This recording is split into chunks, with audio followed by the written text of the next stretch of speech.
we all in Long Beach court tank, right? And it's probably about 60 niggas in there waiting to get on the bus to go to court, right? Maybe more than that. But the court tank is full. Most of the niggas in there is from insane or 20s. But you know, it'd be a little bit of sprinkle in there. Hey, and there was this one cat, shout out to Animosity from Mac Mafia.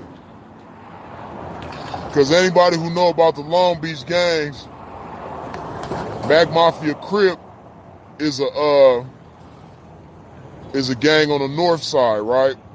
And they don't get along with none of the east side gangs, especially Insane. But the Mac Mafia, they minority, right? It ain't that many of them in jail. So wherever they go, they always outnumber, right? But this Cambodian boy named Animosity from Mac Mafia, he was with the shit. He used to rep his shit. That nigga come in the motherfucking court tank and let it be known, like, he'll come in the court tank like, look, I'm Animosity from Northside Mac Mafia, and I'm taking all phase. Get people off our hands. Because when people come to me and talk to me as though a case is won, and I'm like, yo, fam, did you ever ask for a case number? So you can look it up yourself to see if a case even took place at all? And can you make sure while you look it up, can you see if you see me involved in it? Because I can't find nothing with me attached to it. I can't. It doesn't exist. And if it does exist, tell them produce it. That's how simple this can be. Tell them produce it. If it exists, there gotta be a case number, and there gotta be some documentation. Tell them produce it.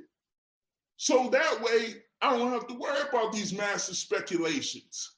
But if a man's gonna do video after video after video and never produce a case number to rid us of speculation, and let's see who exactly you taking to court and under what pretense. If a man won't do that, then don't come to me with these things, because I ain't got nothing to do with whatever he's doing, and I don't want to know what else he's doing, because every year this man is talking about me. And I told you, sir, all we got to do is apply the 1 to 3 year rule. Anybody that's you see constantly doing videos about me, apply the 1 to 3 year rule and see if they make it past the 1 to 3 years. Most of these guys disappear off the face of the earth. Because you know why? They're not creative enough to survive.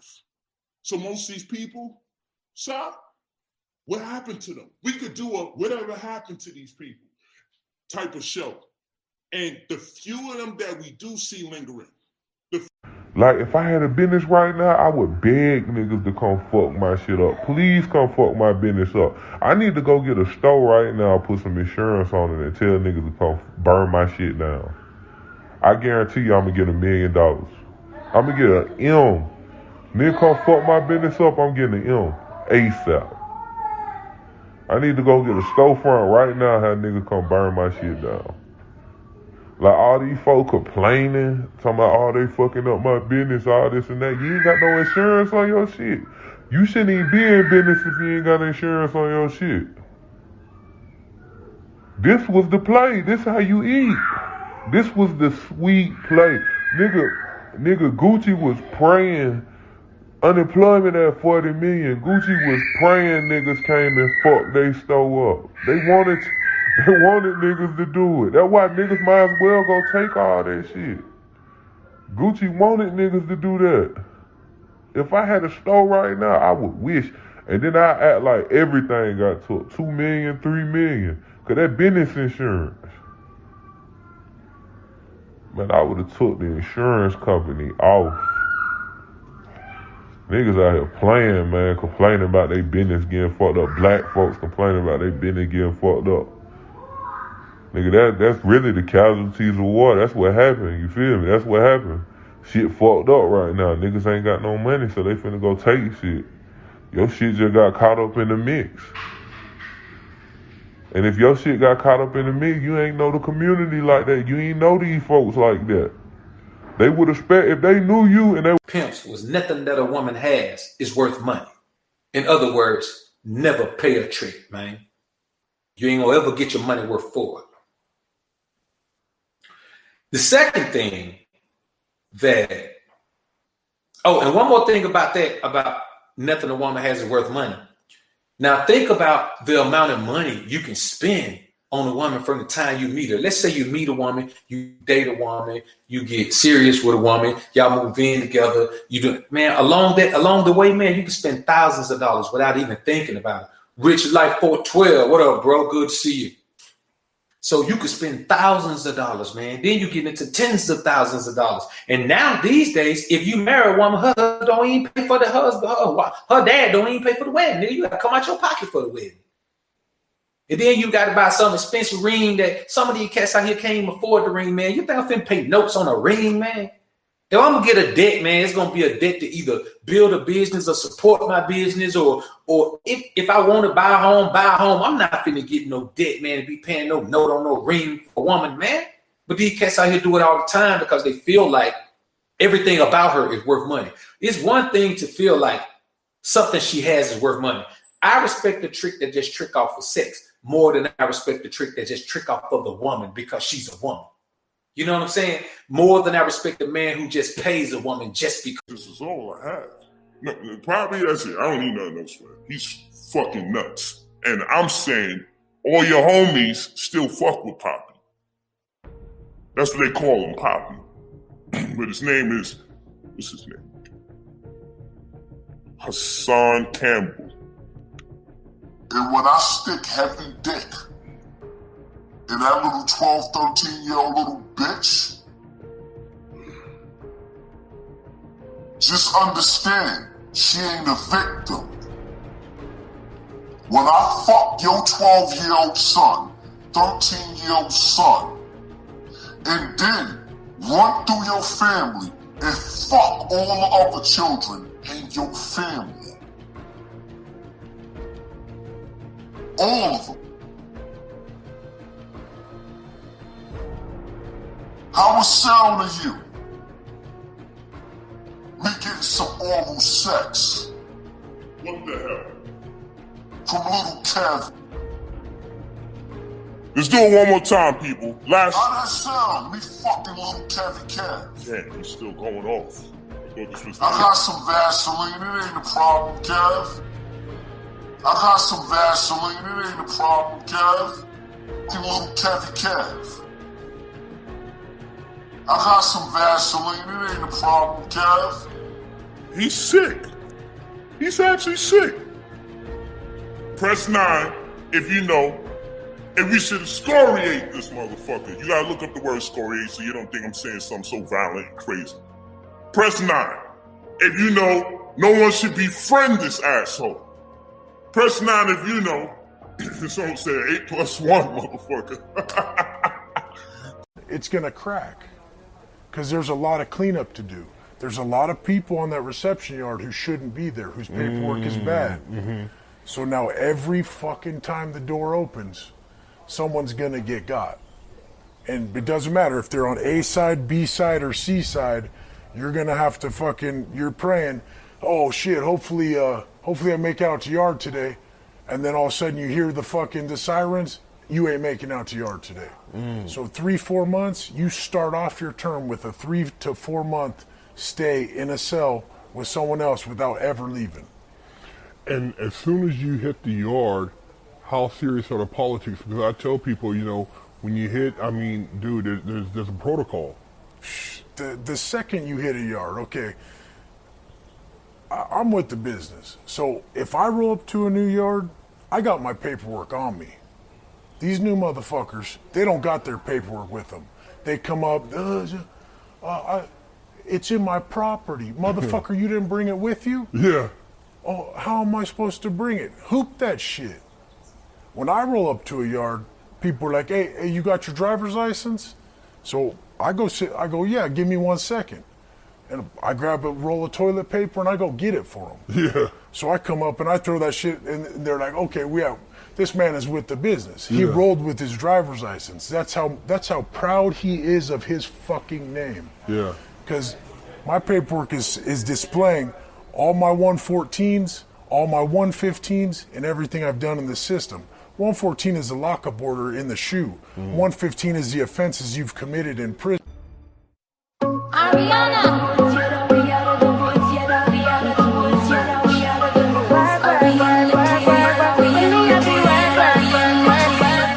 So I put the key in the deadbolt and I'm turning it, door won't open. Just won't open.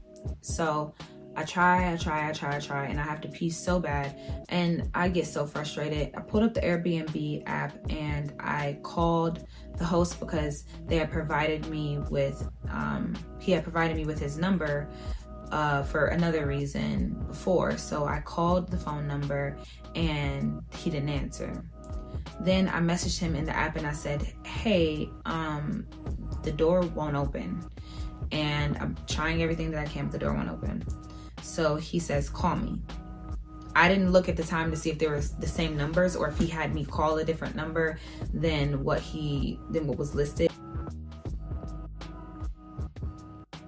But he said, call me. He provided me with a number, and I called him and he was like, what do you mean? What's going on? Just trying to get a deeper understanding of the situation. I explained to him that I was trying everything that I could, but the physical handle seems like it wasn't turning, like the deadbolt. Subscribe, that like, hit that bell notification button, share this, do whatever you can to help this message be spread so we finally can have a voice. Now, this is a little bit more of a funny video. I'm just going to speak on the 5 worst types of prison guards.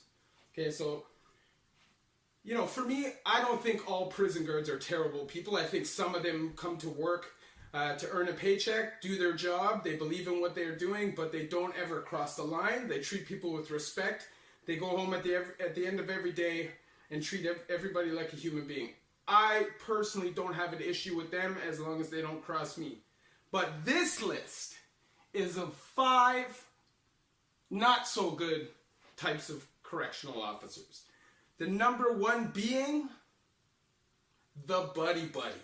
Now, this officer is the worst. This officer will try to convince you that he is your friend. He will snuggle up next to you. He will sit down next to you, try to talk to you about personal shit, try to get into your emotions and really dig into your heartstrings unsuccessfully. Do not let this person in. It is all a trick. He does not actually care about you. This person wants information so they can run it to Ipsos security, just so you know. And their goal is to climb the ranks. And you guys, this video is sponsored by C. Lee Hair. And this is their 24-inch 13 by 4 lace frontal wig. This is Brazilian deep wave. You guys, I love this hair. I'm not even capping. Like, I dyed it. Look at this color. Like, are y'all telling me I'm ready for the fall? Like, I'm literally ready. I'm legitly ready for the fall. Because, y'all, this hair is just bomb. So anyway, yeah, the video is sponsored by them. And yes, they sent me this wig. But one thing that I will say is I purchased hair from them before. And if you watched my videos, House Party from Hell and my toxic relationship story, that is their hair. That's their bundles. This is their lace front wig. So you guys, I have, you know, so when they asked me to do a video talking about their hair, it was easy because, you know, I already wear their hair, you know. And y'all, the hair is so soft, and when I dyed it, it took so fast. Like, sometimes when I dye hair, I won't mention the company's names, but the color don't even come out right because it takes forever. Like, if you put bleach on hair, because I bleached this, if you put bleach on hair, I feel like 10, 15 minutes past, it should already be blonde, okay? You should be beach blonde by then. But with this hair, y'all, I put it on, and I'm telling you, like, 10 minutes later, it was this color. It looks a for this shit. You know what I'm saying? Now it's for ratting like a motherfucker in prison. I ain't getting knocked. Everybody know I did that shit. So he never ratted on you? Nah, he never ratted. But he did what he did do. He put my 2 brothers on his enemy list. My brothers got the papers from their counselor. I'm gonna get into that later on. I had 2 brothers in the system. Anyway, all right, so now he didn't rat on me per se right there where I could see paperwork saying it. So now, boom, next day come. You know, jail going is normal. So now I'm gonna go up some. So a couple of years later, I forgot, it might have been 5 or 7 years or something later, I see him again. He comes to Clinton. Now I'm there first, mind you, Mind you, I cut him, he ran. So, you know, I'm gonna take full credit. I blame myself for what I'm about to tell y'all next. He comes there, right? So, he said, yo, man, money in. Then I saw him in the mess hall. So he said, yo, Neil, I wanna talk to you, man. Yo, let's leave that shit alone. So I'm looking at him. So knowing, since I've been down, my record been clean. Never got hit or nothing. You know what I'm saying? So, me, I played myself, acting stupid. What I did, all right, yo, come to the yard. Boom. So now, mind you, they say, look, so I had a razor on me. But I should have gunned him down as soon as I saw the nigga in the mess. So I'm gonna keep it official with you. But me being so fucking, you know, thinking nothing can happen to me, that's what I'm gonna say, yeah. You know, I think nothing can happen, but it can happen to the best of us. And I'm a full testament of that. We also want you to set a contract on what this man will do with your son on an ongoing, regular basis. And for the fathers, please quit taking your sons only to the ball game and to the zoo. It's amazing. Fathers take their sons to the zoo and to a ball game. But when it's time to go to the grocery store or to the barbershop, go with your mama. In other words, I believe that black boys learn an awful lot by seeing you in very natural situations. At the oil change, at the barbershop, just talking smack on the street. So please quit thinking that you can only interact with your children in some child-centered activities. They need to see what you do on an ongoing, regular basis. We must also work on black boys' fine motor development.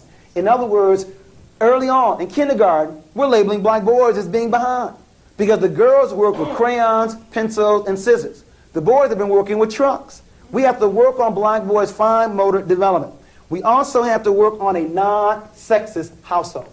In other words, teach your son how to cook, how to sew, how to clean. We also recommend you teach your son sex education and before 12 years of age. The studies show we're teaching children sex ed after they've already started. It should be before, not after. They've already made a baby after 12 and 13. We have to work on that. We must also monitor the peer group. You know, good parents have always done a number of things well with the peer group. First of all, good parents know who their children's friends are. They invite them over to get to know them better.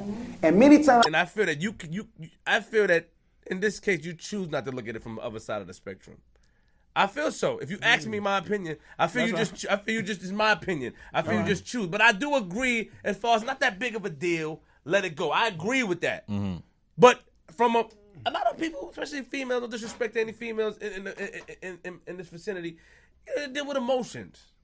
They may look at things a little bit different from how you look at things. I agree. I can see, like, man, let that shit go, man. That shit ain't nothing.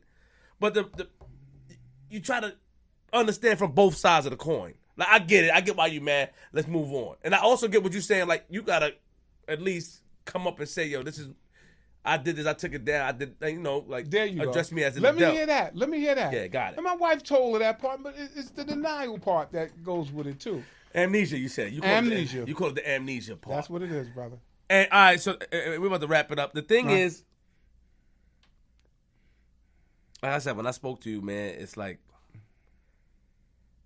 you know, the department disappointed you. That's how I got from it, you know, when I spoke to you. But you don't like you bothered at all. No, it didn't stop the beat. It didn't stop me one beat. You know what I'm saying? But let me tell you, I bought all the stuff, too. I bought all the stars. You know, I had my stars well in advance. I had the chief of department stars. I never got to use it. I had the other chief. I kept everything in my pocket. The next rank up. I carried it with me because I knew I would be wearing it. You know? I knew I'd be wearing it. I'm like, all right. It's above the strongest one. And see, these are the type of things that people don't want to be said. I may give them a little flack for this stream, even though I haven't used hardly any profanity in here, even though I got my guard on, so any chat message that's real crazy, it ain't even showing up on the screen. They still may give me a little flack because what I'm saying right now is the real. I'm spitting that real. I'm talking the truth. And the truth hurts those who live in lies, those who live in falsifications of the facts. Truth kills them, man. If your life is a lie, truth makes you feel like you can't breathe, you can't see, you can't eat, something's suffocating you. What's going on? I'm dying, my heart has stopped beating, my lungs are not working because this truth is suffocating me. But you know what? That's all I have to give is truth, man. My truth, your truth, whatever truth I know, that's all I can give. I don't know any lies, man. I don't know any lies. I've never held on to any lies. If there was something that I did think was truth, the moment I found out that it was not truth, I let it go. I only recollect truth, man. That is it. So these are the things, man. These are just a list of things, a short list of things that I learned from Pimps, man. This could go on for 100. I could put 100 things on this list, man. Because there's so much that I learned, man. So much that I learned. That's why I'm not going to call you one. I've heard somebody say you're gay. Are you suspected homosexual? Well, you can't find a booty hole that I've had relations with, so that's easy. So you can't find a person that I've had white supremacy towards. But the thing is, what have you done to replace the system of white supremacy? What have you done to not fuck booty holes? I put my dick in my pants. I don't know that. You don't have to. I know it. Yeah, but you know it, but I don't. You haven't proved it to me. So you could be fucking booty holes. I don't know. But I'm not, so that's cool. I never said you fucked him. Maybe you got fucked. I know my booty hole is closed too. But we don't know that. I don't care if you don't know that. That's why I said my booty hole knows. Guys, we're not here to discuss gay rights. We're not here to discuss gay rights. So there's really a lot on this dick and booty talk. Absolutely. Welcome to White Boys. This is how white boys hang out, Tariq. Why do you think we're so emasculated? We talk about you thought he was one of these white guys that are black? That's what I thought. I'm like, goddamn. No, I'm the real fucking deal, baby. He prefers Asian dick. He's sucked his own dick before. He's right. Come on now, who hasn't? How do we get to a solution? I feel like we no, but this is important. I don't want to get away from the suspected thing. I'm just saying, I could go through and find people saying things that you say you are suspected of, which I think are unfair. Mm-hmm. I would never put them out there. Even if I disagree with you on a million different things. And I've already said to you, and I mean this sincerely, I think you're incredibly talented. I mean this sincerely. I would never put those things out there because I haven't done the work. I have a certain amount of integrity. I haven't done the work to find out if you are these things. But the thing is, Schultz, man, we live in a system where black people... Because you lying, you ain't Lil Water, because Big Water rested in peace. So everybody in the motherfucking cell, everybody in the court tank started agreeing with the niggas that was on him. They like, yeah, man, Big Water rested in peace. You know what I mean? So you lying, you can't be Lil Water. So everybody on the side, everybody in there against him. Trey D was the only motherfucker that spoke up for dude, right? Trey D was like, nah, man, Lil homie is right, man. Big Water is up there in Folsom right now. So when Trey D spoke, everybody kind of like got off of that. But the little niggas, they kind of was calming down at first. And the Lil Water dude, he was like, yeah, I'm Lil Water from Insane. I ain't scared of nobody. So the other little niggas from Insane took off on him. Bink, bink, bink, bink, bink. So they, DP'd their own homie or whatever. But I respected the fact that he still, he didn't break it down. They whooped his ass and everything, but he still was talking shit afterwards. But anyway, so that was that, right? So when that shit happened, it was this one older nigga in there, probably about the same age as Trey D. Trey D probably like late 30s at the time. So it was a nigga in there like kind of his age. And actually had this same type of debate that him and kind of Rob Bourne was talking about the Egyptians. Did they actually believe that these deities were real or just a principle?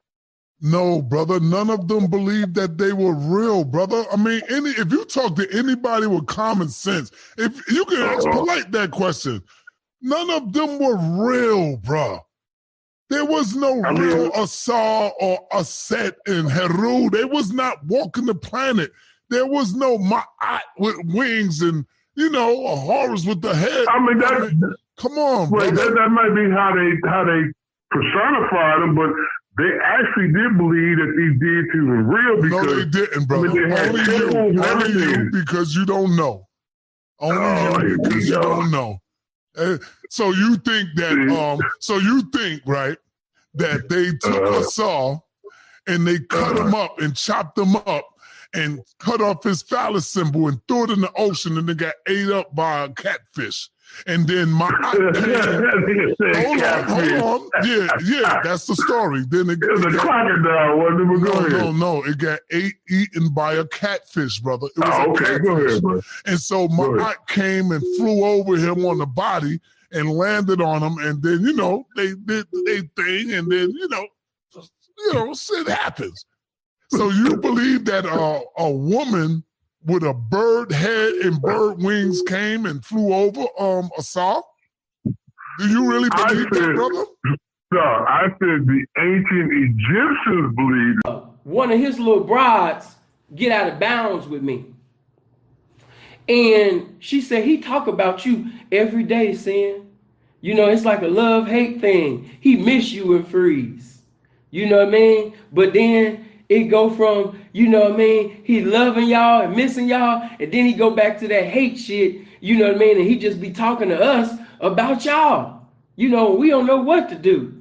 You know what I mean? I seen a few of your videos. I knew, you know what I mean, that you was the pimpin', but the way he talk about you, that's what made me even more curious. You know what I mean? And since I've been gone out my little baby's life, out my little son's life, out my little older little brother's life, and not just him, other niggas too, they on drugs more. You know what I mean? Y'all don't even know. I'm the reason why a lot of niggas wasn't on drugs. I'm the reason why a lot of niggas didn't commit suicide. That's another story, because that's a sensitive subject. You know what I mean? I would never sit up there and put you that out there. But some of you niggas know, baby. You know what I mean? If Simple really wanted to sit up there and just take his belt off and whoop all his little kids, the game would be looking terrible. But I can't embarrass the game. Because even though I know that you faking, some people think that you real. And so if I diminish, tarnish, and abolish... that information is available to you to see. So before you go investing in anybody in the conscious community, unfortunately, it is in the conscious community, do your homework. Expose his ass and bring him down. Peace. Black man got a lot of knowledge, righteousness, and he's trying to, better help enlighten the community, the black community specifically. You understand me? So he solidified it. After this, I already know Polite don't have no righteousness, man. And I put it in the universe. Michael No, aka Brother Polite, life will be miserable until he give me my money back, until he make amends on giving me my money back, man. I feel like going back and forth with you. Don't you know this man played Ghost for almost in that 9 months span? It was like 3 months. Polite just went totally ghost. I have to text Polite 2-3 times to get one text message back. I gotta call Polite 100 times just to get one phone call back. He was just playing these games, man. So once the situation came back up and we were talking to him, I was talking to him the other day. If you go on his Facebook page, when I was on the phone with him, it's like, yo, I'm so done with your bullshit, bro. There's no reason for me to go into this situation with you or that situation. Wind down Wednesday, because we was fucked up, bitch. Nah, we was. Like, and that wasn't the plan. That was not the plan at all. It used to be the plan on Wind Down Wednesday neither. So that's why we got the drinks back today. Yeah. We trying to get back a little bit to our old. Well, we don't want to get too drunk, because those episodes No, we used to be screaming at each other. But we also weren't getting along then. No, certain episodes we weren't, but then also we would just get drunk and be screaming at each other. I was watching one the other day. And you used to be like, I don't care. I used to be like, no, but see, but let me finish though. That's Lex' favorite thing. But let me finish though. See, the thing is, that's how I'll be like. One thing I'm gonna say this. That's my little thing. I'm gonna say this. And I'll be like, at the end of the day. Lord. So what's been up? What's been up this past week? Yes, I missed y'all. I missed y'all. Yes, give us an update, girl. I was in Houston for a week. Definitely wasn't planning on staying there that long. I was supposed to be there for a few days. But I decided to stay a little bit longer. You know, I'll be trying to spend a little more time with my mom now. And I spent some time with my friends and stuff. And I had a little bit of a situation happened while I was out there. I think that Houston Bay a dub now. Oh, so we're done with Houston Bay. I think so, but we gonna see. You know what I mean? I'm always open to forgiveness if a nigga trying to give me some money or something. That's the only way to apologize. Percent of the world's population has color. That means only 20% of the world's population lacks color. Now you tell me who's the minority. You see, it's called the African Triangle. It goes all the way back. We're not the minority. We're only a minority. We allow ourselves to be divided up from our brothers and sisters in Nigeria, in Jamaica, in the United States. Look at this African Triangle. After all these years, other than the way we're dressed, you can't tell who's who. There are 1 billion people living in China alone, and we are second. 500 living in Africa, 160 living in Central and South America, 40 million living here in the United States. We are not the minority. Now, the question is, how can so small control so much? That's why I respect them so much. Think about it. You have a gang. You have one gang with 80 people, another gang with 20, and the 20 going to win? The only way they can do that is by controlling the mind. Because whoever controls the mind will also control the body. Let's look at this. Let's break this down in half. What you come out with is 10% European women and 10% European men. See, it's not even 20. It's really 10% European men. In other words, the Trilateral Commission, they want to control more than just their countries. They want to control the world. And they have pulled this off. Now, there's a tremendous amount of pressure when you're this small trying to control so much. Now, maybe you can't understand it. It's been a long time. It goes back to Egypt for us, having that much. Stop me. You little niggas can't stop me. But it's sad, man. It's about to be sad. Y'all niggas about to lose cars. You know what I mean? Hey, matter of fact, if I could, I'll sit up there right now and put a sign on you niggas' cars and you houses and your houses and your motherfucking jewelry and say going out of business. Some of you niggas, you understand me right now. If I was on the blade right now, I'd take a sticker and put it on your motherfucking outfit, nigga, and say going out of business. Because you niggas is going out of business, man. You know what I'm saying? You know? Hold on. There we go. But yeah, man, you niggas is going out of business, man. You know what I mean? I wish I could. Matter of fact, y'all, I think I might have to do that. You know what I mean? I need to get some stickers that say going out of business. You know what I mean? I never had pimping, running out of pimping. And every non-pimping nigga that I see just walk up to him and put a sticker on going out of business. You know what I mean? You going out of business, man. You know what I mean? The jig is up. You know, these bitches know that you ain't got no pimping, man. You know, you got to send these women outside. They got to go to the casino. They got to go to the track. Now, when it's time for a woman to ask you, what do I do? What do I say? You know what I mean? How, he's asking me this. He's asking me that. How do I conduct myself in the situation? And you don't have no information for that. You know what I mean? A lot of you niggas used to call me and ask me. Gotta be tough though down there. Like, there's a lot of niggas like, bro, I ain't gonna be in no gang. Like, I ain't banging, I don't bang. And 2 years later, they end up in the gang. Like, it's a lot of pressure because you got like 100 niggas in the dorm, like 98 of them gangbang. So it's like, you gonna be by yourself or what? You know what I'm saying? Or most people who don't gangbang, they run with a gang. Like, you might be from Atlanta, so you might be cool with these Bloods or these Crips, and you really just run with these Crips. You run with these Bloods or GDs, whatever the case may be, but gangland for sure. Now, you fought on your first night. Did you have to fight any more during your bid? Yeah, I got into a lot of fights, like lost fights, all that. Like, you gonna fight. You in a, like, then they put you by age group, so just say if you from 18 to like 24, 9 times out of 10, you gonna be in a dorm with number 18 to 24, young niggas. So they got life sentences, so you know you gonna have to fight, like, definitely, like, for sure. When you were fighting, were you defending yourself or were you the aggressor? You know, sometimes nigga might be the aggressor, you know what I'm saying?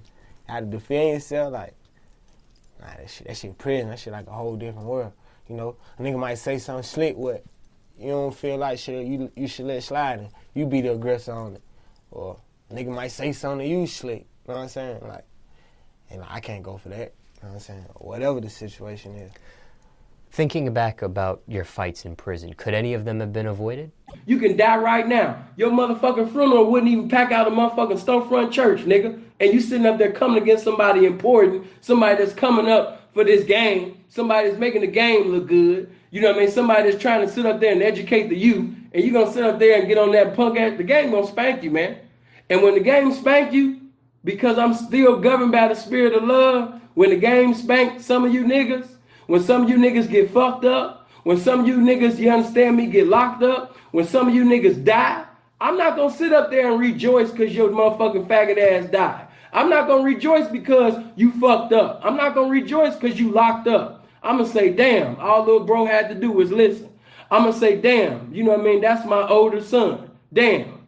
Because see, without me being in certain niggas' lives, it was no structure. See, these niggas, a lot of them niggas get the opportunity to paint themselves like they the pimp, and they, you know what I mean, they just a pimp. But in all reality, these are just little boys. And need, you know what I mean, of a father, man. When you see them niggas, yeah, you know what I mean, and I'm an OG, and, you know, I was a shot caller, and, you know what I'm saying, I'm an OG blood, and I was OG Crip, and woo, man, a bunch of motherfucking Oscar, I don't know them niggas for none of that. Maybe they was, but I don't know them niggas for that. And some of the shit that I've seen them do, I have a hard time giving you. Excuse me, say what your name is. Say what your name is.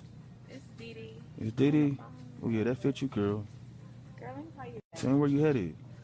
I'm headed to the next hour. Yeah, let me go. Yeah, can I walk with you, girl? Yeah, tell her I'm about to walk with her. I'm about to walk with her real quick. Bye. You said Dee? Yeah, my name Hubert.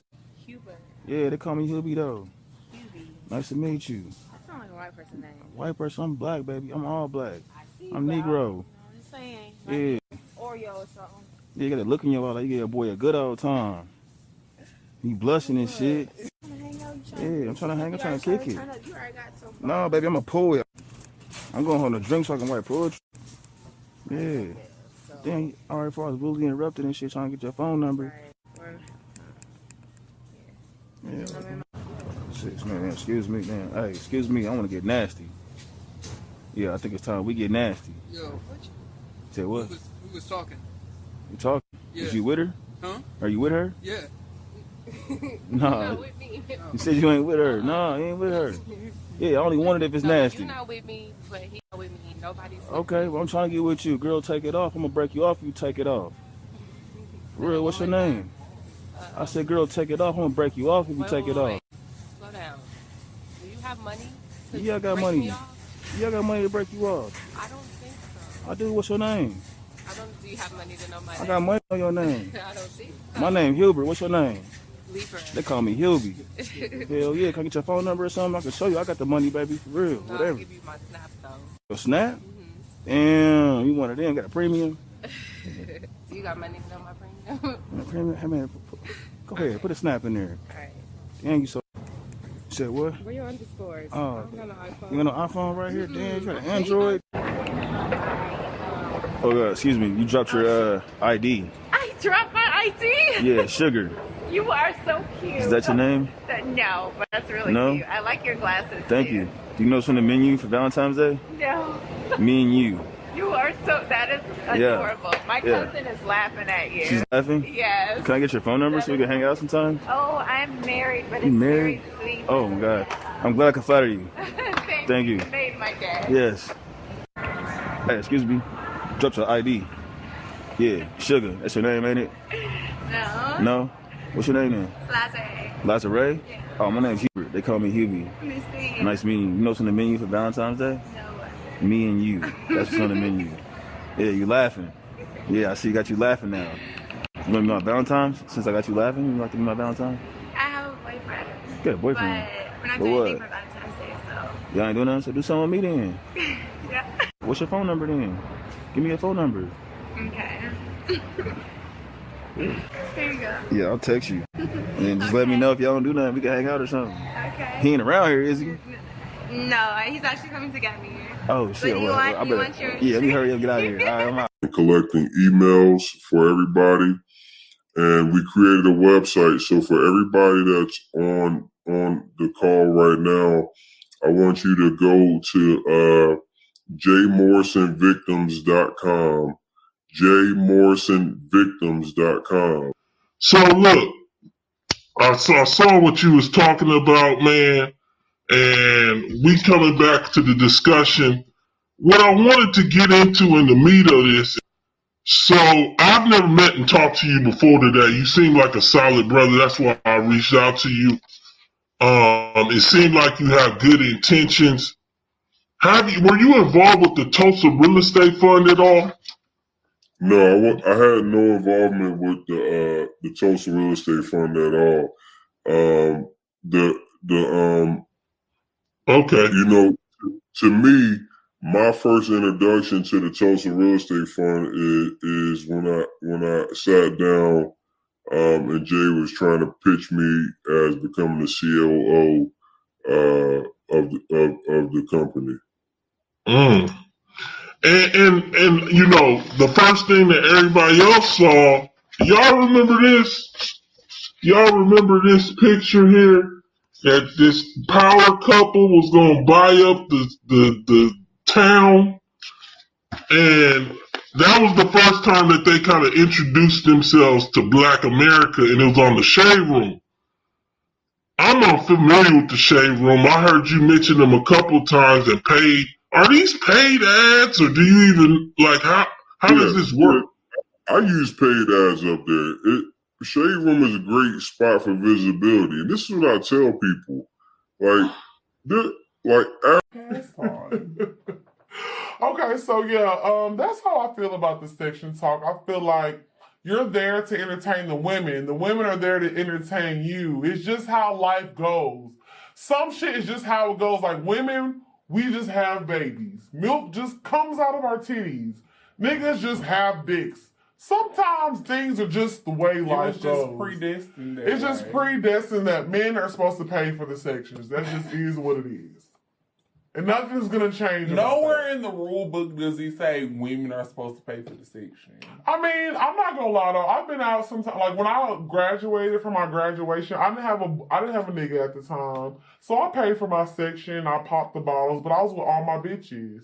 Like, you know what I'm saying? No, me and my friends have paid for a section before, so I said it don't say that nowhere in the rule book. I ain't saying you ain't supposed to do it. Like, yeah. Bitches be bossed up too, bitch. Don't get us wrong. Don't get what we saying wrong. Like, women be having money. Women can afford, like, when us and our friends go out, remember we went out for, see, I ain't about to play with this mic.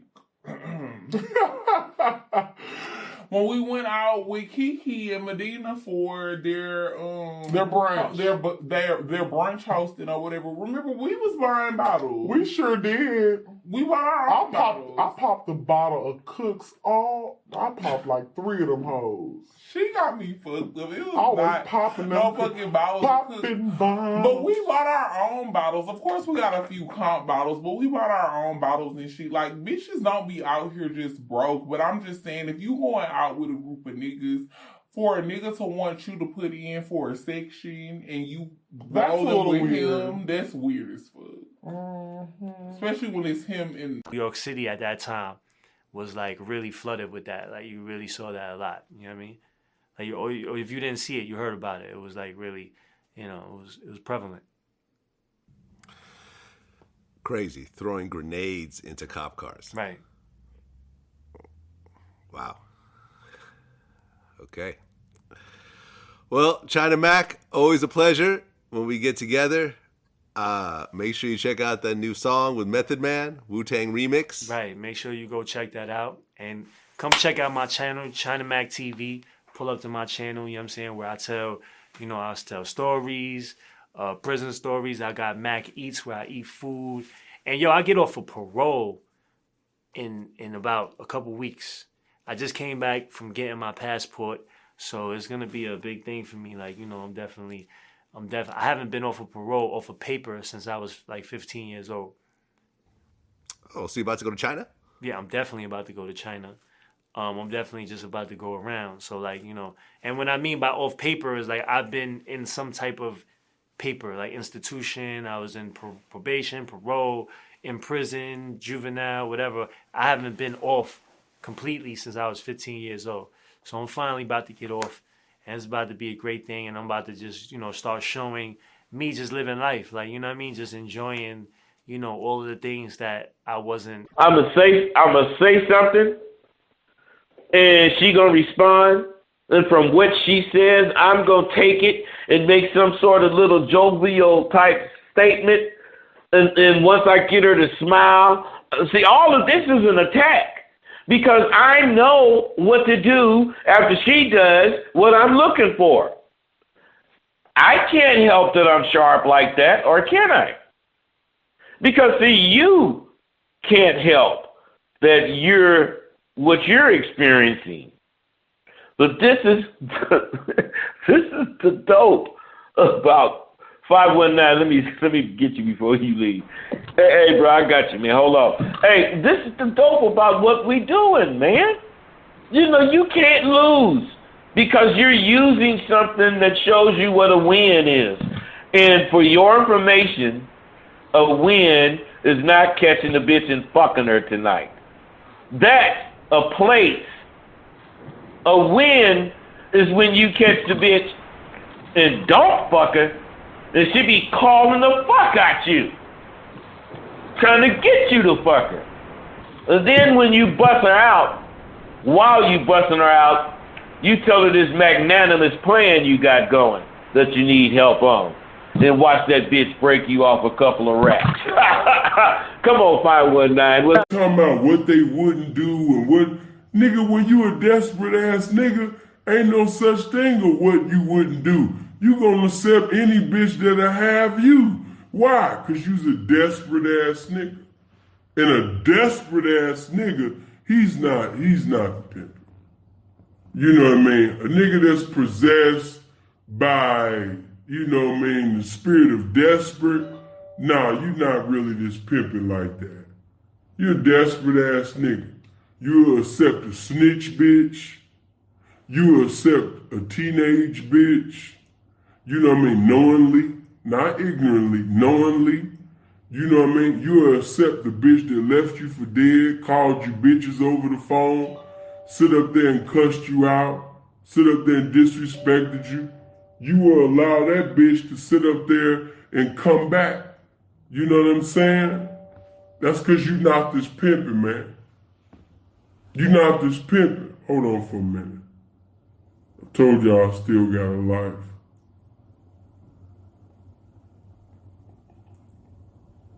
Come on. Appreciate that, bro. Hold on for a minute. Let me make sure she good.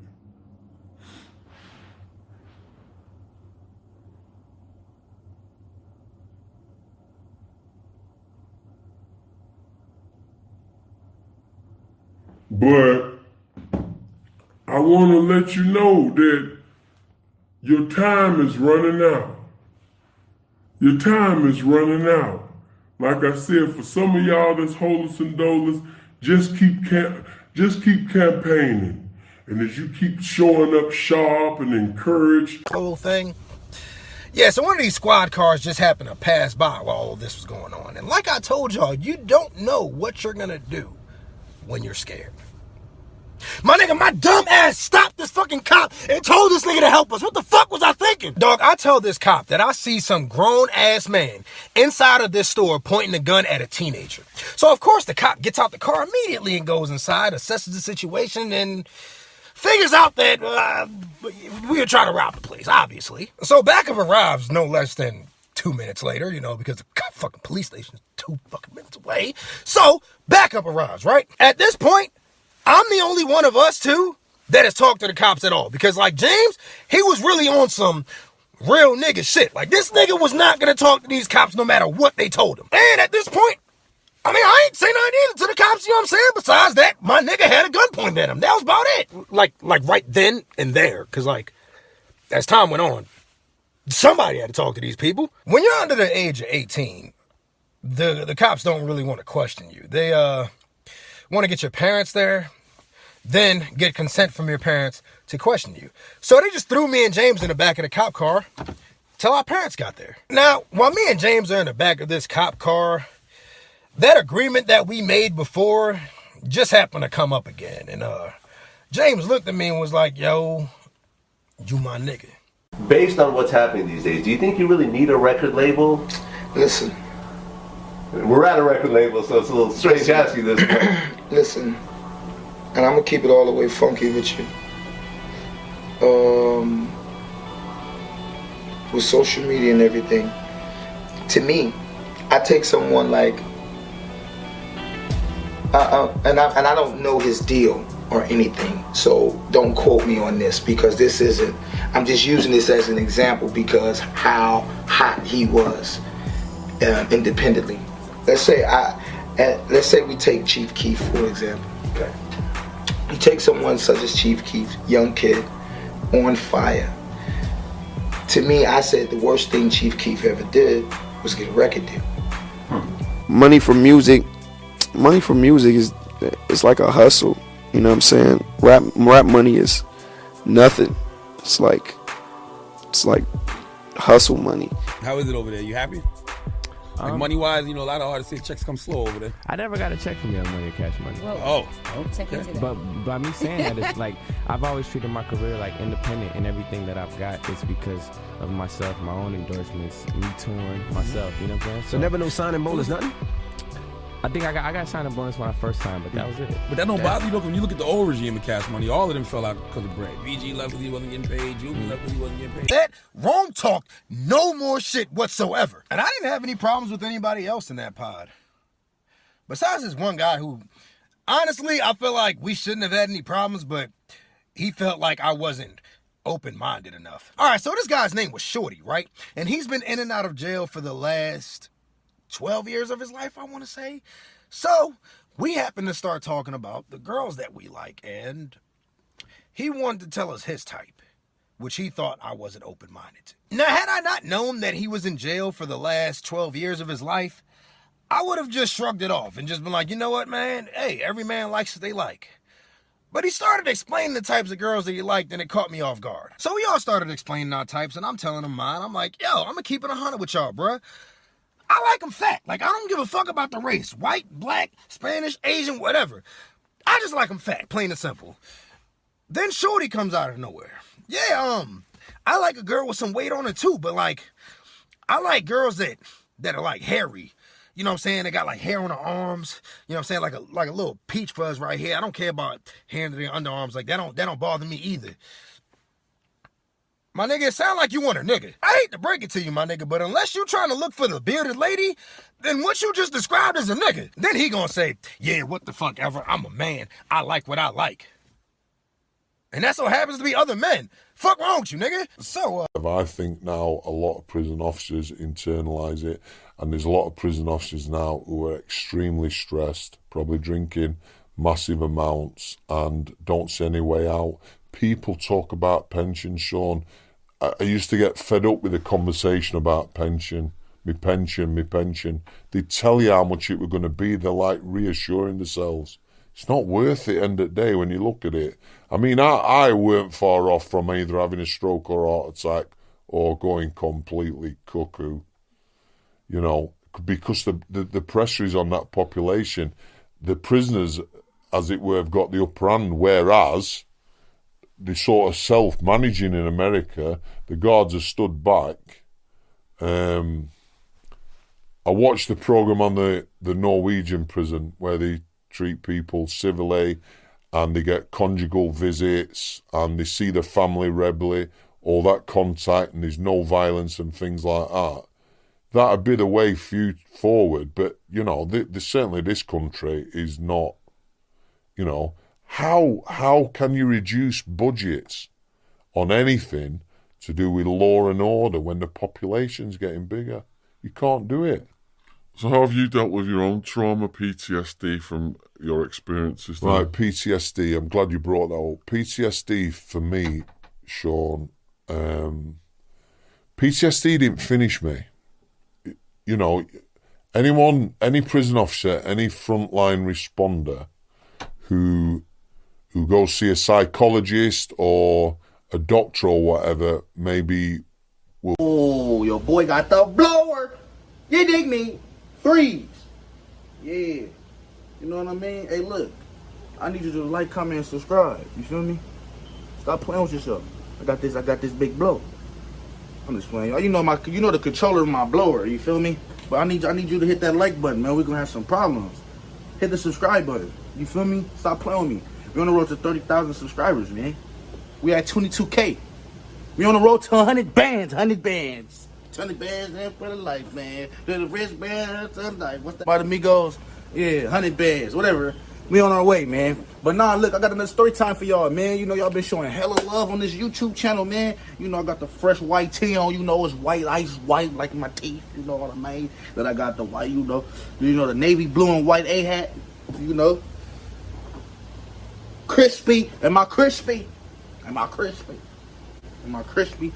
And now look, this story time, I'm gonna take y'all back. You feel me? I was up in high school at this story time. Though. A lot of my story times happened in high school because high school when it was popping and we went in quarantine. We was outside with it in high school. This took place at the Ball and Mall. You feel me? The Ball Mall, and you know, also known as the Magic Johnson Theater. You know, they got the Magic Johnson. You know, that was for every bit of Magic Johnson Theater. But you got the Ball and Mall that's right by the theater. You feel me? And in that mall, you know, that mall, you know, that's a classical mall for the city. You know what I'm saying? Everybody know about the Ball and Mall. They known for not having nothing in there. You feel me? You go in there, nothing. Ain't nothing in there. You feel me? But it's cool though. You know, they got the food court, you know, popping, you know what I mean? You may go in there and catch yourself a couple of shoes. You know what I'm saying? But other than that, you ain't finna really go in there and really splurge. Well, at least I never did, you know what I mean? They ain't never got nothing, you know what I'm saying? You go in the mall, it's dry, it be barely people in there, but you do gotta watch out for the bloods who be up in there though, you feel me? They be politicking and tripping. You know, so you gotta be careful. But on this particular day, I was getting my phone turned on. You know, I had the iPhone 6 if I could find it. I was out of commission for a few months. You know what I'm saying? Due to some private reasons. You know what I mean? Your boy's out of commission for a few months. So I ain't had no phone. So my auntie took the burden. You feel me? She like, hey, look, I'm gonna hook it up. You know what I mean? I'm gonna put you on my plane and get you this phone. I'm gonna turn your phone on. So I'm like, cool. You know what I'm saying? Good looking for the alley-oop. On my mama, auntie, I'm forever in debt. I love you to death. She knows she Auntie Jennifer, man. You know I'm forever in debt with her, man. But anyway, you feel me? Your boy was at the mall, man. And you know when you go to the mall, you don't want to look too dusty, you feel me? So I was fresh out of school uniform, but I took off my button up because you know it was relaxed. It was a white relaxed, you know, y'all know my uniform. White relaxed starch button up with a relaxed stripe tee. No, relaxed stripe tie. It's relaxed stripe tie. You feel me? I had that on, you feel me? So you know, I was looking a little crazy, man, you know what I'm saying? But look, First things first, when we got in the mall, I didn't even feel the vibe wasn't right. Like the vibe, you know, the vibe. I didn't feel the vibe. The vibe wasn't right. When I walked in the mall, like you can walk in somewhere and you can just feel a vibe, you feel me? Like the vibe, like it wasn't right, you feel me? Like Lil Durk said, certain vibes that don't feel right. I wasn't feeling right, you feel me? Like when I walked in, I'm like, hold on, like, you know, something finna go down. So you know, I'm by the little Witchels, you know. Now you know the little cinnamon twist, that little store. What's that store? Whatever. Where you get your little Cinnabon. I was at Cinnabon. I think I got me one of them cinnamon rolls. I got me a cinnamon roll from Cinnabon. You feel me? Had me a little cinnamon roll with some other icing. You feel me? Getting it in. You know, fresh out of school, doing my thing. You know. So let me get to the story. So I get to the while we walk into the phone place, it's a whole bunch of commotion going on. You feel me? So like we hear like, you know, people like yelling. You hear a whole bunch of stuff going on. But when you from the city, you from LA, you probably, there's probably some girls probably, you know, going at each other, talking and all that. You know, doing what they do. You know, so we ignore it. You feel me? You know, come to find out, it's a dude. I think he had a knife or something or a machete. He had something. He was crazy. I think he was on drugs or something. I don't know what he was on, but he was crazy though. You feel me? And we walk into the phone because you know I'm thirsty. I'm trying to get my phone turned on, so I'm not worried about what's going on. I got my Cinnabon, got my phone in my hand. I'm trying to get my phone turned on. You feel me? Got my little Cinnabon, cinnamon roll. You know we doing it, eating it up. So we get to the little phone booth. I'm like, hey, look, I didn't get my phone turned on. They're like, boom, you got a SIM card, boom, immediately. Boom, take the SIM card, like, bow, throw it to boom, put it back in, bow, boom, boom. Do the computer work. As they doing the computer work, you feel me, we hear a whole bunch of commotion going on. Put it down. So we like, wait a minute, what's going on? Come to find out, the police is on the dude like this. Or the police is on the dude like this. Police on the dude like this. Put your hands down, put it on the dude like this. So I'm like, hold on, wait a minute, like, hold on, they tripping, bro. We gotta relax, like, they gotta relax real quick, you feel me, though? Like, they gotta relax. All you hear is, bah, bah, bah, bah. They was blessed. So I see my mama, bro. First of all, I'm looking up to the right. I see my mama, she, boom, mama gone. Boom. I'm like, oh, like, as soon as she, boom, mama gone. She out the door, boom. Immediately she gone. So then I'm like, oh, so I get the book, and that's,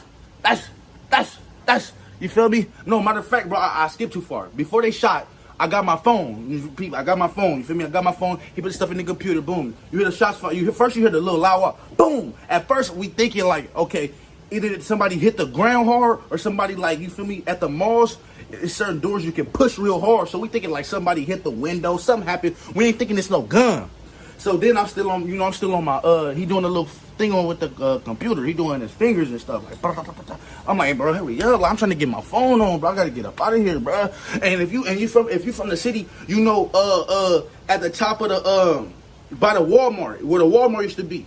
I was somewhere around there, you feel me? By that Walmart at the top floor, you feel me? Where the McDonald's is at. When you walk in the mall, you turn left, you got the McDonald's, and to the right, you got the Walmart. I was in that little area right there, you feel me? Y'all know what I'm talking about. If you're from the city, man, go ahead and, screenshot this. If you're from the city, you know what I'm talking about.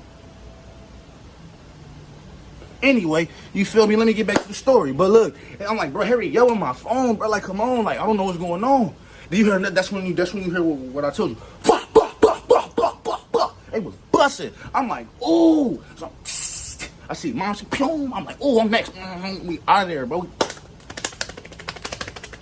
Hit me, I'm gone. Get out the window, boom. So then I get out the door, we like, dang, I got my phone on though, so I'm lit. I don't care about nothing. I'm cool, you feel me? I'm finna sit in the car, you feel me? You feel me? Hey, I'm in the car, I got my phone on, I ain't really tripping. Bro, come to find out, dude. Come to find out. The police done killed somebody in the mall. The police done laid somebody down in the mall, man. I'm like, oh, man, they done laid somebody down in the Baldwin Hills Mall. I ain't been to that mall ever since then, bro. I'm like, nah, they laying people down in the mall. I ain't going to that mall. And that's the third time something happened in that mall in a row. That's the third time something happened in that mall in a row. Third time something in the mall in a row, bro. First time I went to the mall, I went with this girl, and I was in like 10th grade breakfast thinking at the movies, man.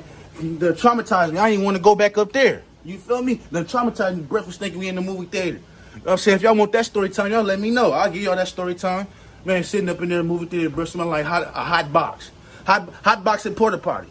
You feel me? I'm like, man, that's crazy. Yeah, and that's one.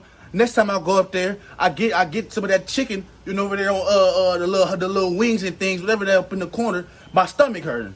That's number two. Then I come to the mall, somebody gets shot. I ain't going back to that mall. I ain't went back to that mall since then. I was like, dang, when they was shutting it down, they was going to shut the mall down. I'm like, dang, they finna shut the mall down. But I'm like, sure, I ain't never been up there like that anyway.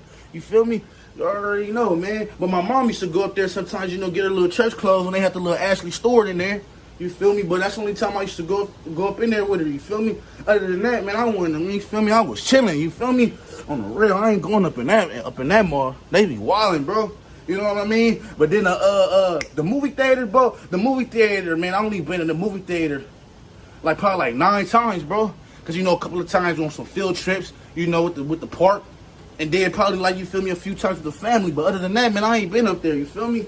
I like going to the bridge for the movies. I'm just rambling right now. My bad, y'all. But look, I'm telling you, that story time was crazy. You feel me? Because at the time, when I first heard the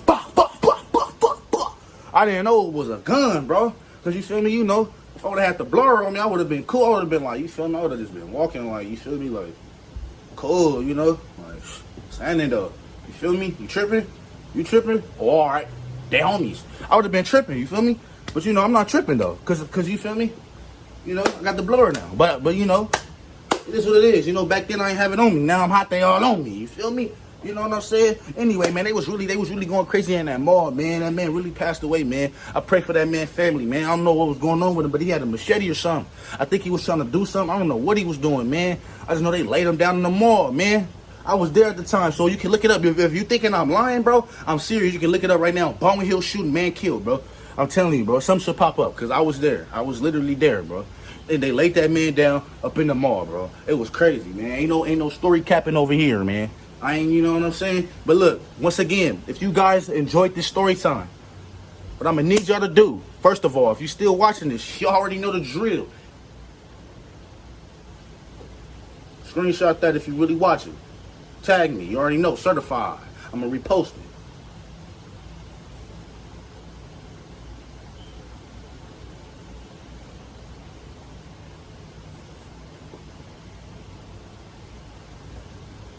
You feel me? You already know, man. That's how we coming. You feel me? That's how we moving. That's how we vibing. You know what I'm saying? But anyway, look, man. Like, comment, subscribe for more videos. We on the road to 30,000 subscribers. We at 22.4 as I speak. We getting it in. We going crazy. We just hit 10K last week.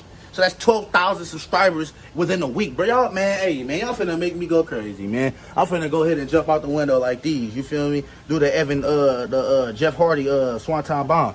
To all my wrestling fans, you feel me? You know what that is. But you already know, man. You know, I thank y'all for the support, man. I'm going crazy, you know what I'm saying? I got some more story times for y'all. I got some vlogs coming too. My birthday coming up on the 18th, so that whole week we going crazy, you feel me? Finna be vlogging, finna be posting some vlogs on here so I can see a little bit of me, you know what I'm saying? It's finna go crazy, y'all. I think I might do a little, y'all wanna see some shopping vlogs or something? Like, you feel me? Have my little cameraman record me. You feel me? You see how I am off camera, you feel me? Y'all can get that vibe too. Y'all let me know what type of videos y'all want to see from me, man. I got ideas. I just don't, you know, I just want to get y'all input too, so, you know, we can be on one accord with this thing. You feel me? You know, we a family up in here. Let's go crazy, man. We finna grow this family even to a bigger and better way. You feel me? So I appreciate y'all once again, man. Y'all stay positive. Keep all y'all loved ones in your prayers. Keep me in y'all prayers as I keep y'all in my prayers, man. And anybody out there chasing the dream, man, remember I was in your position too. You got to start somewhere, man. You know what I mean? That's a separate video for when I hit 100,000. I'm gonna let y'all know my story and how everything happened for me. But I was once in y'all shoes. You feel me? Keep pushing, keep going. It's gonna happen. Prosperity awaits. Keep going, man. On the real. I love y'all. Appreciate y'all. Like, comment, subscribe. Once again, share this video. Leave any comments. And to all my supporters, man. For the people that's hating in the comments, don't be going crazy on them, man. They just doing what they do. You know what I mean? As we grow, it's gonna become more. There's gonna be some more haters. You feel me? I appreciate y'all. Let's get to it, man. You dig me? Should I let it got bread? My mama, you dig me? Ooh, ooh, ooh, ooh. You dig me? You know, he was raping men and stuff back there. It was really more than like taking manhood. It was. I think it was more of that than like the sexual thing, and then you know it was. So it was a power thing. Yes, bestial. You know what I mean? But you're saying that it's not like that anymore? Nah, you very. Why? Because there's more cameras and other type of shit, or is no? it just... you just don't have those type of people. So those people just went away. Dinosaurs. Dinosaurs. Yeah, dinosaurs. They're really? extinct. They're extinct. I mean, but you have rapists in the world, like, you know. Oh no, but I mean, just among that, the way they depicted in the American me. You know what I mean? The way they depicted it. You know, like, oh, okay, you know, this guy coming down here and they close the cell off and they, you know, it's not that many people involved in a rape. You know, hey, you watch this and you hand me the lotion and you get the towel and, you know, it's not all that shit going on. You know what I'm saying? You know, that's crazy, it's man. a situation where, you know, somebody spot a weakness in somebody, or, you know, and they prey on them, and, you know, that's mostly how it's done in this day and age. Will you say that the homies sometimes condone that?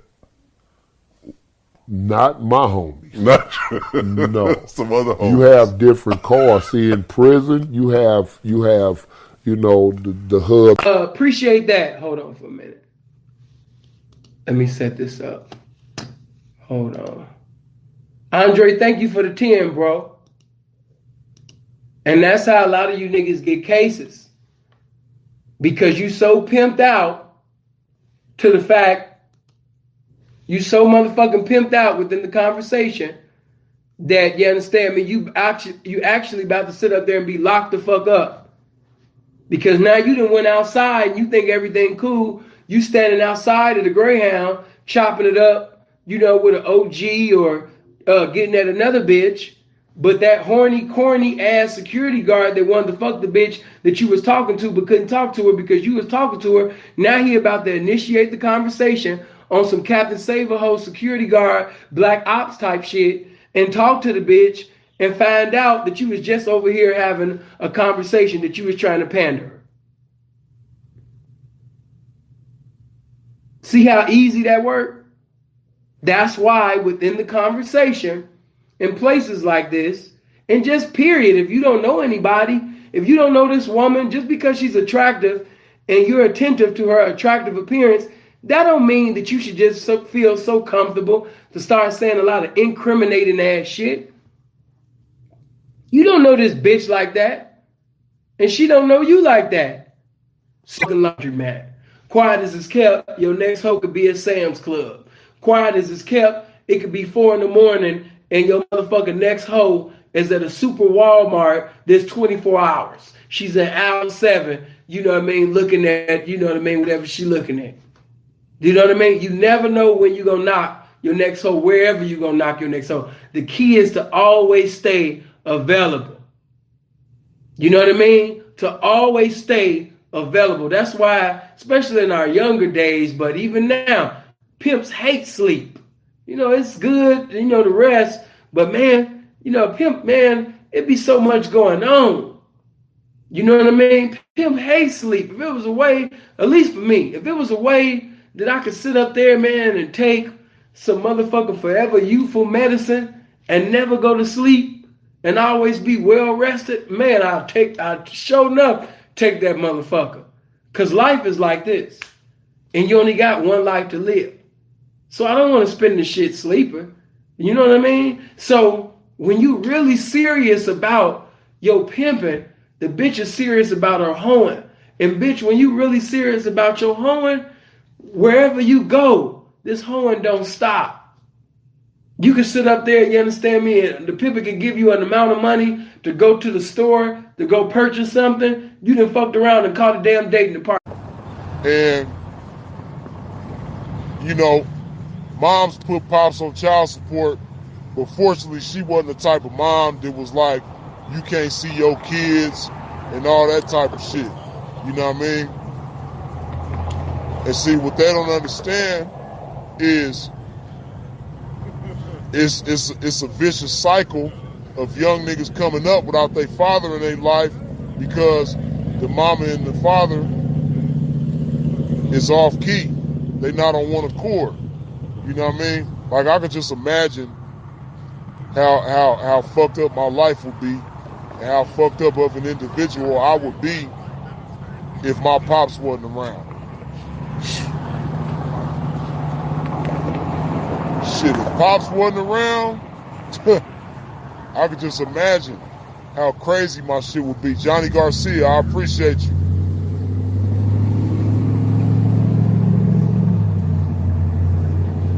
From an essay from the Packtown 818. Hopefully the black and brown come together soon. Hey, Johnny Garcia, I feel you on that, man. See, Johnny Garcia, I don't know how old you are, but when I was real young in Pacoima, the black and brown got along with each other.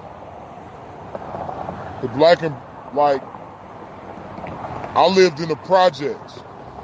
You know what I mean? Ironically, I stayed in apartment 187. Super Triz, I appreciate you. And these activities are going to be just you doing fun stuff. You going out with your friends. Don't post your location, okay? We're smarter than that, right? We're smarter than that, right? We're not going to post our location, but we're going to post what we're doing. We're going to post what we're eating. We're going to post everything. So that they feel like, okay, she's not fake. She's posting every day. People are commenting under her things like she can't be fake. So, but we are going to use our own pictures. We're not catfishing. I don't believe in catfishing. Your pictures are good enough. You are good enough if you get a ring light like all these other Instagram models are doing. If you get your makeup done or learn how to do your makeup, I don't know which one. I don't know which one you're going to do. I mean, I get my makeup done. I try to do my makeup the best I can. You know what I'm saying? I use filter apps. Airbrush is a good filter app for because I have this really bad under eye or whatever, and I use it and just clear that right out. Voila. Bomb pictures. Okay? And let's give a round of applause for this hair, too. So that's what we're going to do. We're going to use our own pictures because we're good enough, okay? And I don't care what anybody says. If you catfish, you feel like you're not good enough. Yeah, that's it. And it's weird and it's creepy. And some girls were using my pictures to catfish. I cannot make this up, y'all. Some girls were using my pictures to catfish, like my name, everything, the whole code name Chanel thing. That's a whole nother video. And I don't even know if I'm going to make a whole video on that, but how weird. How creepy. And it's not even hot in here, but that just irritated me. All over again. My lady called. She had me thinking like a daddy called. So I was wondering if I can get your phone number and take you out sometime. I know you're a police officer. I want to get your phone number. I can't get it. I'm on the phone. You on the phone? I'm on the phone. So you get with your man? Oh, damn. Well, he got a winner. I'm going to call 911 and tell him that you was on the phone with your man if you don't give me your phone number. You gonna do what? I'm going to call 911 and tell him you're on the phone with your man if you don't give me your phone number. And I'm grown and they gonna be like, okay, she's allowed to. I can't get the phone number because you got a boyfriend. I don't do all that. You don't want no side dude. No, I don't do all that side. Arrest me. That's complication. Arrest me. Take you back to your house. No. Hey, excuse me. I see beauty in your eyes. You in my company. No, for real, just in your eyes, I see beauty in your eyes. You in my company. I'm not like them other guys. For real. I'm looking at them right now. But you said that before you said it. I'm trying to get your phone number though. You don't even know my name? What's your name? Bree. Nice to meet you though, Bree. How long you here? How you kicking? You something I like right now, huh? What you do? Yeah, I smoke a little bit. You smoke? What should you allow more in your classroom? More hands-on learning activities. In other words, my point is, if you understand that boys have different learning styles, rather than taking them out of your class and put them in special ed, why don't you alter your learning styles, your methodology? But you know what's saying? Most principals know that 5% of their teachers make over 30% of the referrals. If that's the case, why remove the child? Why don't you remove the teacher? How is the child doing so well in 3rd grade with a good teacher and now labeled EMR in 4th grade? It may not be the child. It may be the teacher. It's really a shame we can't stay on this longer on learning styles. Hyperactivity, that's a value judgment. If you know what hyper is, God must have told you what normal is. Hyper is a value judgment. It may not be that blind boys are hyperactive. It may be the lesson plans are simply too slow. Think about that the next time you want to place a child in special ed. Some other issues. I want to wrap up with regards to what is the conspiracy to destroy black boys. I believe the conspiracy is made up of white male supremacy, institutional racism, lack of black male role models, the male socialization process, parental apathy and double standards, low teacher expectations, a female-designed classroom, a distorted media, and an influential peer group. In terms of the question of what is the conspiracy, I know you can't take all those down the way I gave them to you, so... Now let's keep it all the way funky. We see these so-called OGs that's always, I'm in the hood, I'm outside, I'm in the hood, I'm outside. They ain't doing nothing about it, which means they're worthless. I said it, they're worthless, all of them. Crime rate going crazy. Our kids murdering our kids, even murdering the babies. Nobody moved, nobody get hurt. The baby wasn't moving and was only 1 year old. They hit him in the head with the headshot. And went home like nothing. Why? It is what it is. So now, the police got defunded. Prisoners are being released from state and federal, being released. 40 million people out of work. It's elevating, it's going to escalate in the next wave. It's going to go up to 100 million people. Do you understand that it's only 3 to almost 400 million people in America? 4 at most. 100 million unemployed, and it's going to get higher than that. When a country closed down again, which certain places, certain states already started closing down, New York just got opened back up. It ain't fully opened back up and get ready to get closed again. Watch. Middle class businesses are being wiped out. The hustler part, definitely. They know I outwork any worker. Any nigga. I'm ambitious about that. But, you know, the rap shit make me follow back from that shit. It's all about the rap and the shoe movies and seeing the paperwork now. Yeah. Cause I don't dig that. That's how it go. So now I'm ambitious to be right now instead of wrong. I don't did a bunch of wrong. Hanging with some nigga who doing wrong. You know what I'm saying? But I was doing wrong too, so I fit in. Yeah. But you gotta be a grown man and fit yourself and put your own moves together. And I've been putting my moves together. By myself. I ain't had to take nobody to tell me this time. I'm like, I've been doing wrong for so long. Now I can know I can put it right. I ain't gotta do nothing but sit back and watch niggas, see how they move. I wasn't watching niggas at first, but these my family. You gonna watch your family, they'll be the ones that goddamn gonna cross you at the end though. Your homeboy, y'all done did all the dirt with, that shit don't mean nothing, man. Shit don't mean nothing when you don't grow up, you don't gave nigga money, you don't fed nigga, bought nigga clothes, bought nigga. That shit don't mean nothing. Nigga ain't gonna glorify that. You ain't gonna get on there a song and tell them that though. You ain't gonna get on there and tell them that. You don't get on an interview and tell them, hey, you goddamn tongs on the ground and I was a jug of water. You ain't gonna tell them that. So, you know, world know though, on my side of town, niggas who was around you and your rap buddies. Your family, the nigga who you hang with every day, they know. 3.5 hour ride. I was not nervous. I had sort of a peace with myself because, hey, you're going to prison and there's nothing you can do about it. It's time to put up or shut up because at this particular time I had no idea what I was walking into.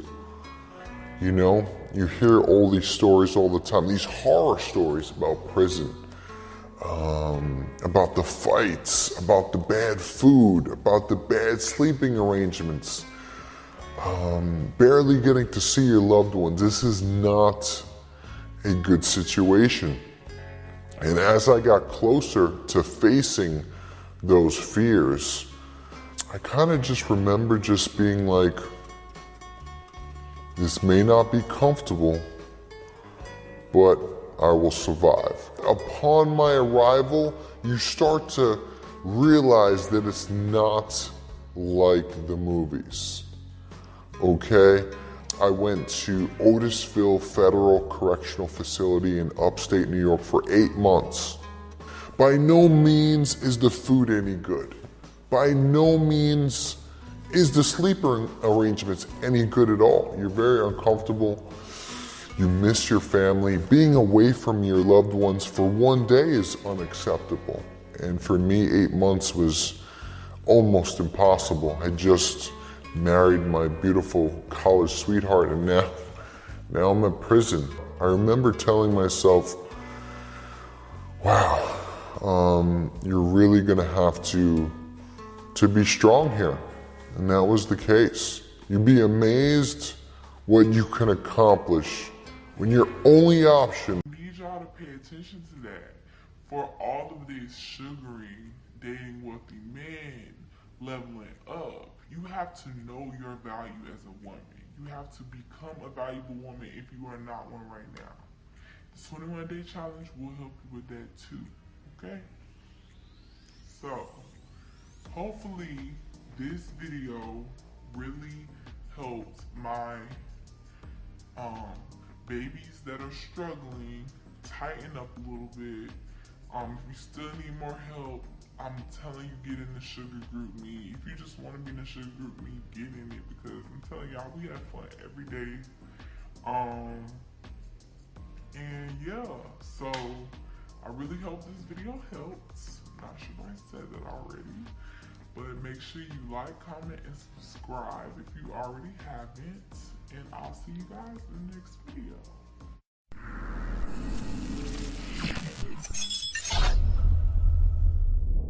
So you're in this area, and the 80s come around. Yeah. And with the 80s comes crack. Mm-hmm. You go from, a place where suddenly you got this drug introduced, and it has massive effects in the neighborhood on every level, financially, in terms of addicts, the destruction to the family, to the home, prisons, violence, everything else like that. Do you clearly remember, like, right when crack hit that area? Yeah, I remember when crack, but it didn't hit us like that in the 80s early, because it was crazy for me because I always knew drugs. I knew, like I said, my family come from that. I was one of the cats who was introduced to the selling and the making money of drugs at an early age. So let me take you back to 84, no, let me say 79, 80, it was pretty much PCP, Angel Dust, and it was a pill generation, kind of like it is right now. We didn't see cocaine come until the first thing they was doing was ether basing with it. It was always snorting it and doing whatever they did with it, shooting it. We seen ether base come first. And that was kind of like 81, 82, we used to hear about like these old cats doing this other thing with the cocaine. They're not tooting it or shooting it. They doing something called ether basing. And they was getting it off the mirror and trying to cook it, and then that morphed into crack cocaine. And that was kind of like 82. And like 82, you started seeing people not leaving the house and focusing on just like messing with this rock. Yeah, it was called Ready Rock in the beginning. It was a lot of different names. And so when it actually hit was like 83. And I came back home 84. And we went from being able to just, and it changed it because two things happened major. The influx of guns and a different kind of guns. And then like the automatics. The automatics, because we hadn't even seen automatics. We weren't even having no automatics then. And especially like, we was inflamed by the 9mm from the movie that came from New York, was King of New York, when Lawrence Fishburne had the 9mm and the King of New York. We was like, oh, what the, you know what I mean? Because we come from the Clint Eastwood era, the pistols and the 4.5 and the Magnums. So when crack came, all the different movies came that influenced the culture at the same time. So it was kind of like a two-way street. But when the cocaine hit, it made it so we had more money than we ever had. We had availability and access to money. Right, because you didn't really have millionaires in that area before then. No, well, we kind of like, we always was known as like the so-called wealthy Crips or whatever, because in our area we live in houses. Like the projects in certain parts of Compton and Watts and all that, they in tenements and projects. And our area is houses. So in our area, which is called the 60s, it's different. It's like you may have somebody that be generational. You'll have people who've been going to school or knew each other from age 5 years old because their mothers own these houses and they have ownership instead of living in apartments, and they may be living in these apartments 5 years, 3 years, and they moving out and transitioning in and out these apartments. Ours is different. You know what I mean? Like we lived on the block, you know, Arlington. If you listen to one of the songs, it's called "It's a Struggle," you're gonna hear us talk about where it was 10 of us that lived on the same block, and it was more than us that lived on the same block, but we all lived up Arlington, and so that's where we was called the Arlington Gang. But the Arlington Gang is actually the first block of Arlington. It's Arlington, then the 2nd Ave, 3rd Ave, 4th Ave, which is the Rolling 60s. So we was the Arlington boys on the Rolling 60s. So as we got older, and this is, I was going to explain that to you. So as we got older, we would go places and dudes would say, where y'all from? Because no matter what, you had to be from somewhere in LA. And we from Arlington. And like, what is that? Okay. But we all knew martial arts. You're talking about, it was 7 first cousins. We all studied martial arts. That was the one thing our family made us do. No matter what you did, you had to go do martial arts. You had to go to karate school. That's where you got discipline at. If you got F's in school, that's where you got, everything happened at the karate school for us with our family. So when we would go places, dudes would ask me where I'm from. I'm telling them Arlington. Immediately, what is that? Oh, we're going to show you where that. Where that's at, what street? Now we tell them where it's at. Oh, y'all from 60s. All right, yeah, fuck it. You got a problem with the 60s? And so we just take it down. Ladder. You got on another ladder. You stepped on some ladders to get where you at. But you never forget where you went and how you got on them ladders. You came from the ground first, then you can't put no fucking ladder on air. Yeah, we the ground.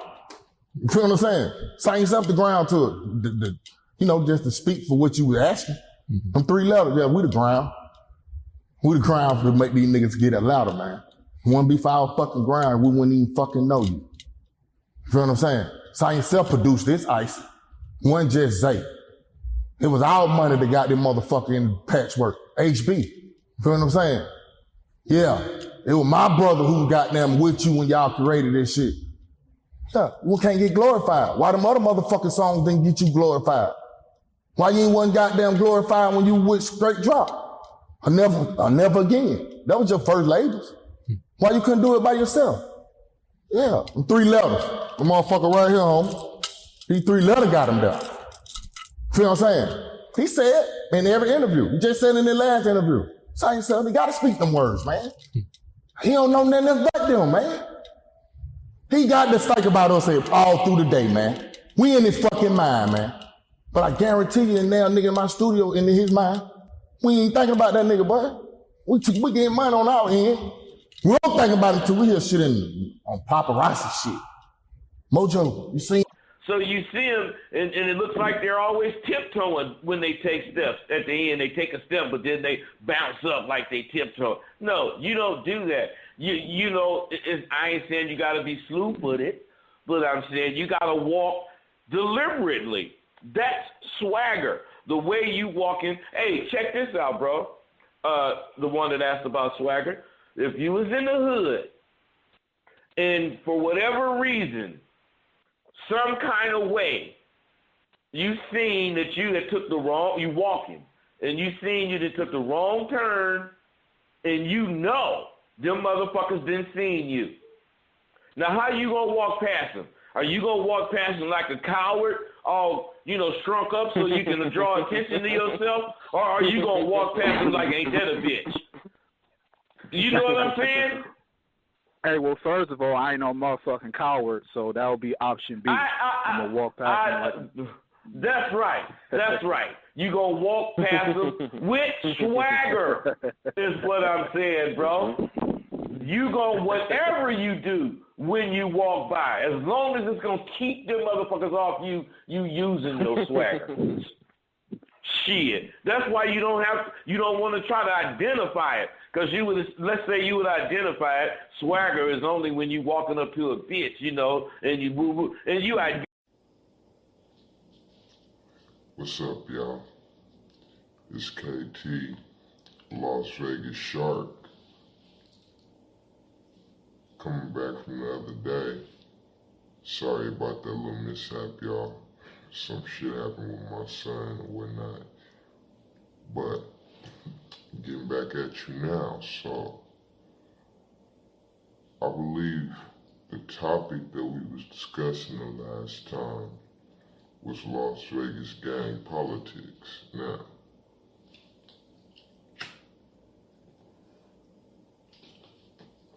sorry about that. I believe we left off on Donna Street, North Las Vegas. Now, homies probably think I'm a fool for talking about the Donna niggas or whatever. I'm giving everybody their recognition. Fuck it. Now, when it comes down to the Donnas, they originated as the GQs. They banded together after my neighborhood became a neighborhood.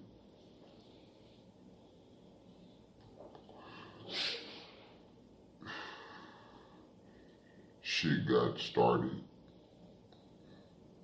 They turned the shit into Donnas. Now, I am not a Donna, so I'm not going to sit back and give you their whole history because I do not know their history. But I can tell you this. Donna niggas, I would have to give them their credit. They some of the most livest, thoroughest. I have to stop dancing the way I dance at when we go to parties with the commission and everything else. They can't see me sweat, they said. I said, if I'm going to get promoted the way I'm dancing, I guess I won't get promoted. And the other part I always got is, why do you always smile a lot, man? Why you be smiling all the time? You know what I'm saying? I'm an easygoing guy. I'm happy. What do you mean why I'm smiling? Oh, they think you a clown. They can think whatever they want. I'm getting things done. Okay? I smile all the time. I say good morning to everyone. To all inmates, I say good morning, and to my officers. Some of the commissioners didn't like me. Oh, she don't like how you say good morning to all the inmates. You don't like that. You still don't like how you call all your officers soldiers. Because I call all my officers soldiers. I didn't see gender, I told them. Because that girl or that female came to work with her hair done and her nails done, and there's an alarm, you better mess up your hair and put that helmet on. You better break those nails, which is only going to be a certain length anyway, to get done. Right. So I truly believe, I told him I never see gender. You're a soldier. So don't tell me that I should get this man to do something that you supposed to do too, that you get equal pay for. You know? And some of the women had more guts than some of the men sometimes. You know? You can't judge who's going to have the guts. So you have no idea why people they don't like you or didn't like you? Most people like me. The majority, I think. Okay. I think most of them like me. I still have a good rapport. All inmates I get to see in the street greet me with love. That's Take true. us to their restaurants, tell us we can run up a tab, and I never run up a tab high. When they tell me we can parlay on their tab. So we were actually in a cage next to each other, and we got to talking, and she had been in there for months, and I didn't know who she was. I had never seen her. I didn't really know. I knew about the situation, but I never got to see who she was until that day when I met her. I mean, I saw her getting, walked to confinement, but guys, I can't see that far. Like, this is I can't see that far, guys. So of course you see, you know, these little itty bitty people from your window, and you don't even know who they are unless you really know the person. Then you can identify who they are. So anyways, so I finally meet her, and she starts telling me all this information, and I'm like, why are you telling me this? You know, in my mind, I'm like, I don't want to know. I'm on my way home. I don't even want to know this. You know, like, why are you telling me how you were doing so much with this officer? And then she just spills everything. And I'm like, wow. Is it because she has nobody to talk to? Is it because she's lonely? Is it because she's been in confinement for so long? Why are you just telling me all your business? I was under investigation. I mean, and if I was her, I wouldn't tell nobody my business, especially to a person that's under investigation. Because guess what? You don't know if that person's gonna turn around and snitch on you. You just basically told this person your whole life story. Why? I was thrown back, but of course, guys, I didn't say nothing until now. Until now, when I'm. It just depends on how you plan it in her head from that point forward. So yeah, man. As far as where, anywhere you go, I don't give a fuck if you're on your honeymoon. Hey man, if you in Oak Cliff, South Dallas, North Dallas, East Dallas, Pleasant Grove, Raleigh, Frisco, wherever you at, man. Whenever you see a broad, even if she with a dude, man, if she looking at you and giving you some kind of action, you still got action and getting nothing. So where is unlimited? That's like, where is any fucking word you can think of that a chick might be at a swimming pool, at your children's school, hey man, anywhere that women go, church, it's all good, man. If she there and you feel like you can talk to her, then you got action and pimping on her. So hey man, with that being said, good luck, baby. Good luck. Stay up on your pimping. Alright, Mr. Diamond, I'ma holler. Prisoners in a cell. So you have to understand, this is a planned intervention, yeah? So in the private sector and public sector, if it's planned, officers will get kitted up and they will have a camera person, somebody on camera filming it. That's for officers' protection and prisoners' protection. You know, you'll speak to the prisoners, you'll try and de-escalate, maybe tell them, get back of the cell on your hands and knees so you can go in and cuff them, get them to back out of the cell. There's various techniques you can use to get people out. Anyway, so this manager is talking to these two prisoners, and without sort of referring to the team or the guy who was coordinating it, she decided that she de-escalated and these two prisoners, she was going to lock them and let them out of the cell instead of the teams going in. So she did that. These two kids were covered in shampoo and God knows what. We chased them up and down the wing for a good 20 minutes. You know, it was quite comical in the end and quite embarrassing as well. So, but there's lots of instances, certainly with young offenders, they were at it all the time. Just want to ask you about strip searches then, because strip searches. I've seen your video on strip searching. I'm lucky because Arizona, before I got incarcerated, had the finger wave, which was the officers put the rubber gloves on and shoved the finger in the anus. The furthest thing from you. You's a scumbag, nigga. You really a scumbag. When you wake up and look in the mirror every morning, nigga, you see a scumbag. You see a slime ball. You see a low down, like, slithery, weaselly motherfucker when you look in the mirror. You can't even see a man when you look in the mirror, man. That's crazy. I don't know what that feel like. It's no situation that's gonna make me compromise my manhood. It's no situation that's gonna make me compromise my balls. But you have to see a real scumbag when you look in the mirror. You know that. You know that. Talking about fuck you squares. I don't trust nobody. I trust me. No, you don't. Because you know if you had to depend on yourself, you're going to betray yourself. And I don't know how a motherfucker disloyal to himself. I don't know how a motherfucker betray themselves, but you gonna figure out a way. Cause you's a disloyal, betraying motherfucker, you know what I mean? So if you gotta snake yourself out of some type of shit, you know what I mean? You might not know how you gonna do it right now, but that's one thing your determination is gonna do. It is. I just got a house and I'm about to start my garden. Yeah, get you some good manure and your shit gonna grow big as fuck. Like all the shit I grow, shit humongous. I got about 50 watermelons finna come up. All kind of shit finna come up. You know what I'm saying? Like, and that's another thing. Like, if you start you a garden and shit like that, you ain't gotta go to the grocery store and spend no money. Like, if you stay in the neighborhood, if you got a house with a yard, I know everybody can't do it, but on some real shit, you stay in an apartment. Even in apartments, you can grow some shit in some pots on your back thing. But you know, everybody don't eat what I eat. That's why I can't tell a nigga what to do. You feel me? Like, everybody don't eat what I eat. Like that's what I eat. I eat from the ground. You feel me? Like, I eat vegetables. You know what I'm saying? Like, I don't gotta go to McDonald's and shit like that. But I ain't shitting on nobody who do. Like, everybody don't know. Everybody own what they own. They own their own shit. Some niggas ain't got time to do this type shit.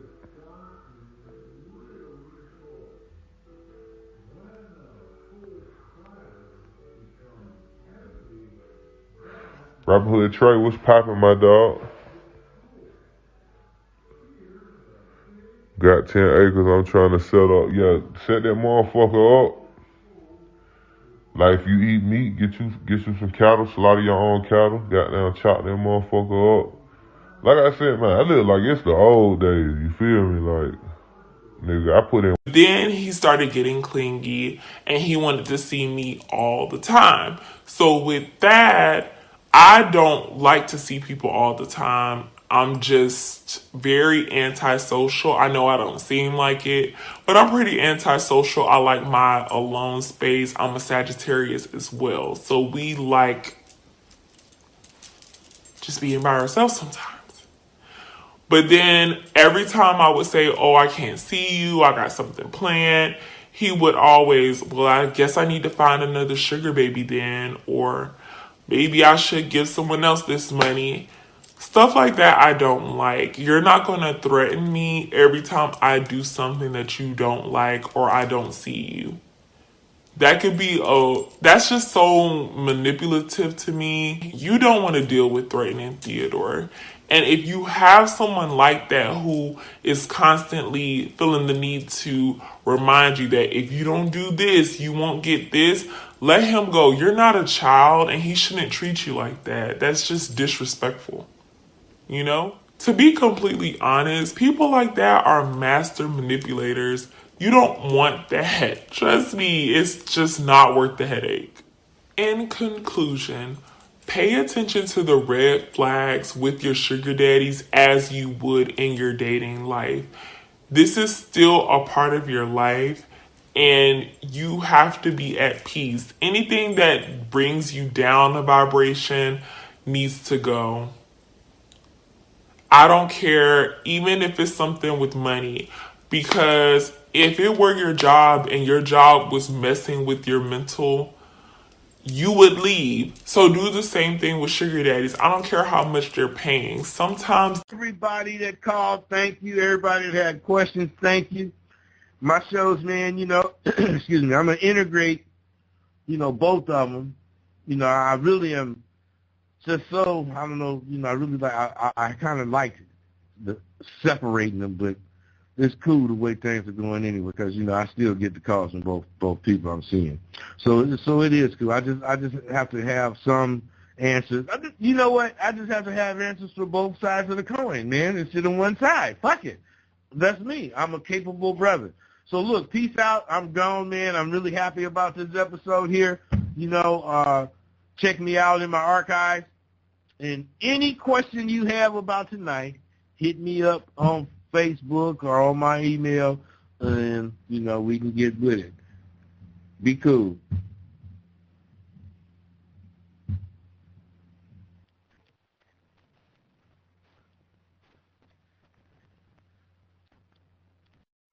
Okay, Kevin, for the grand prize of $1 million, what color is the White House? I know this. 5 seconds. Oh, switching to Geico could save you a bunch of money on car insurance? Okay. Judges? That's true, Kevin. They'll allow it. Congratulations. You're a winner. Woo! Geico. Because not all women are going to open up. Some women have inhibitions and they're just not going to open up to you. But the majority of women do have things that touch their minds, touch their hearts. And if you are the man that touches it, they will open up to you and they will let themselves go. Number 9, if she's not paying you or laying you, and this is the one I want you to remember. If you don't remember anything else in this stream, remember this. If she's not paying you or laying you, then she's playing you. There are only 2 things of value that a woman has. 2 things. And that is sex and money. So if she's not giving you either of those things, what are you doing? What are you thinking? What are you going for? What are you settling for? What's going on in your mind? Why are you sitting here acting as if you are in a relationship with a woman that's benefiting you when she's not giving you any of those things? You are a fool, and you are convincing yourself to be more of a fool by allowing yourself to sit in a situation where you know it's not benefiting you. And the thing is, if you stay in a situation that's not benefiting you, it will never benefit you. A woman will give you what you accept, and you deserve what you accept, but you also deserve what you demand.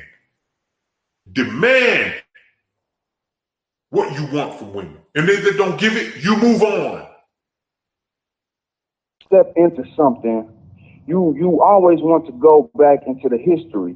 No, it's 2020, and no, we're not finna walk out here with no stacks or no, none of that.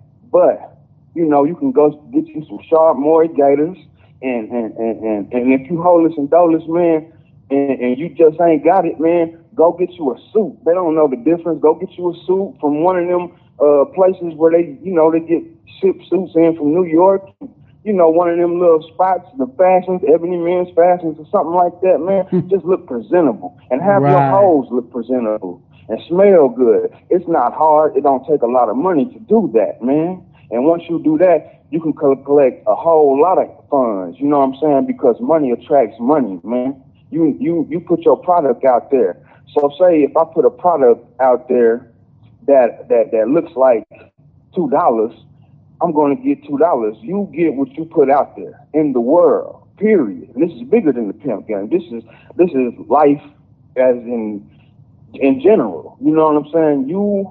What you put out is what you receive, man. And so you can't just be putting out no raggedy taggedy, Joanna man looking bitch and expect you to and expect you to get talk your funds, shit, Pete. man. Go ahead. You got the flow. You got the flow. Go ahead. Yeah, man. Because are we going to say the purpose of life is to become a basketball player or become a trucker or become a boxer? I don't believe the reason we exist is to become any one of those things. Then the question becomes, then why do we exist in the first place? What is the purpose? Now I contend life has no purpose. That's what I contend, right? And that's going to be weird for a lot of people.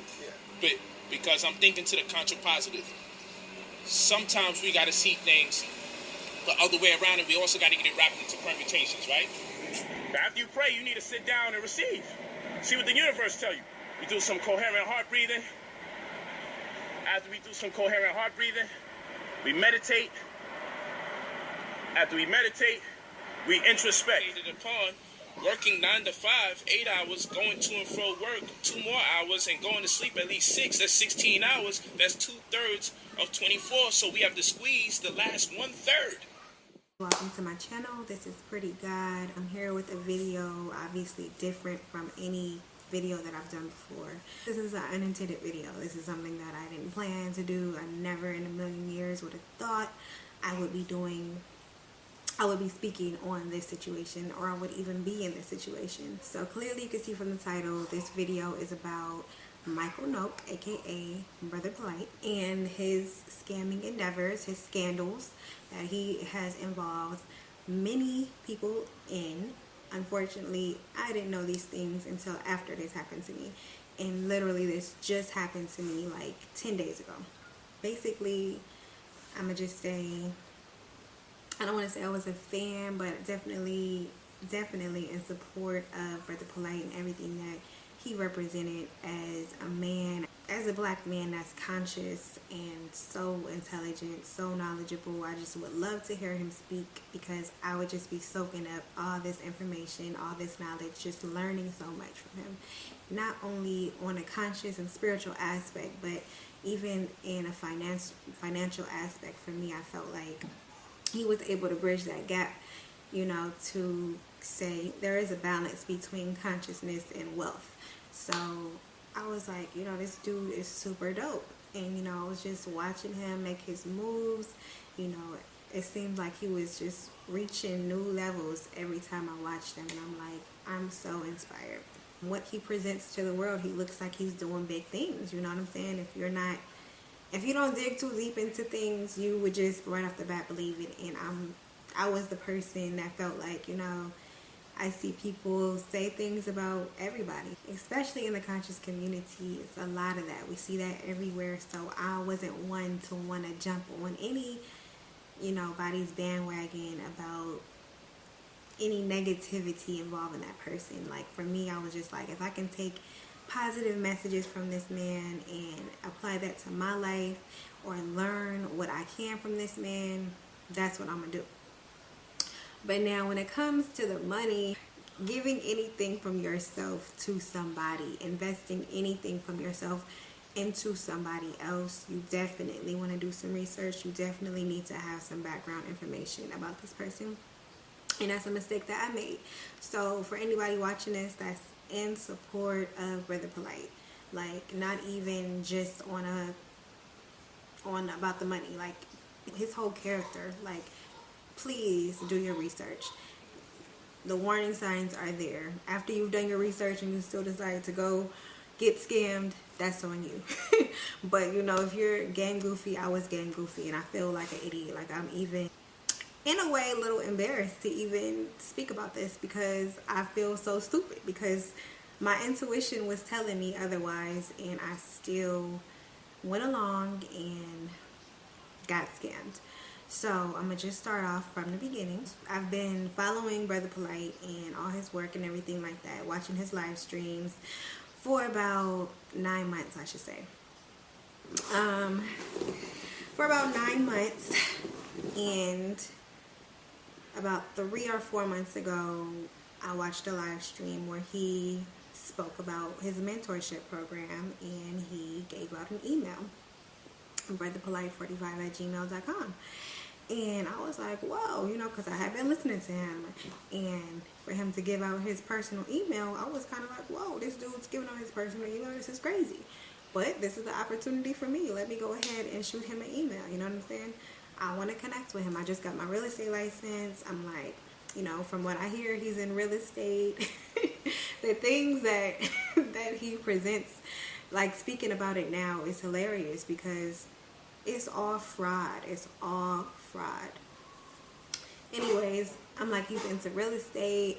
You know, we can meet up or talk, chop it up on the phone, connect and build. You know, that was my goal, like, to connect with him and build, like, show me the way. You know what I'm saying? Like, I'm ready to learn all that I can and apply that to my life, because I want to get out of, you know, poverty. I don't want to live struggling or working a 9 to 5 or anything like that. Like, I want to be able to move how I want to move as an entrepreneur.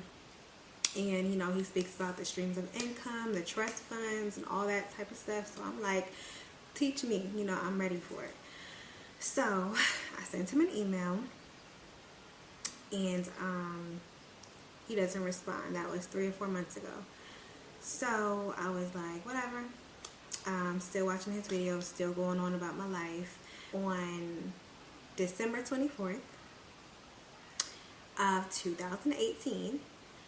I sent him another email because I happened to be watching another one of his videos in my room, chilling, vibing, listening to one of his lives. What did he say? It was something that got me. He's like, you know, we have coaches for everything. We have a coach for this, a coach for that. But who's your coach when it comes to your money? Like, you know, I'm offering a mentorship program. You want to get off that clock. You know what I'm saying? You don't want to be working for somebody else's dream. You know, invest in yourself. You know, I can show you how to make 3 streams of income, 6 streams or 9 streams. You know, he's giving that whole spiel. So I'm like, you know what? Let me shoot him another email. So I email him again. I email him that night. The next morning, I get a call. I don't answer because I don't know the number. But the message that followed said, peace. Peace, this is Brother Polite. I called to know availability in regards to the mentorship program. So at that point, I'm like, oh my God, you know, I'm juiced. I'm like, he called me. Let me call him right back. So that's what I did. I woke up. It was morning, Christmas morning.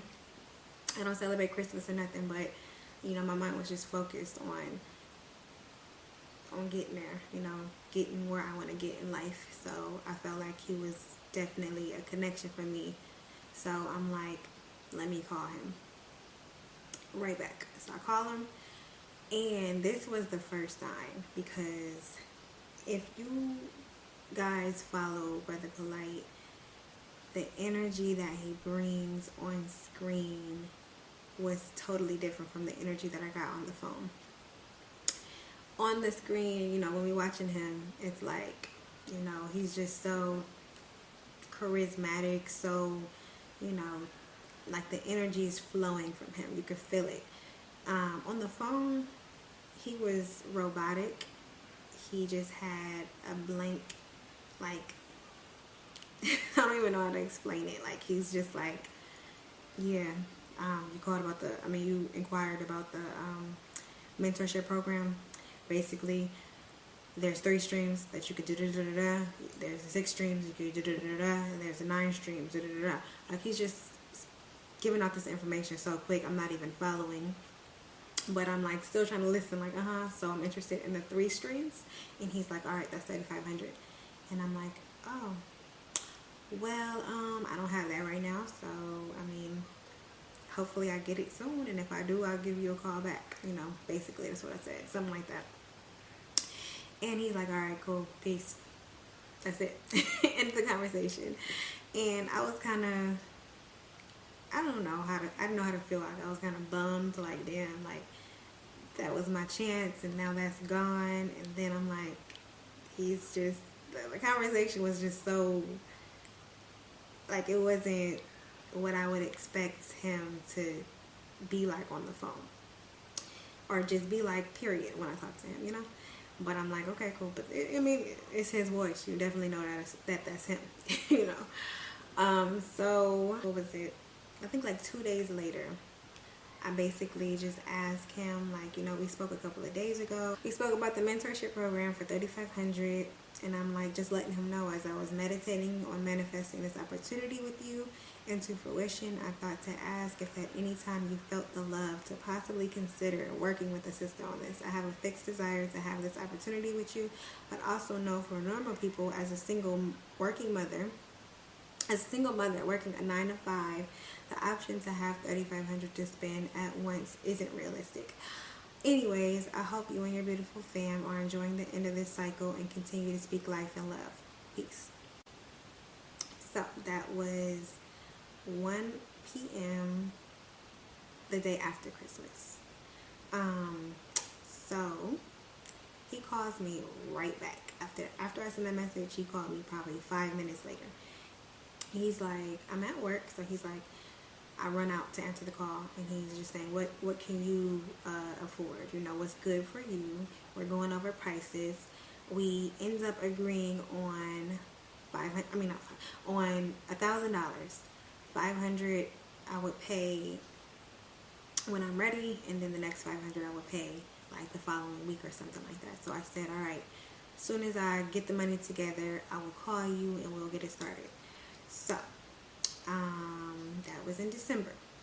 A month later, which was January 31st, before then, before we even got to the point where we were starting the mentorship program, he was in San Francisco, because I'm out here in the Bay Area. That's where I live.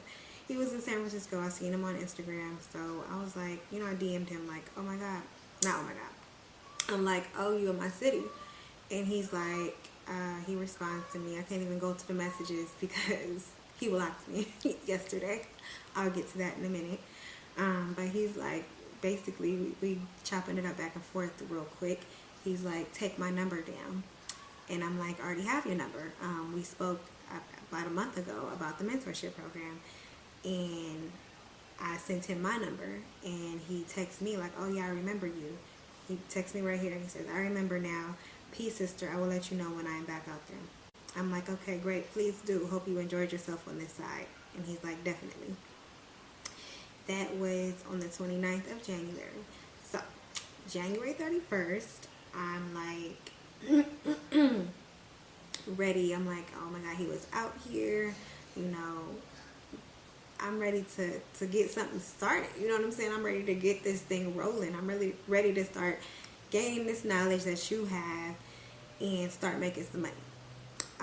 So, also the night before, I was watching another live stream of his. And at this point, you know, I had a good savings saved up. I had just been saving from every check, like literally taking 80% of my check and just putting it into my savings after bills was paid and stuff like that. I'm listening to a live stream like the night before. I text him this, and he's just saying, you know, there's no risk in life. Like, the risk that you take is working for somebody else. Like, don't have your money sitting in a savings account that's not even a savings account. He said, don't have your money sitting in the bank where you're not getting anything from it. You might as well like take that money and invest it to where you could receive something in return. And I'm thinking, like, you know what? He's right, you know. I know, but I mean, it happens. It happens to the best of us. But I'm like, you know what? He's right. So the next day I'm at work, and I sent him a message. I'm like, Grand Rising Polite. I'm just about ready to make my first payment for the mentorship program. Next week I get paid and should have the last portion. How do we get this started? He calls me right away. So this is like his pattern. I sent him a text.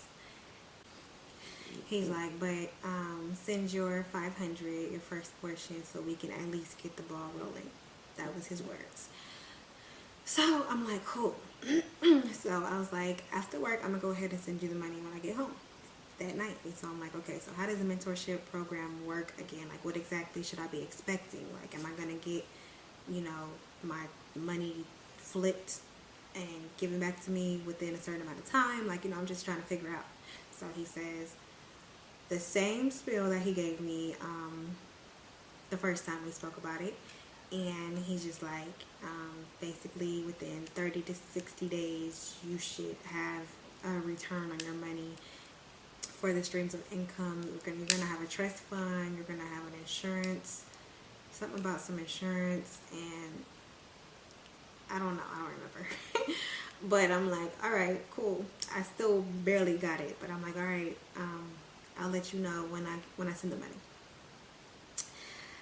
Please, y'all, don't come at me. I know. I know. But I am trusting in this man, so I'm like, you know, let me not think too deep into it. But I do text him right after we get off the phone. I said, along with your Cash App, can you send me a brief description of what you just told me? You deliver a lot of information very fast. So he responds, the following corresponds with 3 income stream. Coaching for 12 times a month, 3 times a week, 30 minutes at a time. 3 income stream program consists of life insurance trust to be assigned to insurance policy and knowledge thereof, tax lien knowledge and know-how, tax deed knowledge and know-how, 30 to 60 day commitment to coaching, revolving line of credit, 30 to 60 business days. Yeah. So I'm like, okay, thank you. I still don't know how exactly that works to bring me streams of income, But I'm like, you know, he got the knowledge. He's doing it. I'm going to learn once we get started. So I'm like, okay, thank you. So he said, send me a screenshot confirmation once you sent the money. I said, okay. I said, I'm off at 5. I'll be home around 6 tonight. Something weird happened. He sent me a message of the Cash App. This might have been God, like for real. He sent me a message of the Cash App to send it to. That message somehow got deleted. Like it erased itself out of my phone, like while I'm texting him. So I was like, what the hell? So I didn't have where to send the money to. So, but I'm like, coincidentally, my messages stopped sending to you and your last message with Cash App info deleted from my phone. So, like, my messages stopped sending to him. This is crazy. I forgot this happened. My messages stopped sending to him. I will show you on the screen. It stopped sending, and then his message deleted. So I sent that message, and he sent me again the amount and the Cash App name. And this was going to Nina Rari, who is the girl with the surgery that he posts all the time now. So I said, I'm off at 6. I'll be home around, I'm off at 5. I'll be home around 6. I go to the bank, and as I'm at the ATM, like, I'm just asking myself, are you about to do this? Like, are you sure about this? That's my intuition speaking. And I'm like telling myself, it's good. Like, everything's okay. This is okay. I'm like really running on adrenaline because I'm just hyped up that I'm about to get started, but also I'm unsure. So I'm just trying to go with it's going to be okay. And I'm trying to tell myself that. So I'm just going ahead and transfer the money to my checkings so that I can send it through the Cash App. So I do that. I just hurry up and do it and quiet that voice in the back of my head.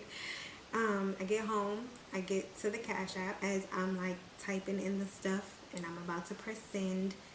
Another voice like, are you sure you don't want to think about this a little bit? And I'm just like, you know, it's gonna be okay. Like, he got too much to lose. He wouldn't do that. you know he wouldn't do that, right? So I press send. I do it. I send the money. I send the 500, and I send him the screenshot of the 500, which I'm gonna show on the screen. Send it to the name he gave me, and that was at 5:55. So for the next hour and a half, I go work out. I don't hear anything back from him. So I text him at 7:37 because up until that point, like, anything I say to him, any message I send to him, he is very prompt. He was very prompt at responding to me, and most of the time just calling me instead of even texting back. So I'm like, okay. After my workout, I hear nothing. That's like an hour and a half after I sent the money. I'm like, please confirm you got it. He said, yeah, sorry, I'm in a conference. So I'm like, okay, just making sure. Cool. He's like, word. I'm like, okay. I was even thinking about that because I am a very analytical person. I know this situation makes me seem like I'm not, but I swear I'm very analytical about situations and things and feeling people's energy, like even from his energy over the phone to the type of energy I'm getting through the messages. I'm kind of like, all right, he already changing up right now. But I'm like, you know what? He was in a conference, so cool. He's a busy person, right? So it's fine. So that was on January 31st. So Friday goes by, nothing. I don't hear anything from him. Saturday comes, I don't hear anything from him all morning. So by noon, I'm like, I should have heard something by now at least. Like, you know, I mean, I should have heard something the same day. Like, okay, thanks for sending your money in. We're going to get started on this day, this time. But nothing. So 12 on Saturday, 12 in the afternoon, I'm like, greetings. When can we get started? He texts back, 5 p.m. today. That was weird to me because I'm like, so if I had never asked you when we was going to get started, would you have even scheduled anything? And now randomly there's a 5 p.m. today thing, just today, out of nowhere. So I'm like, getting a little irritated with that. I'm like, okay, that's weird. Like, why am I having to even ask you when this is your program that you're offering? Why do I gotta ask you when are we starting? You know, I sent you the money, so at this point, like, you should be on top of shit. So I'm getting irritated, and I'm just like, all right. That's all. I'm like, all right. So this was Saturday. I was planning to take my kids to a trampoline park to enjoy the day out and do something. I was about to cancel it because I'm like, I want to be ready for the mentorship program. I want to be ready to take a call or whatever we got to do. Are we doing it over the Skype or something? You know, I don't know.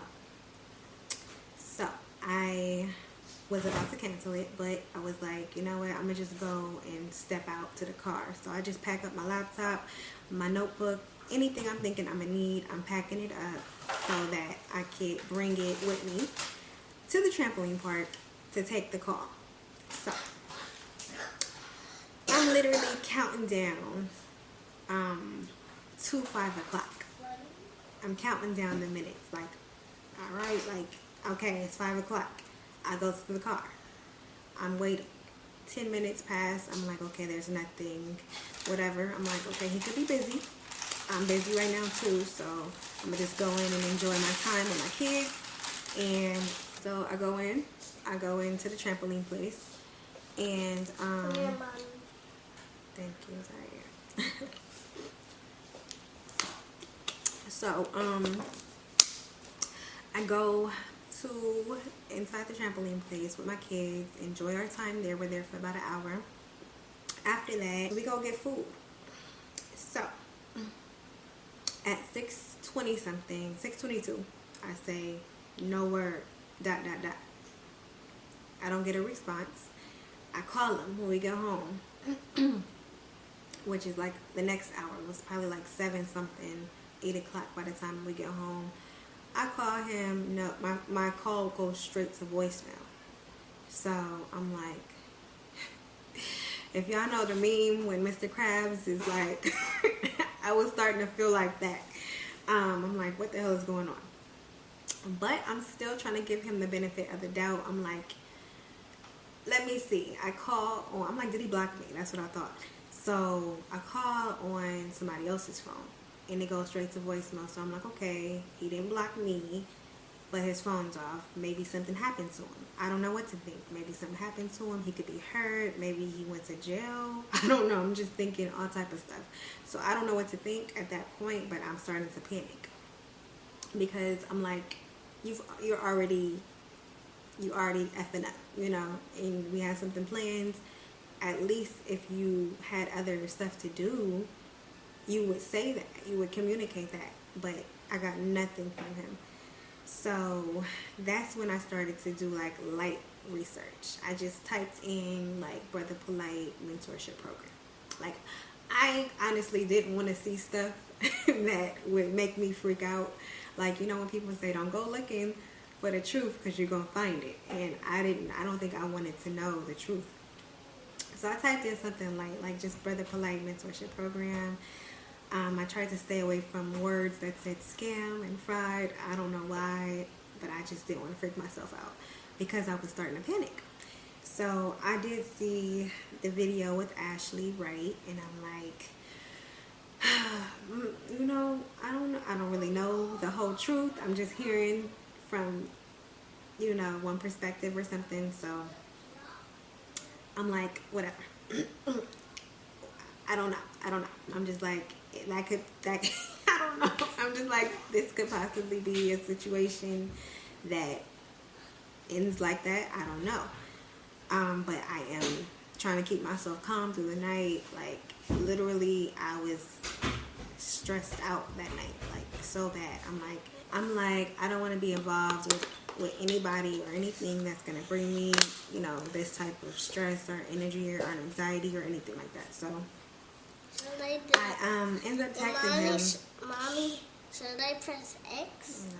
The next morning, you know, I hadn't heard nothing, no calls, no messages, no anything. The next morning, this is Sunday now, at 7:54, as soon as I woke up, like, this is immediately what I did. I said, good morning, Polite. I still have not heard anything from anyone. I know I don't know what's going on your end, but the lack of correspondence is not sitting well with me after I have sent you my savings. At this point, I am requesting a refund. Please let me know when my funds have been returned to me. Thank you. And I put my Cash App name and I said I've sent a request. That was at 7:54. At 10:28 hours later, he says, peace. And then he puts all these messages in separate, whatever you want to call it. He's like, one from some email, 3 emails were sent on my behalf to no availability, 2 from Ra'et, which is one of his wives or girlfriends or whatever, 1 from another email. He said, I was traveling. Please check your spam folder or media folder. Sorry for the inconvenience. At this point, I'm just like, I really don't care to do any further business with you because the feelings that I'm getting and the lack of communication is really stressing me out. So I'm just like, I don't even care about none of that. But I just went to check just to see, just to see if he was telling the truth. I went and checked all messages, all folders, 2 or 3 times. Nothing there. I said, I have no emails from those addresses. He says, please check your media or spam. I said, I checked twice. He said, please forward your email and full name. So at that point, I'm like, how you asking for my email if you said you just sent me an email? How you asking for my full name? If, like, the full name we're going to get to in a minute. But the email, how you asking for my email if you just said you sent me an email? Like, the email that he read from me was back in December. We're now in February when we're going through these messages. And so I'm like, he didn't have my email from December posted nowhere. He didn't have my email. That's information he would have had to get. Like, okay, I'm sure he gets many emails a day. That right there was like, what? I was like, I would prefer to have my money returned to me. I was stressing all night with no communication from you. That gives me anxiety. I'm a young black mother seeking financial freedom, admiring your teachings. I'm anxious to connect and build, but I can't have this stress when it comes to providing for my children. So he says, I know exactly what you told me. I have the trust fund manager doing your trust. The trust cost me $1,150. I had him start for the $500 you said you could handle until you send the other $500. I sent your first 2 lessons in the following questions. Things happen. This is why I don't like to do these partial payments. So now he's trying to put it on me, right? So my question from these, I'm not asking him these because I don't really care to hear any more lies. Because right now he's looking real faulty to me. And he's like, I'm wondering myself, how are you having somebody start a trust fund for me if you don't even have my full name? That makes no sense. I'm just like, I appreciate you working with me. I have not been contacted by anyone on your end via email or phone. He responds, it costs me to work for you cheaper. Hearing out your black and need help situation. Money will be sent back to you tomorrow. So I'm like, this dude is really trying to like make me feel like I did something. So I said, we've all been in a situation where we've looked towards others to guide with knowledge we are just now coming into. I appreciate you, but please don't group me with others. What would you expect one to think after communication is absent or lacking under these circumstances? And then I said, thank you. He said, you are in the group. It's all right. Nothing new. You asked that I help and start work for way less. I start the work. It costs me more than we get paid. You back out inside 48 hours. It's all love. You will get your money back. I wish you the best. I'm like, thank you. All love. Still trying to end things on a positive note. I don't want no animosity. You trying to make me feel like I did something, even though I know I didn't do nothing. Still, the psychological manipulation is there. The next night, all that day, I'm like being patient. I'm at work. I'm like, okay, I'm going to get home and check the Cash App because I can't access it on my phone. It's only on my iPad, which is at home, which stays home. So I get home, nothing. So I said, peace, polite. When can I expect to receive my money? Nothing. An hour later, I send question marks. Nothing. The next morning, I'm like, is this how you conduct business? You fell through with the services, now you're falling through in your work. May you please return my funds to me? He responds, please stop the paranoia. I was told we need another method of payment. Then he sends this screenshot. I'm going to put on the screen. He sends a screenshot that says there's a limit basically on the Cash App that he can't exceed. And he says they attempted to send the money via Cash App per your request.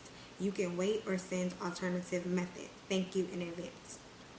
I said it's all about communication. When you leave people to wonder what's going on, that is what happened. Let me cut myself.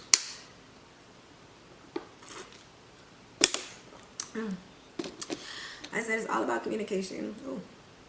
When you leave people to wonder what's going on, then that is what happens. Paranoia, anxiety, stress, etc. Is there only one Cash App to work on your end? I'm like, I know there's other Cash Apps to go through. Like, why are you telling me one Cash App don't work? He's like, I don't deal with this stuff personally. I only teach. I saw your text, so I followed up. Sorry about that. I said, well, it seems you should, being that this is your business and I've only been coordinating with you. I am sending you a Bank of America account. So I send a Bank of America account, not mine, because I didn't want him to have my full name and come back like, look, I'm not sending your money anymore because I get this trust fund with your name on it. So I'm like, I don't want to send him none of my information. So I sent somebody's account information. Nothing he could do anything with but send money. And there was no response from him.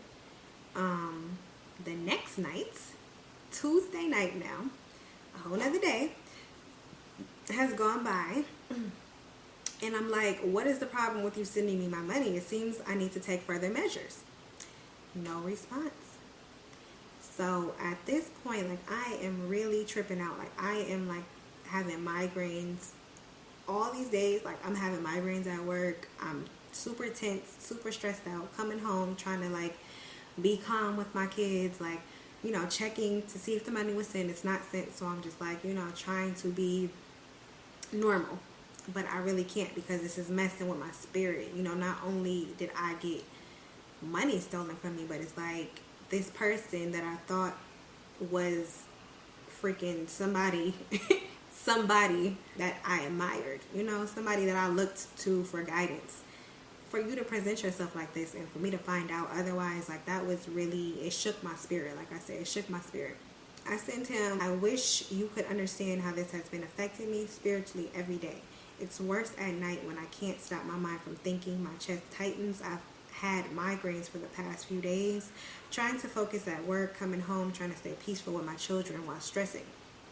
I'm just trying to come at a personal level, beyond all the money and shit. Like, you're affecting my spirit at this point. So I'm trying to come to him at a personal level to understand me as an individual. Like, you don't need, like, I'm trying, like, please don't do this to me. Like, please. I held you at a higher caliber than this shit that you're doing now. So I'm expecting, you know, whatever. He said, the money was deposited. It should clear by tomorrow. The anxiety you are having about something that is not even happening is the type of self-affliction that keeps us back. Listen to this. This is what kind of scared me and still gives me chills when I read it. He says, so what if I were the literal devil?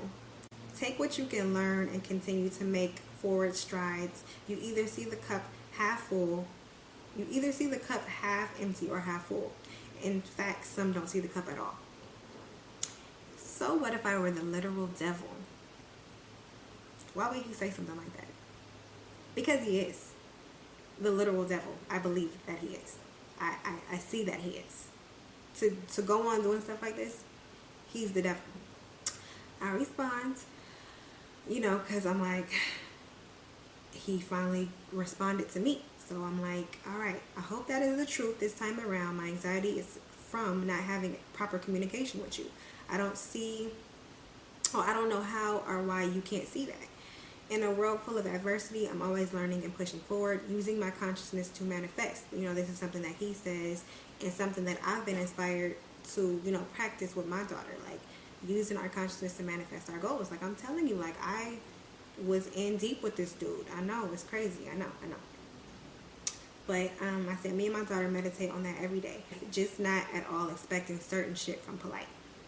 So he said, I missed your calls because of my call forwarding. It happens. I spent money out in my own pocket to help facilitate your goals, confiding in your story. Now it will cost me, and I am also giving you back $500. I made the decision. I will live with it. Not the. I'm like, I don't even know how to respond to that. Like, he just sent me a whole bunch of shit that, like, just send me my damn money. You know what I'm saying?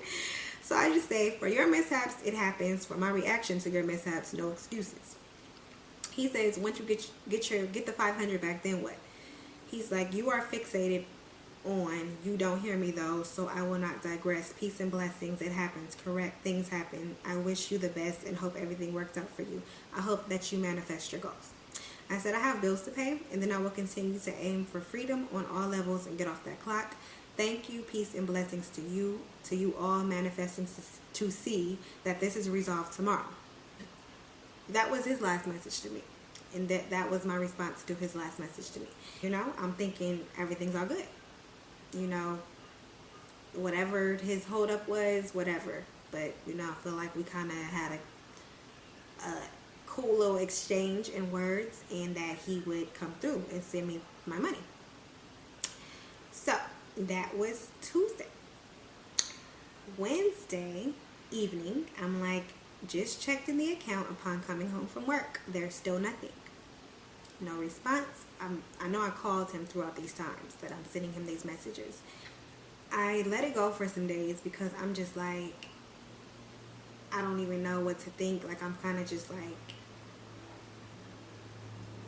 really mentally bothered by this. So I'm just trying to go about my day-to-day life, not think about it.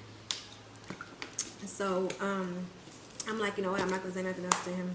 It is what it is, you know. Obviously, he's not planning on sending me my money. Yesterday, because I still followed him. Like, I still want to see what the fuck you're doing. You know what I'm saying? So, I was still following him.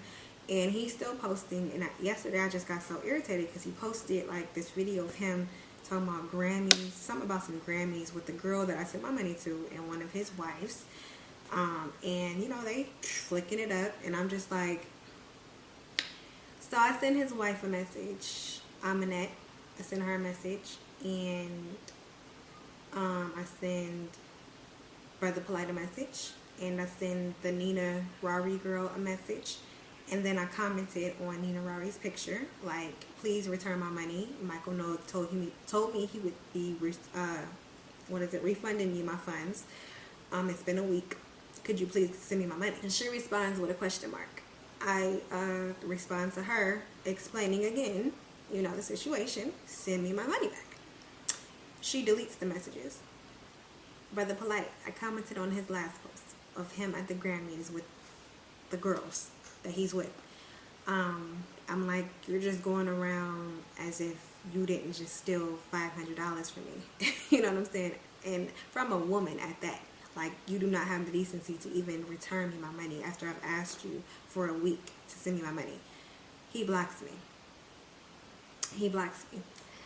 So I'm like, wow, this is really crazy. Like, this is freaking crazy. And I'm running around at the grocery store while, you know, trying to send messages to him. I'm trying to feed my kids. I'm like, trying to stay calm. Like, oh my God, like, this fucking shit is really going on in my life right now. Like, what the hell? Like, really, what the hell? Like, I would have never guessed this would have ever happened. So, what was this? Yesterday, I just started to really just dig deep. I really started to dig deep and do some real research. And mind blown. Like, there's so much stuff out there that he has done, that he is doing. Like, he needs to be exposed.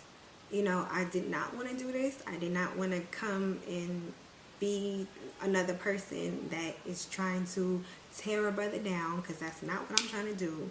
But somebody that's stealing from the community, somebody that's stealing from college students, stealing from single mothers, stealing from people that actually have faith in him or are trying to actually have good intentions with building with him. Like, you're gonna steal from them? That's crazy. And this is just little $500. Like, if I don't want to do the program no more, just send me my money back. But no, of course not. Of course not. Because he's a fraud. He's a scammer. Like, obviously, he needs my $500. So, I just wanted to get this out there so that this could help whoever may be thinking about doing something with him, and to help expose him further, because, you know, it seems like it's stuff every other week coming out with him, and here it is again, scamming. And I wish I had done my homework. I wish I had done my homework beforehand, but like I said, I tried to have faith in the situation. I've not heard anything from him. He's blocked me, like I said. The wife didn't block me. I'm in that, which is odd, because, I mean, even a week ago, I feel like it was about a week ago, she posted on her story, things are not always as it looks from the outside in, if you guys only knew, or something like that, along those lines. And I was like, that's kind of weird. Then one of them, Victoria, looked like she sniffed coke. You know, I tried to ignore that sign too, but I don't even... Anyways, follow your intuition. That's what I'm going to have to say.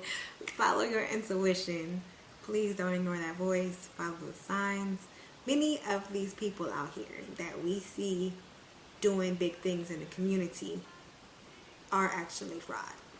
And I was in denial for the longest. And many of that information is available to you to see. So before you go investing in anybody in the conscious community, unfortunately, it is in the conscious community, do your homework. Expose his ass and bring him down. Peace. Black man, got a lot of knowledge, righteousness, and he's trying to, better help enlighten the community, the black community specifically. You understand me? So he solidified it. After this, I already know Polite don't have no righteousness, man. And I put that in the universe. Michael No, a.k.a. Brother Polite, life will be miserable until he give me my money back, until he make amends on giving me my money back, man. I feel like going back and forth with you. Don't you know this man played Ghost for almost in that 9 month span? It was like 3 months. Polite just went totally ghost. I have to text Polite 2-3 times to get one text message back. I gotta call Polite 100 times just to get one phone call back. He was just playing these games, man. So once the situation came back up and we were talking to him, I was talking to him the other day. If you go on his Facebook page, when I was on the phone with him, it's like, yo, I'm so done with your bullshit, bro. It's no reason for me to go into this situation with you or that situation with you. Unity in the black community, but at the same time, that's who you're preying upon. Yeah, like, why would you do that, bro? And people like, oh, well, he just gave the money back. 9 months later, imagine if I come to you and say, give me $15K and I'm going to give it to you back in 30 days. Or if I'm going to give it back to you in 60 to 90 days. And in 60 to 90 days, we can't find you. And it takes you another 9 months for you to just give us our money back. That Polite scammed me. When I first got out of jail, I didn't know nothing about no conscious community, none of that. Polite scammed me for $550, and I was gonna get at that nigga over $500. So if you ain't get at that nigga over 15 racks, like I said, it disgusts me. It really disgusts me because I thought they were a better morale and character than that. And I don't like the fact that they tried to prey and attach themselves to me to continue to harm people that I love to protect and support. And I thought that was really disgusting. At that point, I no longer want to associate myself in any type of collaboration or partnership or friendship with that family. And I feel like it's really important that people know, because I'm still getting messages and emails of people that he's taking money from, and he's giving them the same okie doke. And so I was like, you know what, Pharaoh, it's time that I just sit here and be like, you guys can't do this. So for everybody that's coming in here and finally get on YouTube, this was my experience, and I can proudly and strongly suggest that nobody should be supporting this man financially in any capacity. Like, if he's trying to sell you something, then you probably don't need to include yourself with it. Like, there are YouTube where he does say some really awesome things. However, we need to start asking very critical questions if we want to buy anything from that man. And I'm telling you, there's nothing that you need to buy from that man. Because you're just going to end up like everybody else, trying to figure out where your coins went and why you didn't receive the services or product that you thought you were paying for. Period.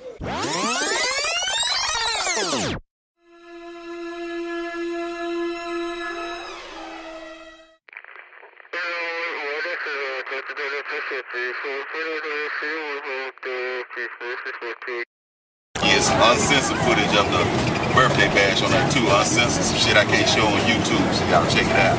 Anyway, man, I'm gonna keep it going. First question come from my man Jay Feezy. Jay Feezy up in Syracuse, New York.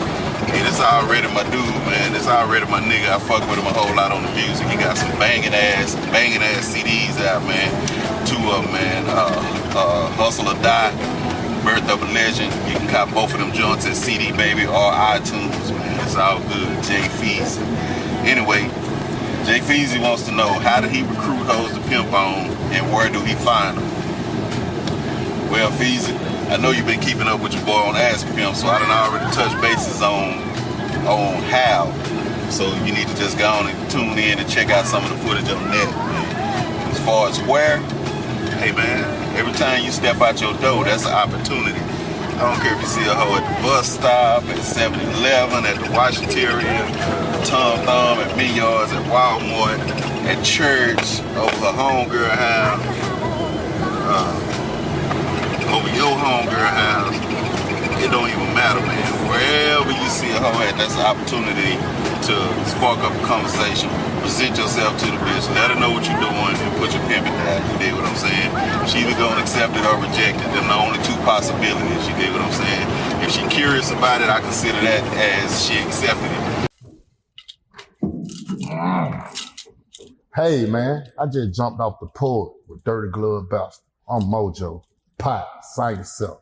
I'm out of here. Say you ride jets, nigga, that snake's on the plane. Cross the whole game just to get a little fame. Wrote a couple labels. All right, we got Mojo off the porch with us today. Hey man, sign yourself, the realest one.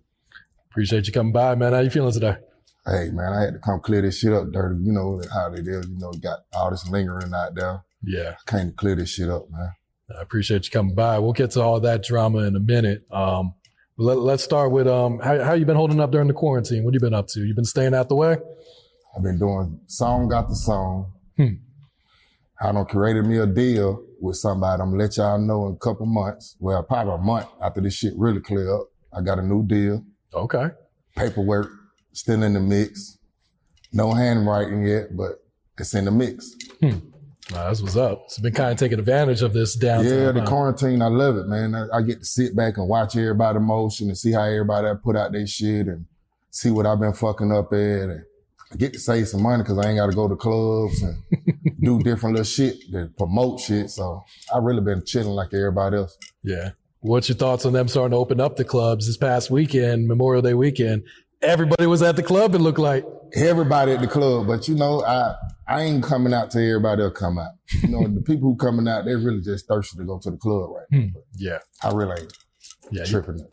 It's gonna be my turn when I'm gonna be in there. Okay. They gonna know I'm there. Present gonna be felt. Yeah.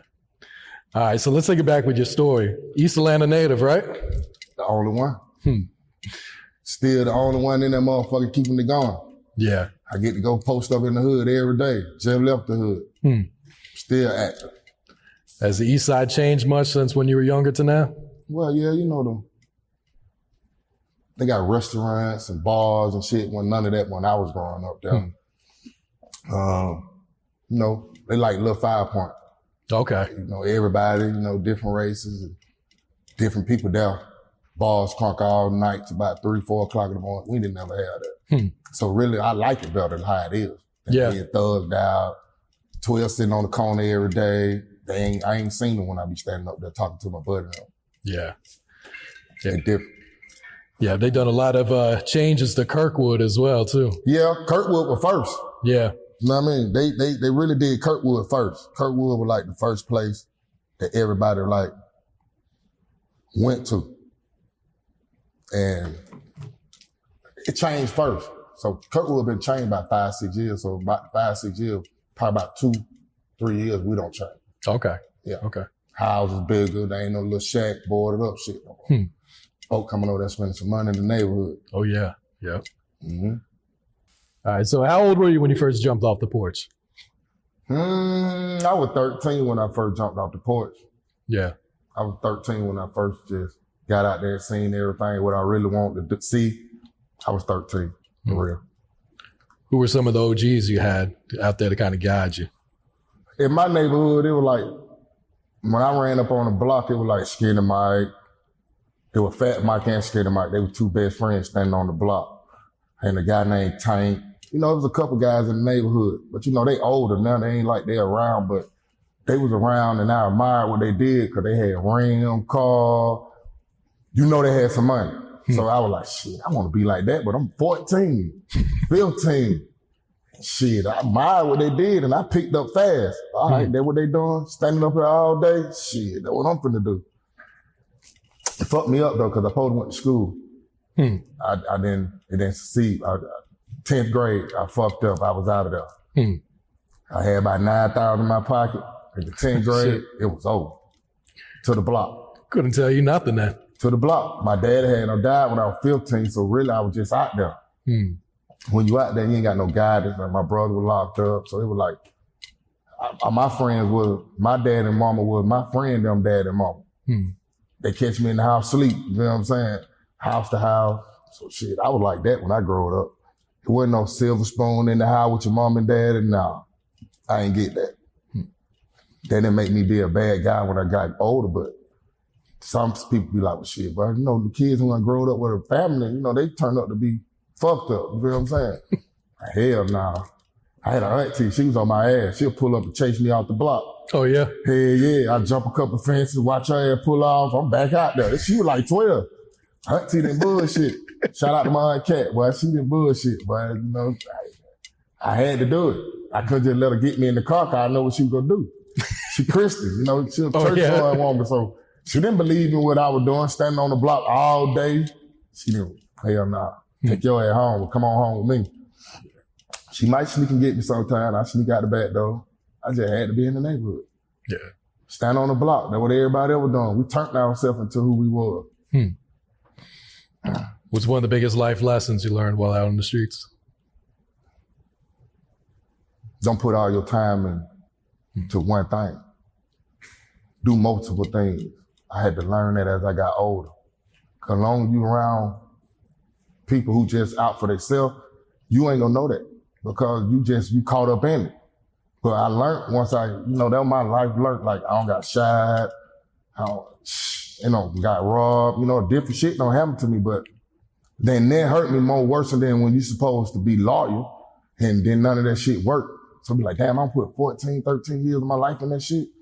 And I got to go to this and this better for me now because I got 5-6 businesses going. So now I ain't got to come outside every day like I used to rush to get outside and get on the plane and do different shit for this one thing. No, it was different now. I got 5-6 businesses. I got shit I can wake up to and unlock the doors and turn the alarms on. Yeah. You know what I mean? I'm more business minded now instead of me just being one track minded. When I was growing up, I was more one track minded. I could get the money, but I'm fucked it up because I ain't number one track minded. Shit. You know what I'm saying? I could always get a bankroll, but I'm always fucking it up because I was one track minded. I ain't have no big brother be like, hey, you can go ahead and put your money in this. Or go put your money in that. And this can grow. Yeah. Shit, it took me to be damn near 35, 36 to get an account. Oh, shit. Because I'm used to seeing my money in my box. So yeah. My money vacancy around me every day. I ain't used to seeing that shit somewhere else, and I got to keep call checkered. And that was different. We have a credit card. And I ain't got to use my money. Book me some flights and buy studio equipment. Like, I wasn't into all that because I'm hanging one track mind. But once you get with some more people, they be like, hey, man, you got this much money. Why you not doing this with this much money? I was like, shit, I was scared. But then they start using their money and I see this shit going triple. I'm like, well, damn, let me try this. So now instead of me getting a tow truck like he did, I got a Sprinter company. Okay. Instead of me going to get rapping in everybody's studio and paying them to build their shit, I went and found me a building and I'm going to build my own shit. When I first started rapping, I knew I wanted a studio. I knew I wasn't going to be the guy to go and give somebody $40, $50 every time I want to rap. It wasn't in me. But still, I did it because I didn't have the knowledge. Yeah. I'm doing what everybody telling me. Hey, let's go over to this studio. Let's go to this studio. But I'm knowing that this money evaporating out my pocket because I'm in here 5-6 hours. We're doing some 10-hour block. But it's helped me because it helped me learn how to get my shit together. Mm-hmm. All right, now you know you rapping in these folks shit. You paying $6, but you sitting in here 10 hours doing 3 songs. Hell no. You got to do a song an hour. Song every 30 minutes. You got to do damn near 7 to 10 songs in 10 hours. I put myself on that. I ain't have another rap buddy to put me on that. It worked out. I got better. Then I started out like, fuck it, let me find me a building. I went to my neighborhood and found a building on Moreland. Got me a building. Took me about probably $10,000 to put some walls and goddamn sheet rocks and doing the flows and ain't no AC in them motherfucker. Fucking cut the wall out, put an AC unit in them. Hey, I did so much to that building. I probably was in there about 15 months. I got the hell on because it was small. Shit probably was 700 square feet. Oh, wow. It was a check cash plate. I turned it into a studio. So when it got open over there in the Metropolitan, I was like, well, shit, 2 Chainz, everybody over there. Shit, I want to be where everybody else at. Lucha. Shit, what I want to be over here on, I know this shit just boring. In my neighborhood, right here on Moreland, the other end of Moreland, not in the neighborhood of Moreland. I'm on the far distance of Moreland. I'm like, hell no. So when they got me an opening in Metropolitan, I took it. Yeah. Shout out to my boy too. My boy helped me get that motherfucker. He was already in there. He wanted to move to another location, so I got the location. How long you been there now? I was there 6 years. Okay. I just left in January. Oh, did you? Okay. Yeah, got me a bigger place, 5,000 square feet. Oh, shit. 3-4 studio room, recording, opening, like, you know what I mean? It's all a setup. It's how you want to do it. You don't supposed to decrease. I increase every time. I ain't gonna never not increase. But you know, certain shit, you take time. It probably took me 2 months to get my shit together in the other studio. Different here, it been about 4 months. Oh yeah. You know what I mean? Ain't no just jumping in that motherfucker like recording tomorrow. I get everybody calling, bro, you ready? You ready? Like, nah, motherfucker ain't ready. But it'll be ready 2-3 weeks. Okay. So how long you been rapping now? 2014. 6 years. Okay. Really, I started in December 2013, but 14. What had motivated you to start rapping back then? It motivated me because I see everybody else getting money. And a nigga don't rap my life, my whole fucking life. Everything I done, every car, every jug you don't see me make, every time I'm stood over the stove. So shit, you know, people putting that in my ear too. I never wanted to do it because I felt like I was making more money than a rapper. I see y'all got to go up there and stand on stage and be slave and get half of that money to the next motherfucker. So shit, I ain't got to get half of my money to the next motherfucker. So I felt like that about it. But then, you know, it was certain shit I seen that I was doing already with rappers crying about. Jewelry, money, and car. I already had that. That would make people admire what I got going on because they was already knowing I'm already on my shit. Never not been on my shit. Always been on my shit. Any nigga, you could ask them about my name. They go, I would tell you, Mojo been on this shit. I got a bigger hater though, but you know, Mojo on this shit though. That's what really made me want to rap because I seen the money. Like, they getting free money now, my well say. $200,000-$300,000 a show. Oh, that's free money. You know what I mean? Them niggas ain't gotta do them. Go out there and stand on stage, man. Pace back and forth, man. That's all this shit about. Do a couple interviews, shake a couple people's hand, go on about your business, man. I know how it works. I saw it so many years. Some niggas don't even do half of that and they still getting $200,000-$300,000. Some people ain't even people person to get that much money. I'm a whole people person. That's what I do. Yeah. I fuck with everybody. Can't hate out here. You hate, that shit don't go nowhere. But in a circle with some more haters. That ain't my thing. I don't hate on niggas. I give me some money. Everybody know me. The Mojo go get them some money, stay out the way. That's what you do. Yeah. I don't did all the bullshit. The bullshit didn't work for me. When I do all the good shit come to me. People want to fuck with you instead of saying, there you go. They on the bullshit. Cause that's all you get when you want to be gangster. You feel what I'm saying? I don't did all that. So I had to think like, damn, Mojo, how you want to be treated? That y'all just putting bullshit in the game. Have other niggas looking sideways. So I stayed away from all the bullshit and started making my own shit happen. Yeah. I feel like I did great. Instead of me got to chase a dream with a nigga. I chased my own fucking dream. Go in my own booth, put out my own song, put my own shit on World Star, look at my own reviews, get my own fucking check in the mail. My own. Until now I'm signing the paperwork and this shit goddamn, these folks gonna give me this money, shit finna go different. You know what I'm saying? But I've been spending my own money for years and on niggas. For years. Do you wish you would have started rapping earlier? Hell yeah. Medell tried to make me rap so fucking early in this shit, man. And I wish I would have just took what the lady said and ran with it. But like I said, I was making more money like not being in the rap shit, but not knowing I was dumb as hell because I'm right there in the rap shit. If I'm gonna follow this shit, if I'm gonna be here and watch this shit and make all this money, I should have been in it. I watched Walker get in it. I watched when Nick them came and got in it. Oh, yeah. French them came and got in it. I'm watching this shit and I still didn't jump in it. It took me had to realize like, damn, bro, you tripping. Like everything in front of you, you just ain't grabbing. And that's what my problem was. I wasn't grabbing. I'm on the grab part now. Go get the money now. Fuck all the bullshit. Yeah. And I was just on some movie shit though. Fuck the rap shit. I'm getting on some movie shit. But it took for a nigga to come say, hey, let's crank this shit back up. So I'm like, damn, okay. Hey, I'm gonna go to the radio. I'm gonna go do this. I'm gonna go do that. Damn, I get to be an artist. Instead of me trying to be the CEO, the artist, the manager, the fucking driver, the nigga, everything, trying to make this shit work. Now I get to play the fucking the artist instead of CEO. I can let another nigga say CEO. Long as I'm getting paid. Long as that paperwork say what I said before the bed, let's run with it. But that be them niggas who be dead ass broke and get that paperwork and get that money and don't know how to act. Money been in my face. Been around money. I got money. It's all about the talent now. I know I can go in there and out-rap these niggas now. At first, you know, you had your little feelings.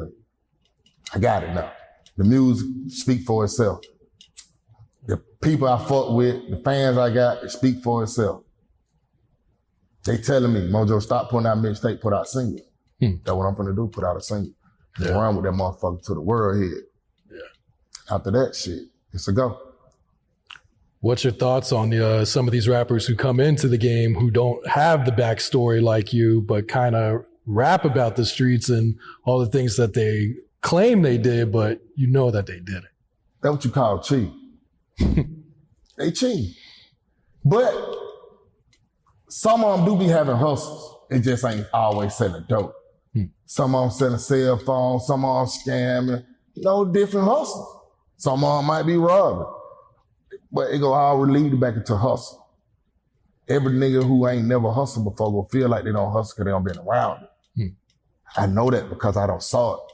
I don't saw a nigga take a whole fucking what you do and put it in a song and goddamn it, hey, the world will believe it. Oh yeah. Cause they don't know. They ain't right there when he ain't made nail jewelry. They ain't right there when he ain't cooked nail cooking. You feel what I'm saying? But shit, you know, he ain't picked up nail egg beater. But he can rap about it. And the world will believe because he got them listening. Once you got the world listening, you can fool them. You got the world listening, you can fool them. Ain't nothing that these rap niggas can't tell you that you can believe. Cause you ain't there. Unless a nigga like me who in the neighborhood who seen that nigga ain't did a motherfucking thing, got caught at the store and after that, your career, you ain't thought about no dope, but you a rap nigga. You know, rap niggas do that. They go always put finesse it. Some know You know, you got some who don't been out there in the streets. I don't seen them in the street. I know they in the street. But you got some, boy, they rap about it so much, boy, their whole topic is dope. Dope dick, cause they can't think about nothing else. You ain't been nowhere outside your neighborhood, you can't talk about nothing but dope till you start getting hot, then you can go talk about Miami, California, beach house. I saw all that before I grabbed the microphone. I saw all them $500,000 in hundreds before I grabbed the microphone. They know that. Can't get on their interview up under my shit and say that. You know what I'm saying? It's gonna be mostly be about some more shit. The hustling part, definitely. They know I outwork any worker. Any nigga.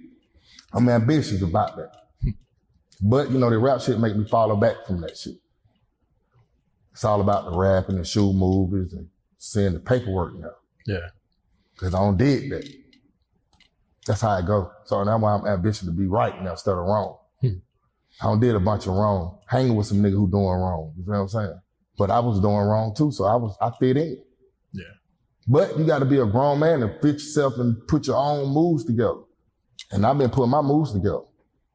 By myself. I ain't had to take nobody to tell me this time. I'm like, I've been doing wrong for so long. Now I can know I can put it right. I ain't gotta do nothing but sit back and watch niggas and see how they move. I wasn't watching niggas at first, because these my family. You gonna watch your family. Let me be the one that goddamn go cross you at the end though. Your homeboy, y'all done did all the dirt with, that shit don't mean nothing, man.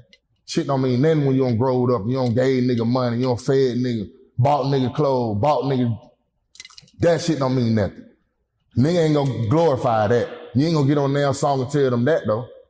You ain't gonna get on there and tell them that. You don't get on an interview and tell them, hey, you got them tongs on the ground and I was a jug of water. You ain't gonna tell them that. So, you know, the world know though, on my side of town, niggas who was around you and your rap buddies, your family, the nigga who you hang with every day, they know it. They just ain't gonna say nothing to them because, you know, they might be scared of a nigga. I ain't never been scared of no nigga. And that's why they ain't around. Because I was the nigga who was saying, hell no. I was the nigga like, but that shit lame as hell. They were like, yeah, it's right. You right. I ain't no right nigga. If I don't like it, bro, anybody can tell you. Mojo go disagree. Mojo ain't gonna finna agree with everything. Fuck nah, I ain't that type of nigga. So I guess that's why the nigga don't want me around. I guess that's why niggas, you know, sit down and think, well, leave my boys in the hood, they'll suffer. Shit. Your boy did good without your ass, cause we would've suffered with you. You know what I'm saying? Nah, we always been getting money on my end. Any nigga I hang with. He can call any nigga name out and every nigga you speak on gonna be getting money. We don't do that. We don't sit back and watch our buddy goddamn, you get the money your buddy don't. We don't play that on my mind. I had to realize that. Ain't nobody on the bus got no money but me and him. He liked it like that. So a nigga got to look up to you. That shit lame to me. I like for every nigga in my block to get looked up to. That's how we rock. That's what them 3 letters about. Sign yourself. This shit don't mean goddamn be a flunky. This shit don't mean be a do boy or yes man. Not these 3 letters. He know that.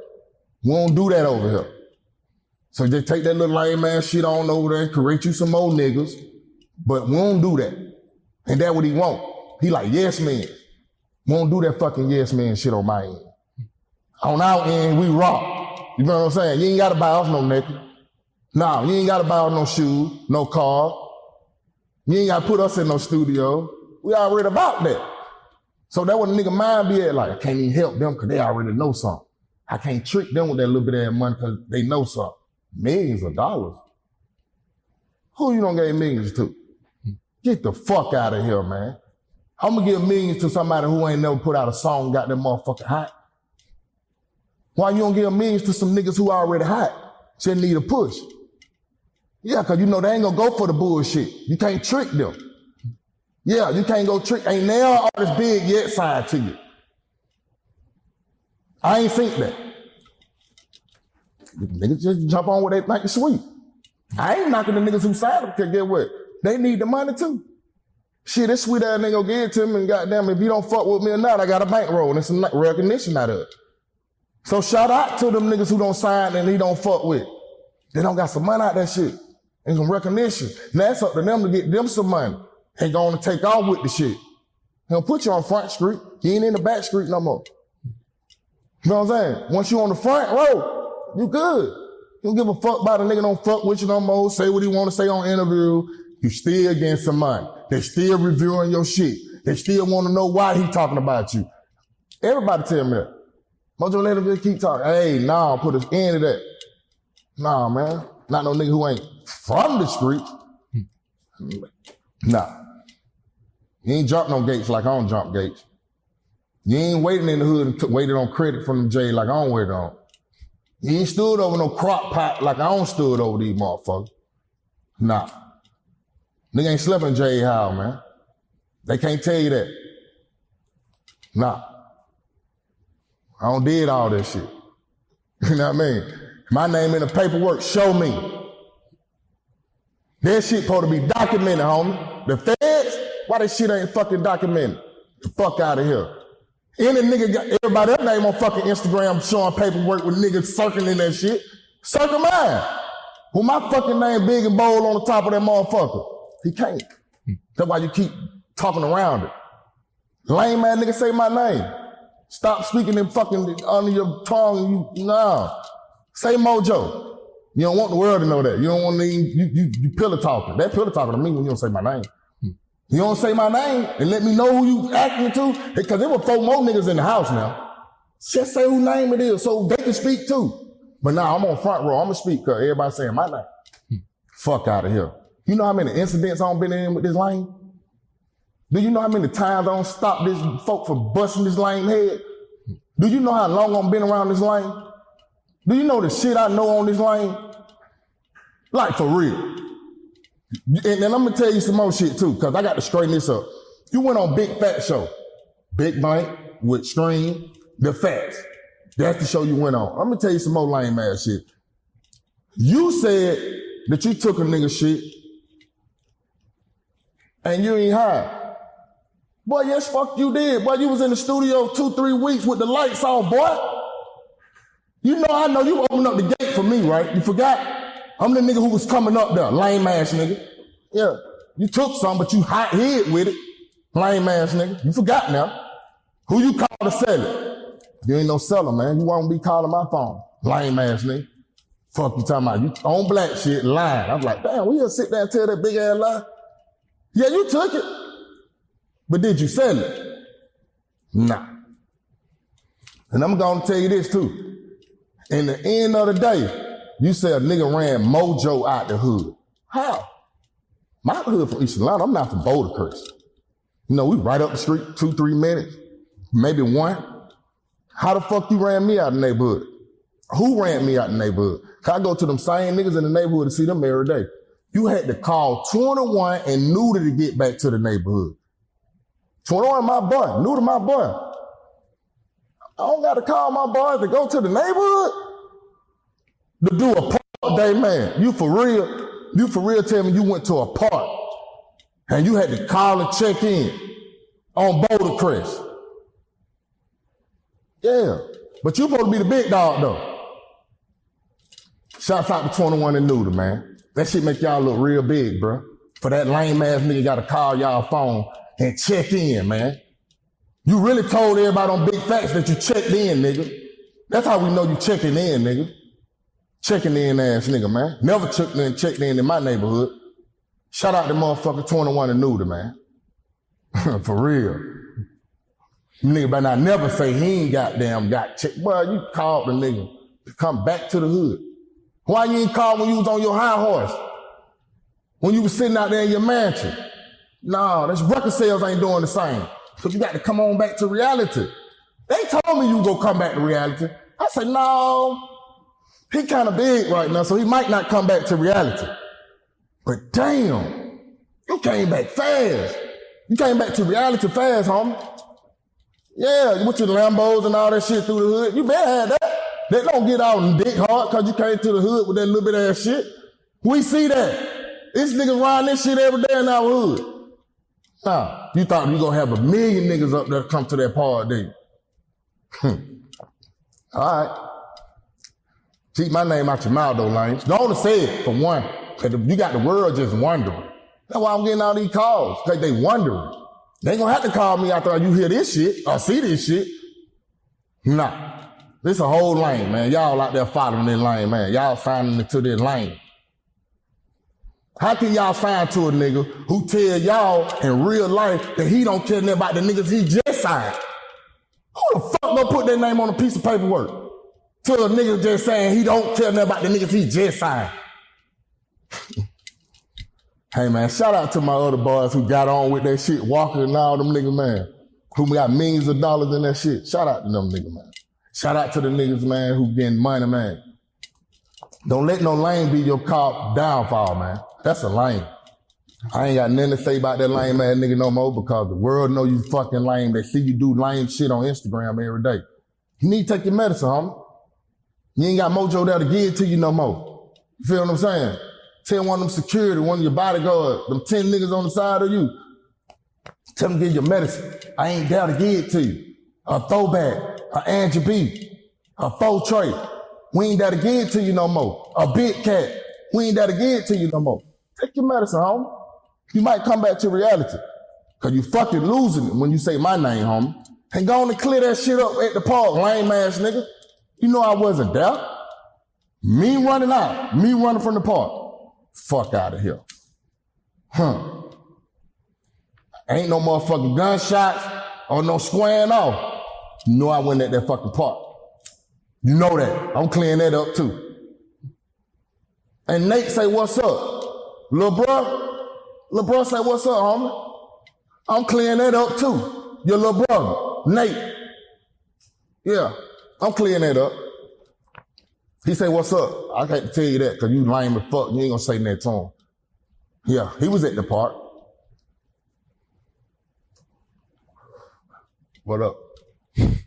All right, so let's clear up the situation, the incident where he actually accuses you of calling the police. How long ago was this? The shit happened, I think, in 14. It's 4, 5 of us at the house. I've been chasing that lame ass nigga the whole fucking weekend, from Thursday to Sunday. Any nigga can tell you that. Coach K, P, they can tell you. I showed them the video. Them the only two don't see the fucking video. Coach and P. So you ask them. You feel what I'm saying? But yeah, back to chase that lame ass nigga the whole fucking weekend from Thursday to Sunday. He got locked up Sunday night. So when I called Beasley, R.I.P. Beasley, I called Beasley. I said, Beasley, where you at? Because she got the cameras in his studio on her phone. She said, he in the studio asleep.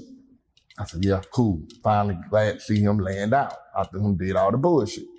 So she say, you ain't got to worry about Mojo. He good. He finna lay down. We'll just see what's going on in the morning. I like, all right, cool. I'm laying down asleep. I'm at my trap. Now, this is another thing, too. Why it took you 3 years to tell this story? Nigga, you done been on a billion interview, and lame man nigga, every time you do an interview, why you telling them folk don't mention Mojo? Bitch ass nigga. You finally clear that up too, huh? Back to this. He do all the interviews, tell these folk don't say my name. Cause he don't want the shit out. He don't want the truth out. He don't told people the truth though. I know Mojo ain't called the police on me. They called the ambulance, but he could have stopped me. What fuck kind of shit that is? You know I ain't called the police on you. He know who did it. I could have stopped him. We talking about stopping them calling the ambulance like the 30 times that they have? You know, every time you go to the crazy house, Gucci, how you think you get there? Mojo, Medell, DC. Yeah. Every time you flip, walking down the street retarded, yeah, that's me. Pulling over the side on. Why he got the vet with Bart Simpson sitting on the seat. Yeah, that's me. Sitting on that motherfucker every day. Niggas calling me. Medell stopping the radio station for not putting your dumb ass out there. And another thing, let me clear this up too, faggot ass nigga. Do you remember the day that you got them supposed to hit Buddy with the bottle? Who you came crying to? Who you came crying to, man? Who sent somebody in the precinct, fuck boy, and told them that they hit the man with the bottle? You forgot about that? Lame ass nigga? Yeah, you don't did the time for all that for it, but my boy willing to go in there and take the time for that. You forgot about that, don't you? Oh, okay. Back to what we was talking about. Lame man, nigga, I will clear that up anyway. Cause I feel like you think you're getting away. Nah, my nigga. Yeah, you know when the girl with the coffee on her, where your lame ass come to change shirts at? He like, why am I always in the picture? Lame ass nigga. Man, I can go on and on with this lame ass nigga, dog. I just was chilling, cooling, but it's like these folks want to know the facts about this lame ass nigga. Yeah, we the same crew of niggas who was in the hotel in Cali. Remember when they came looking for you? Yeah, we were the same niggas in the room with you, homie. Don't forget now where you come from, homie. Nah, don't forget. We the same nigga front door, back door. Yeah, he know what that mean. Lame ass nigga. You know what they go with. Fuck out of here. But you can go talk to some more niggas about Mojo this. Mojo be getting money. But I know me and Mojo, why the fuck you still speaking my name, but I'm supposed to be the nigga told on you? How you have a conversation with niggas about me, talking about what we used to do, but I'm the nigga who supposed to told on you? Shut your lame ass up, niggas. The fuck out of here with that. Nigga, if a nigga told on you, nigga, and got his name on a piece of paperwork, I wouldn't be standing here on this man's porch. I wouldn't be sitting here doing these fucking interviews. I wouldn't have the motherfucking shit I got, man. I wouldn't still be getting in touch with the people I talk to if I'm a rat. You saying that lame ass shit because you think the world gonna jump on it. But ask the people who don't seen the video. P, Coach, yeah, the Migo video shoot. I took them the fucking video. So they seen it. Yeah, ask your buddy Paul, who recorded you too. In Kroger's parking lot. Just talking, man. You had the gun, nigga. You act like we put that motherfucker on you and called the police. The fuck out of here. That nigga just lame, man. And I know about that lawyer office too. Yeah. Remember what you left on the counter in there? Yeah, I called them too then, ain't? When the police jumped on your back and held you down and shit, I called them too then, huh? Show lame ass on somewhere. One thing about it, nigga, you know my name speak big facts. Big Mojo. You got motherfucking your juice from the juice himself. You feel what I'm saying? I'm the jug, nigga. You just with the liquid in it. You know what I'm saying? I allowed you to pour that shit out, homie. Yeah, remember that. I had the whips first. I taught you how to finesse. I taught you how to trick a nigga. You didn't know none of this lame ass nigga till you got over here with us. Fuck out of here with that, boy. Stop playing. You know what I'm talking about. Yeah, we'll make your career what everybody believe you. It's really us. You got about 5 of us in you. Really probably 6 if I'm counting Woe. Yeah, for real. Stop playing, man. You know I don't play. I've spared you all them other time. I'm still sparing you too. I ain't with my motherfucking safe deposit box yet, boy. I'm still sparing you. You know what I'm talking about. So just, you know, and I got your little necklace too, that little 1017 shit. Hey man, I got a bunch of this shit now. So come get that shit. I might put it at your doorstep in your mailbox at home in Miami. I don't need that shit, man. That old news, man. It's the new Mojo. You know what I'm saying? So you need to straighten out that little gay ass shit you saying. Oh, I'm gonna keep going forward. You know, I keep putting my feet on your neck. Yeah, shout out to Midday Up too. She told me to tell you, hey, lame ass nigga. You feel what I'm saying? Yeah. I don't play on our end, dog. I spared you too long, my nigga. Time to cut the motherfucking tree at the root. You feel what I'm saying? Let your motherfucking interview be like my interview. Stop cutting corners. I don't cut corners. Start telling these people the truth. So I can go get 300 more niggas behind me the next time we do the interview. And we go all speak facts. You feel what I'm saying? Because I got about 300 niggas ready to speak facts. Yeah. You ain't ready for that. You ain't got nobody to vouch for none of that lame ass shit you saying out your mouth. And you went to the feds. So anybody know about the feds is they give you documents. They give you your paperwork. You got to have your paperwork in jail. So why the fuck you ain't put my name on paperwork yet and put it on the internet? The world want to see it. Circle that motherfucker like everybody else doing. Fuck out of here, nigga. You just want a nigga to be fucked up. Hey, when I got shot, you remember you were calling K them, crying? I'm that same nigga when you were calling. Why you calling? I need to know that too, because when I was laying in the bed with them holes in me, why was you calling me crying? Why did you send P to the hospital? If you don't fuck with a rat? Yeah. You know that shit ain't true, so you got to keep on going with your glorified. You think the hood gonna go with you with it. No, we ain't. Hood don't go with you, Lane. You cried, nigga. You don't want me to get them facts behind you either now. You your recording ass, nigga. You record everything else. Fuck you talking about. Now back to what we saying. I'm clearing shit up. You feel what I'm saying? I been had to clear this shit up. I'm just letting this little lame run around have his fun. But I know how to clear shit up. My shit speak facts, homie. I know you laid in the studio damn near 20 days, nigga, when you took this weed. With the lights off, nigga. You ain't got Sean recording you with the lights off, nigga. Nigga, you rapping in the dark, nigga. Yeah, big facts. Fuck you talking about. Big facts, man. Thug them can tell you what's going on too, man. But you know, them niggas just so big, they ain't gonna stoop down in this lame ass nigga level. But big facts, man. Niggas just don't let that nigga trick y'all with all that talk, man. All that moving and man, you just goofy. When you on Black them shit the other day, you didn't take your fucking medicine, you were looking like a goofy. Yeah, all that moving and twitching and move, that ain't you, lame man, nigga. Go look at your other interviews. You ain't moving, nigga. You must be on your medicine then.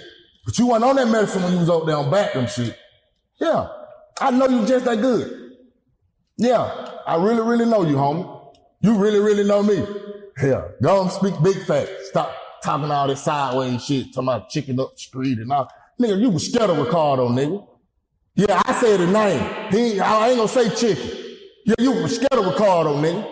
The fuck out of here with that shit, boy. Hell out of here. Shout out to the hood, man.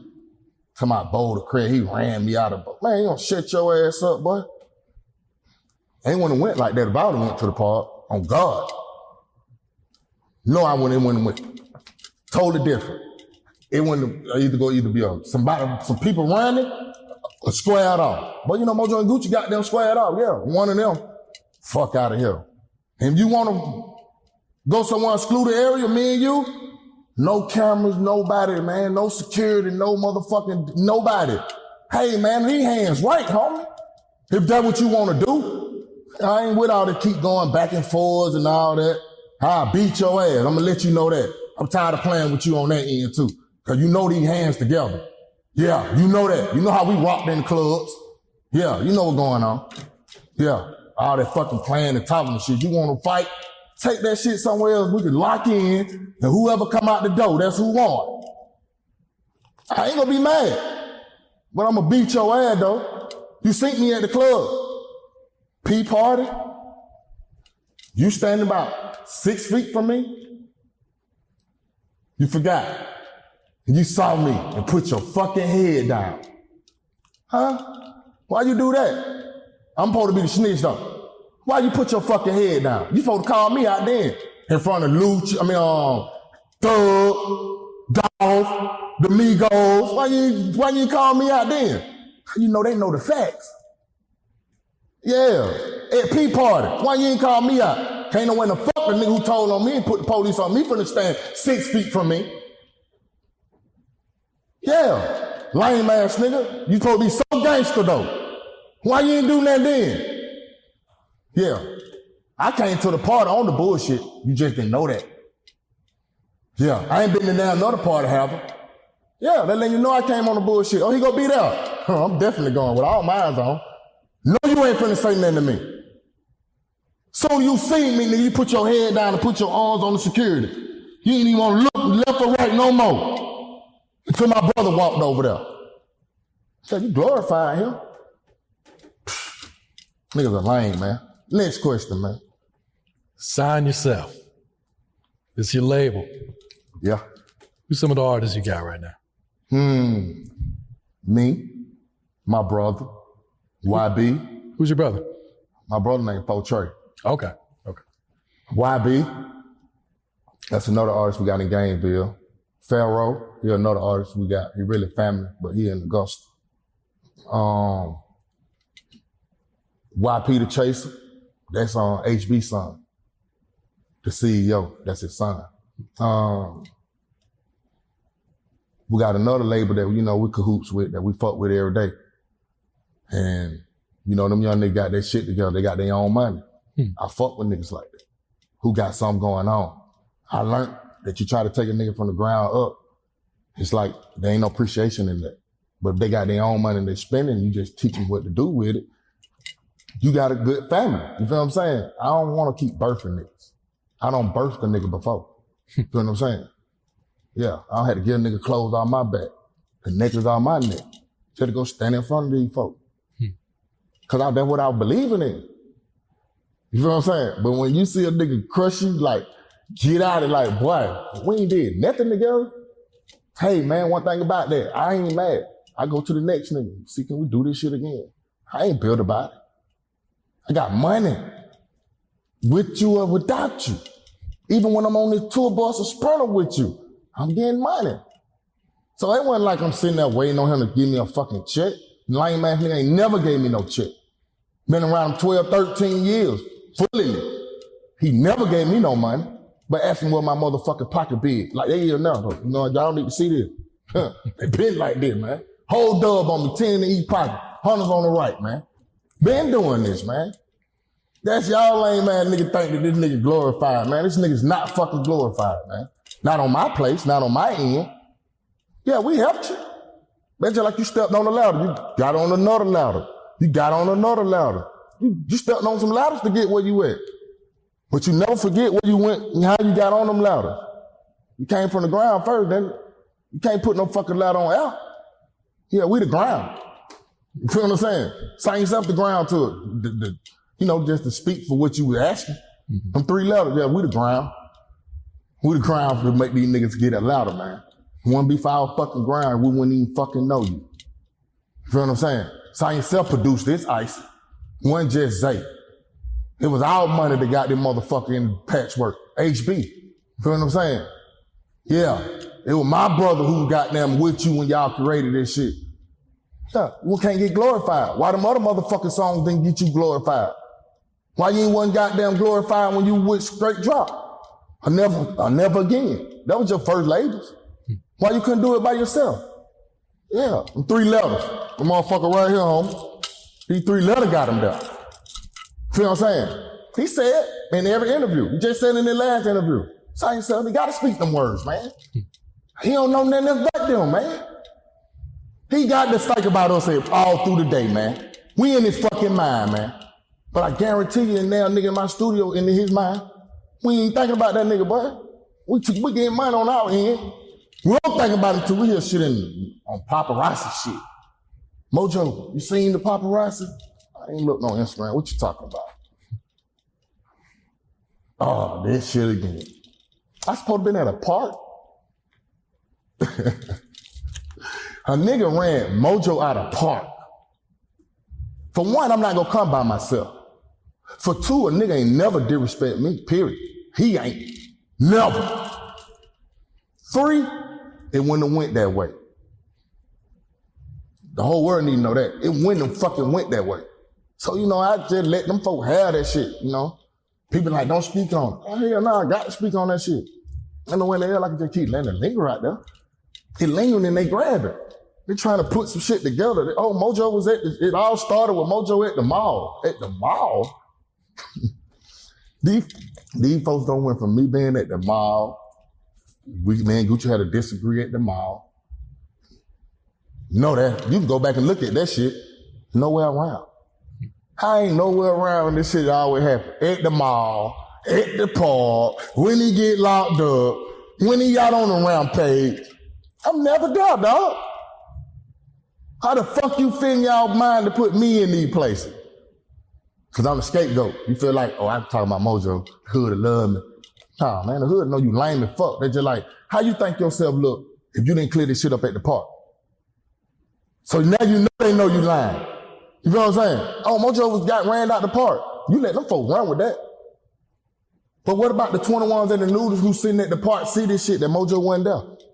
How you think that look? When some real niggas see, oh, this nigga really lame as fuck.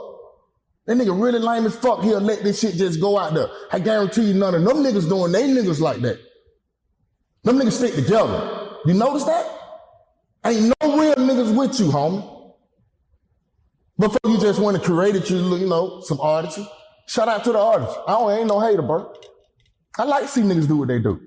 But I don't hate to see when a lame man nigga put shit together and think that they got them something. Nah, bro, don't tell these folk the truth. You know Pop went out there at no park. It wouldn't have went like that. You would have either heard gunfire or you would have seen some people seeing us square out. It's one of the two, homie. Yeah. There ain't no running. Yeah, you have to show me. You know, these motherfuckers together. I ain't lost nothing, bro. I ain't on no mile, I ain't on no pill, I don't do shit, homie. Bust smoke weed. Hey, man, I'll beat your ass, though. Is that what you want? Yeah, you ain't want that, though, because you ain't saying my name. You saying my name, I feel like you want it. But you ain't saying my name, but I'm going to say yours, though. Lame ass nigga. You feel what I'm saying? I'm going to let you know who I'm talking to. Gucci. Yeah, on my end. I'm tired of putting the shield over and trying to see what you go say. And you going to come to his right mind and tell these folks the truth. He ain't going to do that, so I'm going to clear it up. Shouts out to every nigga in the fucking hood who was at that park, who know I wasn't there, and let that lame ass nigga see and say what he want to say. You know, I know a lot of shit that niggas that you say you didn't fuck with, that you fucking with, they let me know you still lame as hell too. You know what I'm saying? Yeah. You apologize to Rocco. You apologize to Nikki. Boy, you some fucking lame dog. Next question, bro. All right, Mojo, before we get you out of here, what are you working on? What else is coming up right now? I'm working on my new single. It's called White. You know, I'm trying to wait till the corona shit over with so I can goddamn go on and drop it. Radio station. I'm finna make it big. It gonna shock him to see who I'm collab with. It gonna shock the world anyway, but it gonna definitely shock him. You know what I'm saying? When he see y'all put this puzzle together. Yeah, cause I ain't need number one puzzle. He been lingering out there. Now I'm sliding on in there. Yeah, this shit together now. Y'all ass in trouble, buddy. You talking about you writing books. Don't let me write now. Bitch, you better not let me write now. You think bitch, you will be in the cold in the North Pole with no clothes on. Cause I will strip you. The shit I know. The shit, boy, I know. Yeah. Still ain't gonna tell the world though. I'm just gonna let the world know facts though. You know what I'm saying? I'm gonna let the world know facts. I'm working on a new song though. It's called White. Finna put it out about another month. Put old bag behind it. Do it the way I wanna been doing it for the longest. But I got a good piece of puzzle now. I got a good puzzle. Feeling comfortable with this puzzle. Hey, last word shout outs before we get you out of here, Mojo. Hey, shout out to my label, Sign Yourself. Shout out to Miss Dale. Shout out to P. Shout out to Coach. Shout out to Reese. And I love Shauna Reed. This lady always make it happen for me. If I don't talk to her for months, she gonna let me know that I ain't talked to her in months. But we so fucking close, like sisters and brothers. I don't have too many women, sisters and brothers, besides her and Reese and Dree. It's only 3 women and Jade. It's like 4 of y'all. You know what I'm saying? That I feel real comfortable with, that I can tell these women anything. These women know everything about me. Ain't nothing I can hide. You know what I'm saying? Especially Reese, she been around us from the jump. Jade been around from the jump. These people know that nigga retarded needs some medicine. Who don't know that nigga need no medicine? Everybody know he need medicine. So how the fuck can you trust a word of a nigga who need medicine? If this nigga schizophrenic, bipolar, would that mean he can tell you fucking anything? What nigga that told on a nigga ain't gonna be standing where I'm standing at, on this porch? Bold with it. What nigga did 10 interviews? Bold with it. You show me one of them. Show me a motherfucking rat that on TV that he bold with it. Size 6'9". Size 6'9", man. He bold with it. But you know, I know secrets too though on niggas. Yeah. You know, they had a nigga in that little room. They asked that nigga who these folks here before. Yeah, you forgot, Gucci? Who these folks here? Tell the world what you told them. You gonna leave it like that. Since you saying snitching. You forgot what you told them people in Florida. Huh? I'ma shut up, man. Stop playing with me, boy. Keep forgetting, boy, I was your daddy, boy. I know too much. Stay in your lane, homie. Say what's up to your brother Nate.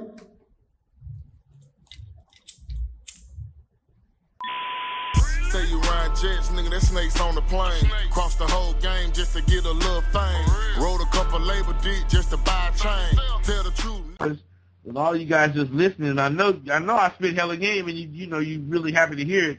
But I do, want to answer some questions. I got 9 more minutes. I do want to answer some questions.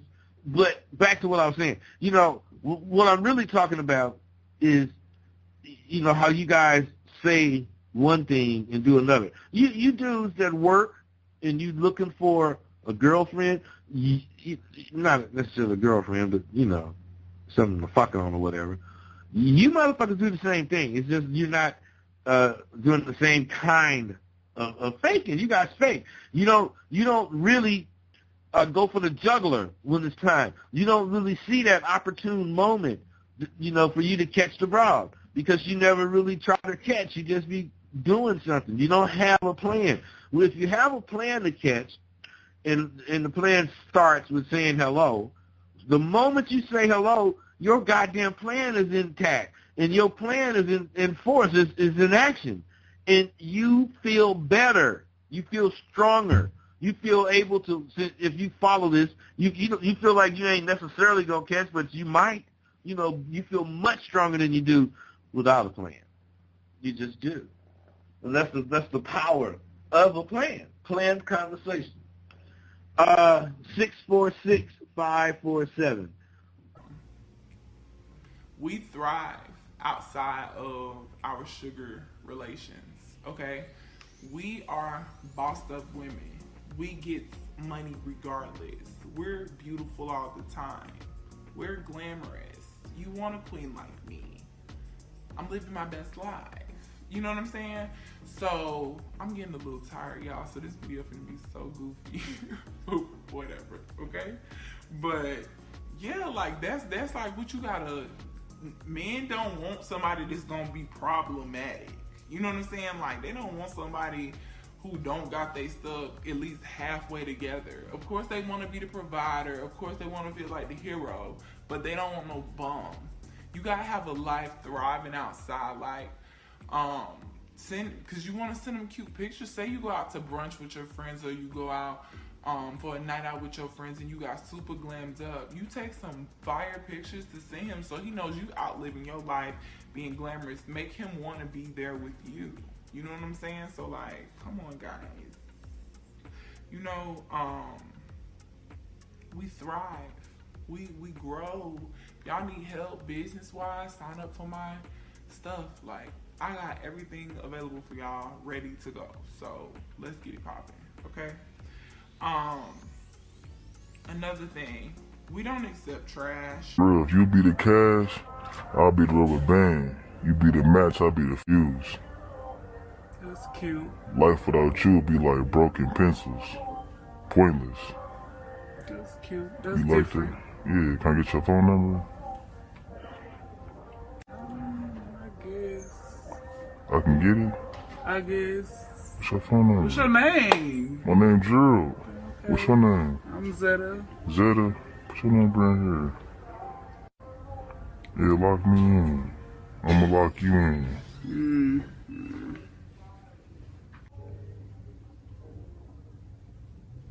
Alright, bet. I'ma hit you up. Alright. It was nice meeting you. Nice to meet you too. Alright. Put some lotion on my hands. Damn, you fine as hell, girl. Thanks. I like my girls BBW. Try to suck you dry, eat some lunch with you. You feel me? Do you hear this, man? Can I get your phone number? Oh my God, my phone broke. Your phone broke? Yeah, you gotta contact my watch. Contact your watch? What's your watch phone number? 415. Put it in there real My quick. hands is full. What is it? 415-244. Alright, bet. My name's Drew. What's your name? Kira. Kira. Hey, how you doing? How you doing? I like my girl BBW. Try to suck you dry, eat some...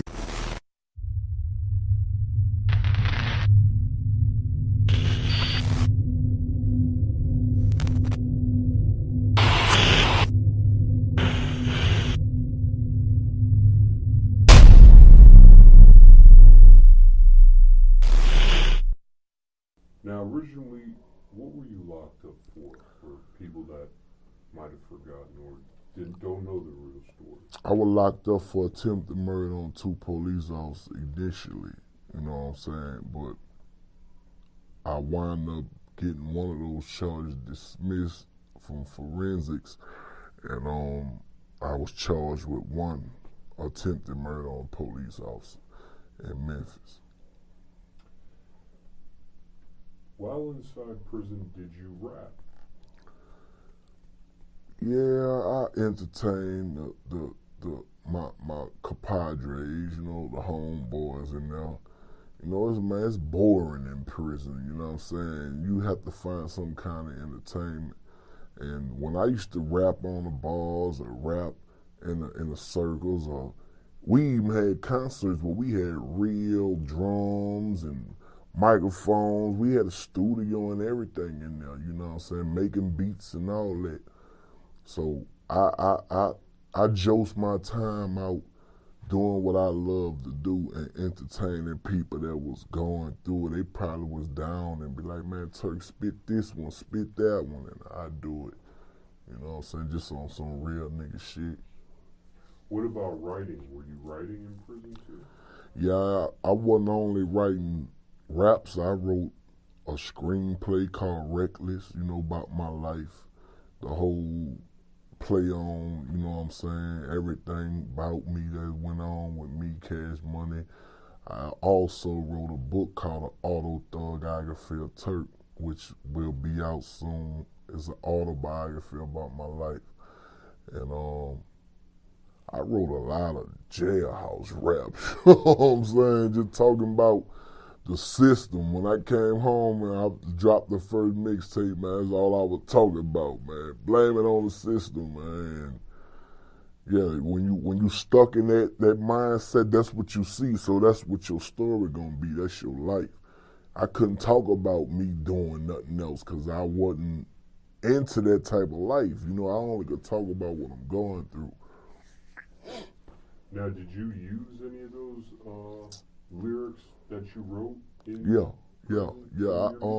The 52 Bullets on the Get Money Stay Real album was actually the first song I wrote when I got locked up, probably like 3 days after I overcame my heroin addiction because I was going through withdrawals. And that was the first song I wrote. I'm talking about the first song. I have the date on the yellow paper that I wrote it on. You know what I'm saying? So, yeah. Now, for somebody going into prison for the first time, what are some do's and don'ts?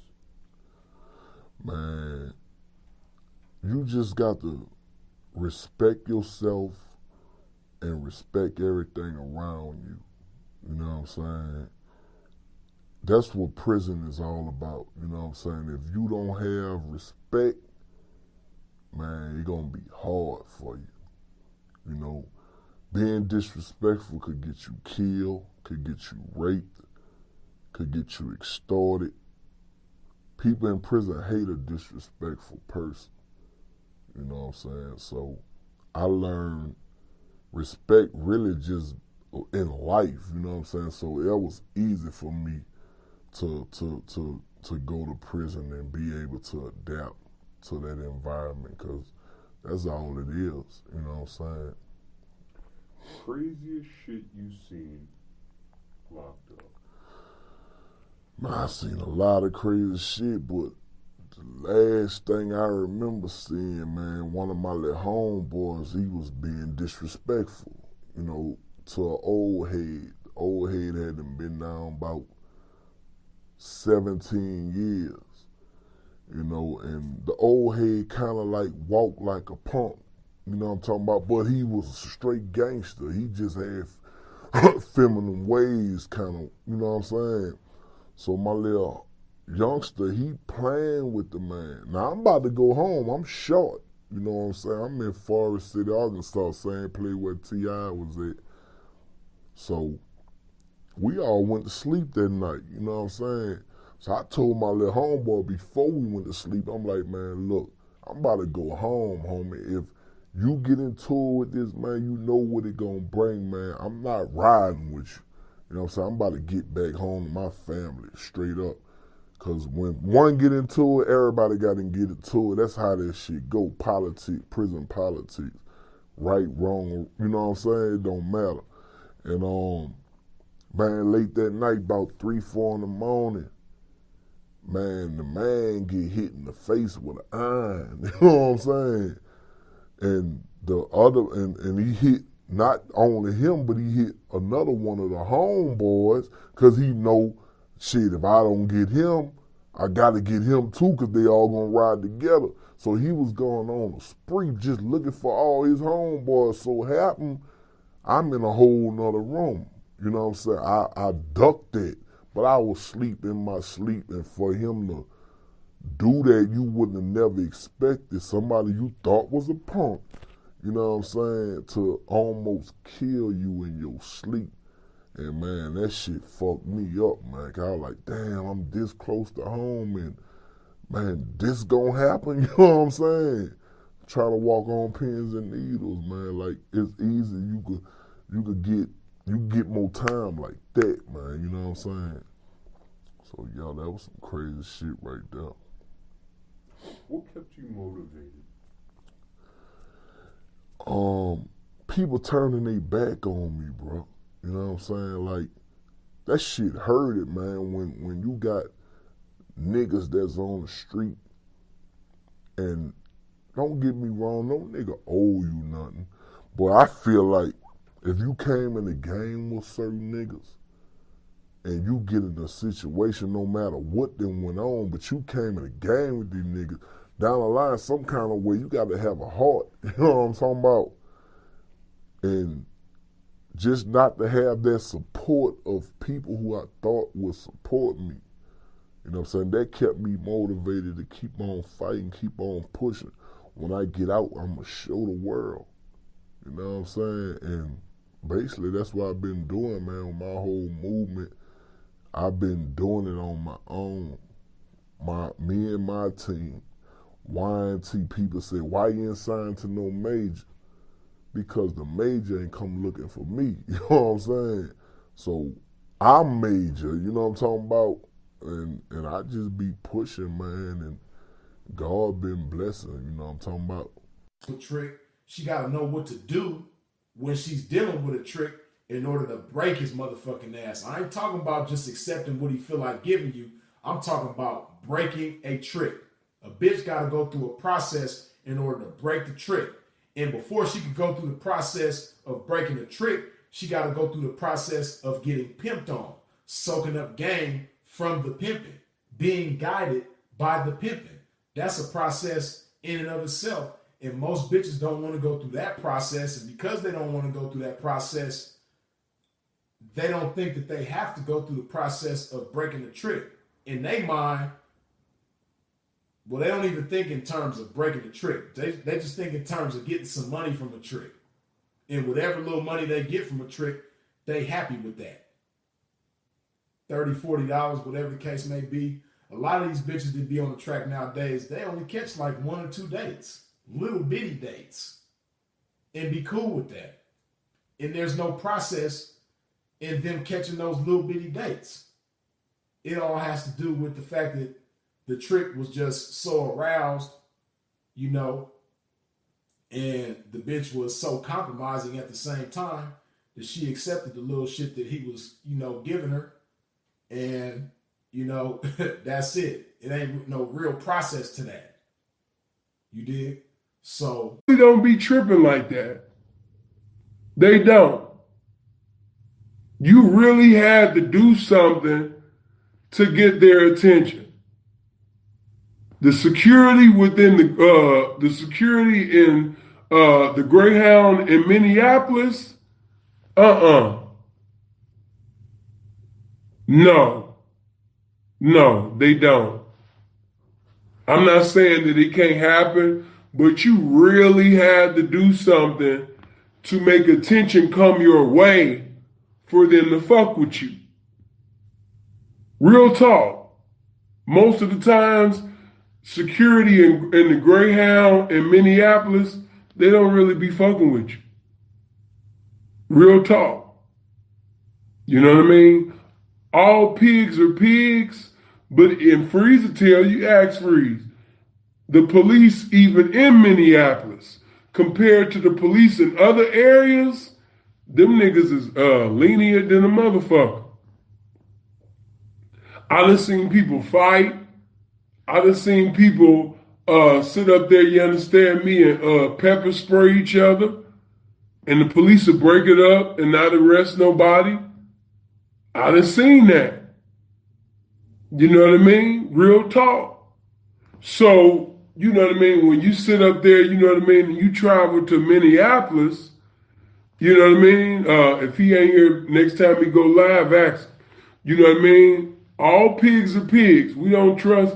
I don't want to kick it. Or I don't like police, period.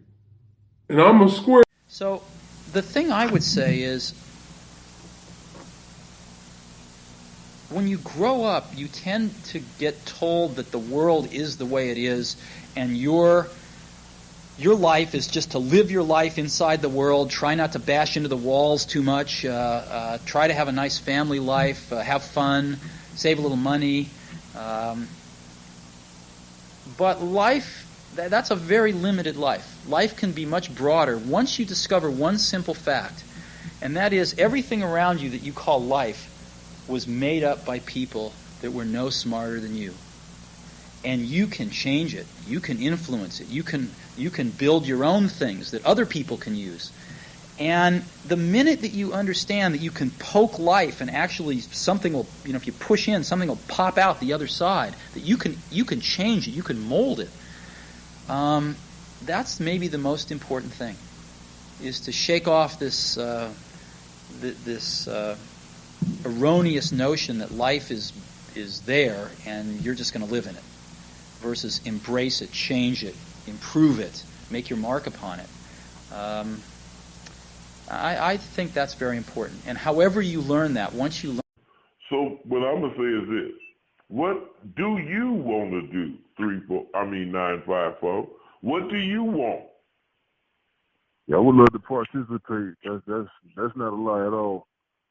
My thing is, my back is against the wall. I don't want to speak about sad stories, but my back is against the wall. And listen, man. Is there like a payment plan? Hold up, bro, hold up. Not only do you not want to speak about the shit, I don't want to hear about the shit. But you didn't heard me.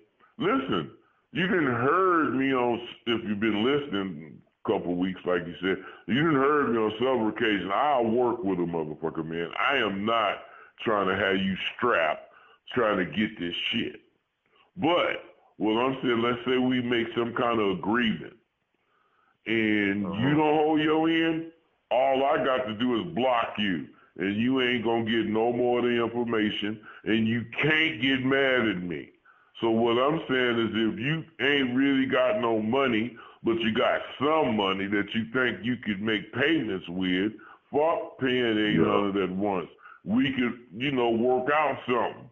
But my point is to everybody that's listening, that want to do that, don't think that you're going to give me a portion and get this, that, the other. What you're going to do is give me whatever, and I'm going to send you what I think that's worth. And I write it down. And what I'm saying is... Now, where? I'm just not sure. Where did your uncle live? He lived in Seattle, but he comes back and forth out here. He's from Compton. Okay, so your uncle lived in Compton for a while? Yes. Now he lives in Seattle, Washington? Yes. And you believe that he is a member of a blood gang? He might, I don't know, I'm not sure. Okay, do you see him often? No. Have you ever lived with him? No. Have you ever attended or participated in any gang activities? No. Do you currently live in the city of Los Angeles? No. Have you ever lived in the city of Los Angeles? Yes. Approximately what years did you live here? Since 2004, and I would say 2004 to 2007. Okay, from 2004 to 2007? Yes. When you lived in the Los Angeles area during that time period, did you live in the general area of Crenshaw and MLK Boulevard? Yes. You know that you're here to testify about something that happened at Crenshaw and Slauson, correct? Correct. Do you know how far Crenshaw and MLK Boulevard is from Crenshaw and Slauson? Not exactly, but I know it's not too far. Okay, is it walking distance? No. Do you have a sense of how far a mile is or 2 miles? Do you know distance in those terms? Get your mind right. You know what I mean? Of course, I want you to have your mind right, but you know what I mean? It is what it is, you know, but a pimp got to stay pimping, baby. You know what I mean? So, yeah, let me get back at you later. And she say, no, I don't want you to get back at me later. She not that important. You know what I mean? It's me and you.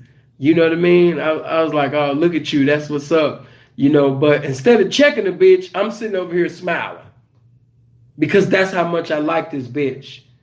And it's got now it had gotten so fucked up that one time when I was even talking on the phone, see, this is when you got a P partner that loves you, that really want to see you pimp accordingly.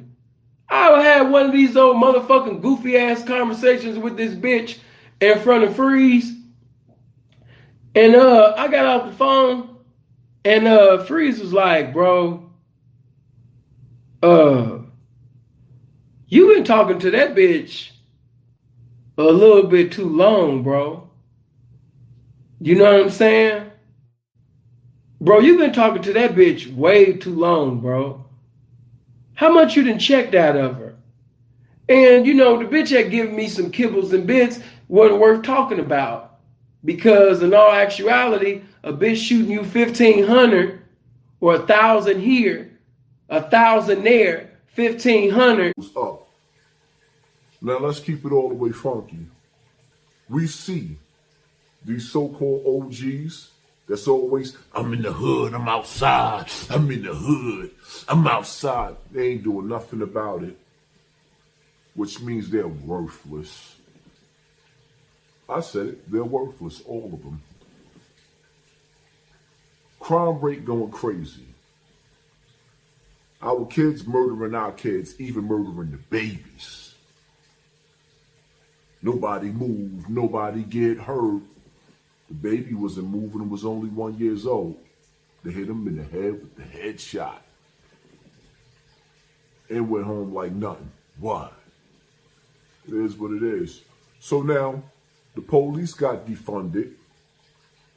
Prisoners are being released from state and federal, being released.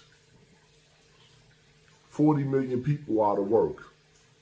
It's elevating, it's going to escalate in the next wave. It's going to go up to 100 million people.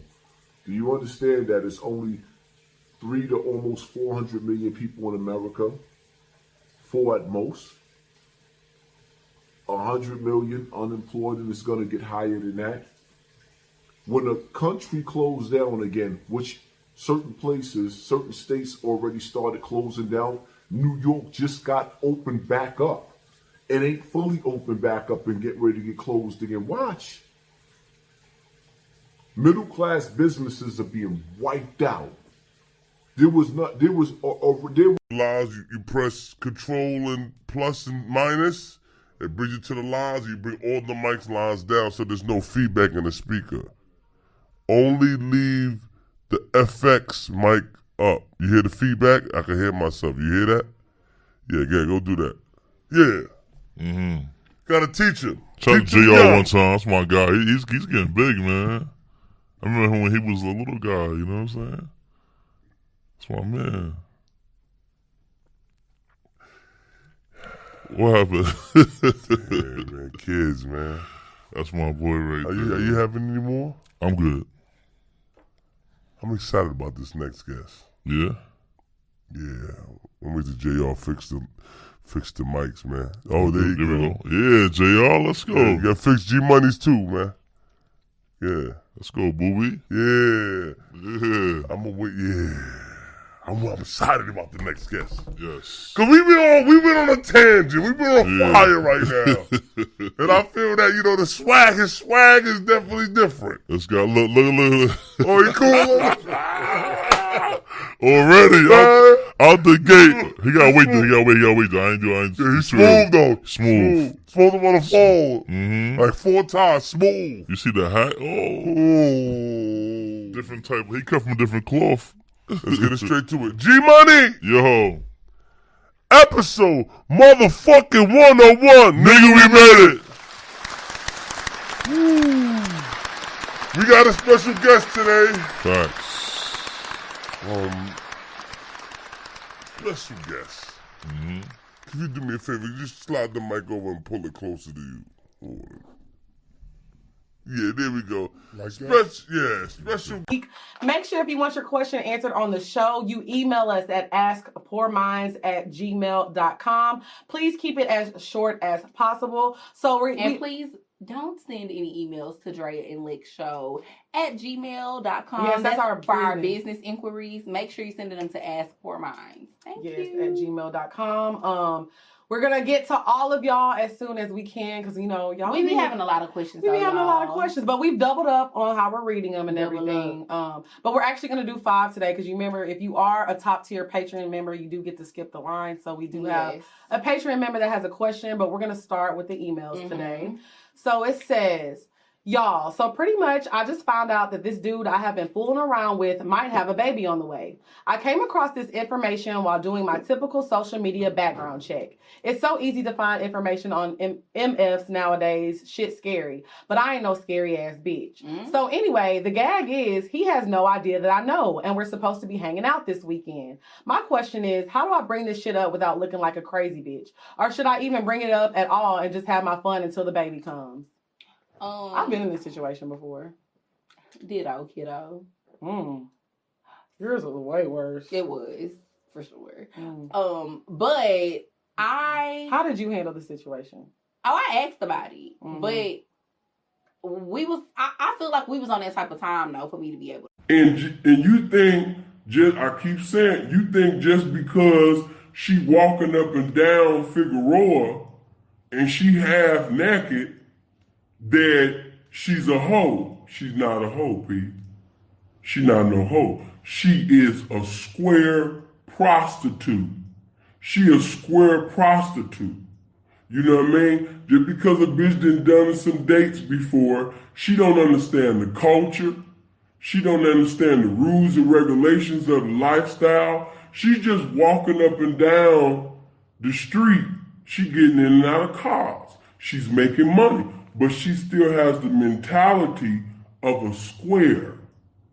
So the probability of you sitting up there knocking her, you know what I mean, talking to her like a woman, rather than, listening to a bunch of sugar-free songs and whatever popular so-called making Pimp songs, if you would actually approach her as a woman and talk to the woman inside of her instead of the image that she's trying to conform to, or basically talk to a bitch that really she fucking with a nigga that just said, here, take these condoms. For real. A lot of y'all niggas don't know. Most of them bitches right now that's on Fig right now, they ain't got no good instructions. They just fucking with niggas that said, here, take these condoms and call me when you get some money. Go stand over here, walk from this street to that street. I want you to cross the street. But me personally, no. And it ain't about the big head bitch. It's about the fact that this bitch, got my blessing inside. And I'd be damned if a bitch sit up there and have a discrepancy with a motherfucking trick and he sit up there and kick that bitch in the stomach or do something like that, I'm going to feel like I got blood on my hands. You know what I mean? I'm going to feel like I sent that hoe to destruction. I'm going to feel like, you know what I mean, I made provisions for something to happen to my child. So, you know, all the P's and different ones can have an opinion, but at the same time, you know what I mean, it's sinful to pimp, you know, featuring the rest of the P's. So I don't give a damn about what they talking about, especially in a circumstance like that. I'm the man. So, you know, in that circumstance, I would have to say no. But again, was he wrong for doing what he wanted to do? No, I don't think that it's wrong. I don't think that it's wrong for whatever another pimp decide to do. But me personally, no. You know, that's just my take on it. Now, if somebody want to call in, debate, or go back and forth on that, then, you know, we can. But me personally, no, that ain't how I'm moving. Okay, moving on to the third one. Oh, my God. I don't even know why, you know what I mean, use a square for real. But I ain't mad at you. I'm not mad at you. You know what I mean? This other little bro. And I get stuck. And some people be like, oh, Saul don't know what the fuck he talking about. Saul lost. Saul's crazy. Nah, I'm not crazy. Y'all just don't understand.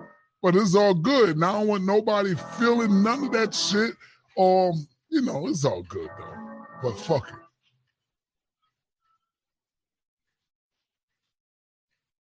People are negative, bro. To accept, press 1. To send a voice. Peace and Black Power family. What's your name and where you calling from? It's L Boogie from Hartford. All right. What's on your mind, brother? Hey, sir, I don't know why y'all waste your time with these people with the Bible. Yeah. Sometimes it's not a waste of time because people that be listening learn something because you're going to hear some crazy stuff. You know, that's why I do it. And I asked the Bible something in my family. God killed 2.8 million people in the Bible, but kept the devil alive. Yeah, that's true. That's true, brother. And they come up with some crazy shit on why he did that. Mm-hmm. And another thing, why didn't did God just make Mary do everything Jesus? Hello? Yeah, go ahead, Polite. Talk to him. What's that? What's good? Yo, then you ask him how come God didn't just make Mary? It's all about value. I mean, it is what it is. Just, you know, I know my worth. I know what I do. I know what I do. I make people rich. So I can't be down. As long as Jay's rolling, how I can be down? As long as Kanye rolling, how can I be down? Nobody beat them yet. I have no reason to come back out of retirement. Just because they're doing it without me, that's still me right there. Every time I see that nigga, I'm like, you think I'm mad? I'm happy. The bigger you get, the bigger I am. Unless my ego would get involved, but that's corny. I don't have a vagina. You know what I'm saying? I don't want that nigga to go away. I want that nigga to win. To make me look good. The more he wins, the more I look good. That's my motto. The more make your friends like, the more your crew back, the better you look. Right or wrong. So I look like a good boss. I look like a bad boss or a good boss. Good boss. Everybody around me rolling, and they rolling without me. Go ahead, go get independent. I never locked none of them niggas up like slaves. Right or wrong. They could all walk away, which they all did. And I'm alright with it. I wanted them self-sufficient. I make you self-sufficient, then I let you, then go ahead. I'm not even let you. Please, go do your thing. I got my own life to live. You know, I made money off you, so as my present to you for making money off you is to teach you how to make money off yourself so you don't need a middleman anymore. And they all went independent, correct? Dipset, Cam, Jim, Jay, Con, they all live it, right? Claw away and get it herself, or does she allow it? It doesn't matter how qualified you are in the system of white supremacy. To go at Oprah. No, I love Oprah. I so love you either Oprah got to be consistent with your argument. Do the white supremacists allow Oprah to have it, yes, or does she claw away at it? No, you can still be thorough, but they allow you to do certain things. So Oprah didn't earn that herself? She did earn it herself. See, I think Oprah earned it all herself, and I think she might have had to work harder than someone else in her position. Now, why would she have to work harder? Obviously because of racial issues. There you go. Thank you, Showfork. Thank you. But we're on the same page. No. Honestly, in a lot of ways, we are on the same page. I just think that you're confusing, or maybe purposely putting this idea of white supremacy because it's something you want to prove so bad. So we just proved that white supremacy dominates religion. What other areas of activity? We actually disproved that entirely. No, we did not. You completely agreed with me that these idols reflect the people that they want to bring on. White supremacy dominates all. You're talking about thousands of years ago, there wasn't white supremacy. Within the last 500 years, that's when white supremacy rose. Islam, which if we're talking really thousands of years ago, there wasn't white supremacy then. Now there is white supremacy, and it dominates all areas of activity. That's very convenient, isn't it? No, it's not convenient. That's just history. Right, when you have an argument that all of a sudden that's just what happens? I mean, that's what happens historically. This is why. So you're upset that now okay, so your argument is now white supremacy dominates religion. Mm-hmm. It does. Now, in all areas. Thousands of years ago, it didn't. No, it didn't, because there was no white supremacy. Right. Because African people were ruling all over the place. When did they decide that Jesus was white? Now or thousands of years ago? No, about... Is the racist cop who thinks that because you are white, you're racist. So any time that you're alone with this officer, they are throwing the most crazy racist comments your way to try to divide the population of the prison. And this is something that is actively happening daily. Up here in Canada, anyways. Now, they'll see like a white con who they know will defend it, and they will try to get in your ear, they will try to stir you up, they will try to create drama, and they will try to F over a lot of people with their actions without actually having to do anything. And a lot of people play into it. You know what I mean? A lot of people really do play into it. And I don't understand how any con can do anything for a copper. Period. Unless you're seeing like a female copper be raped or something where you should step in, why would you ever do a favor for a copper? They're locking you down. They're holding you as a slave, basically. You know what I mean? So I personally don't have any respect for most officers just because of the lifestyle I've lived. Now, I don't think they're bad people, but it's against the way that I've been raised to think anything different. What's up, everybody? Big Hurt, getting down fresh out. You tuned into another edition of Prison Talk, and I'm here with the homie Wes Watson from Diego. And here to answer some questions, because you guys always ask me questions, but I would like to give you a better answer from somebody who has a better perspective. So, Wes, man, we get people asking us all the time, guys who are curious about what are the politics for a white guy going into the California state penal system? I mean, the politics are endless. I mean, it's you're not going to use a certain set of bars. You're going to walk a certain path. You're going to use a certain set of showers, a certain shitter. There's everything split up. It's the whites, the Pisces, and the Southsiders on one side. It's the blacks and the others on the other. Mm-hmm. And as a white dude, you're going to work out every day. You're going to be at every movement. Anytime the door opens, you're going out of it. And you're going to definitely just be putting in work. You're going to put in work for your people. And work means you're going to do yard cleanup.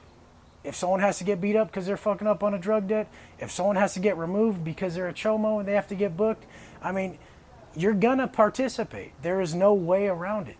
So, I mean, just the politics in general are never ending. I mean, it's going to rule your life. And a lot of guys say, well, you know, when you we don't hesitate to walk away. If a guy says something that is offensive to you, bothers you, is insensitive, is careless, is just disgusting, blocked. You know what I'm saying? Like, let it go. Like, it's so many fishes in the sugar sea. Like, let it go. It's not even worth it. It's not worth you feeling some type of way about nothing. Like, just don't even let that get to you like that, you know? Let's see. We are not naive now. That actually was a really good conversation in the sugaring group yesterday.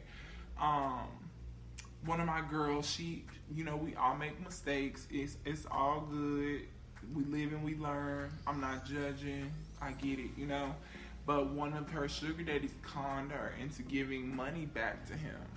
And like, she was just like listening to his problems that he was talking about, and he convinced her to do that, and that wasn't beneficial to her whatsoever. And so we were just talking about it, and she was saying how she was very naive, and if she wasn't so naive, she wouldn't have, you know, gotten into that situation.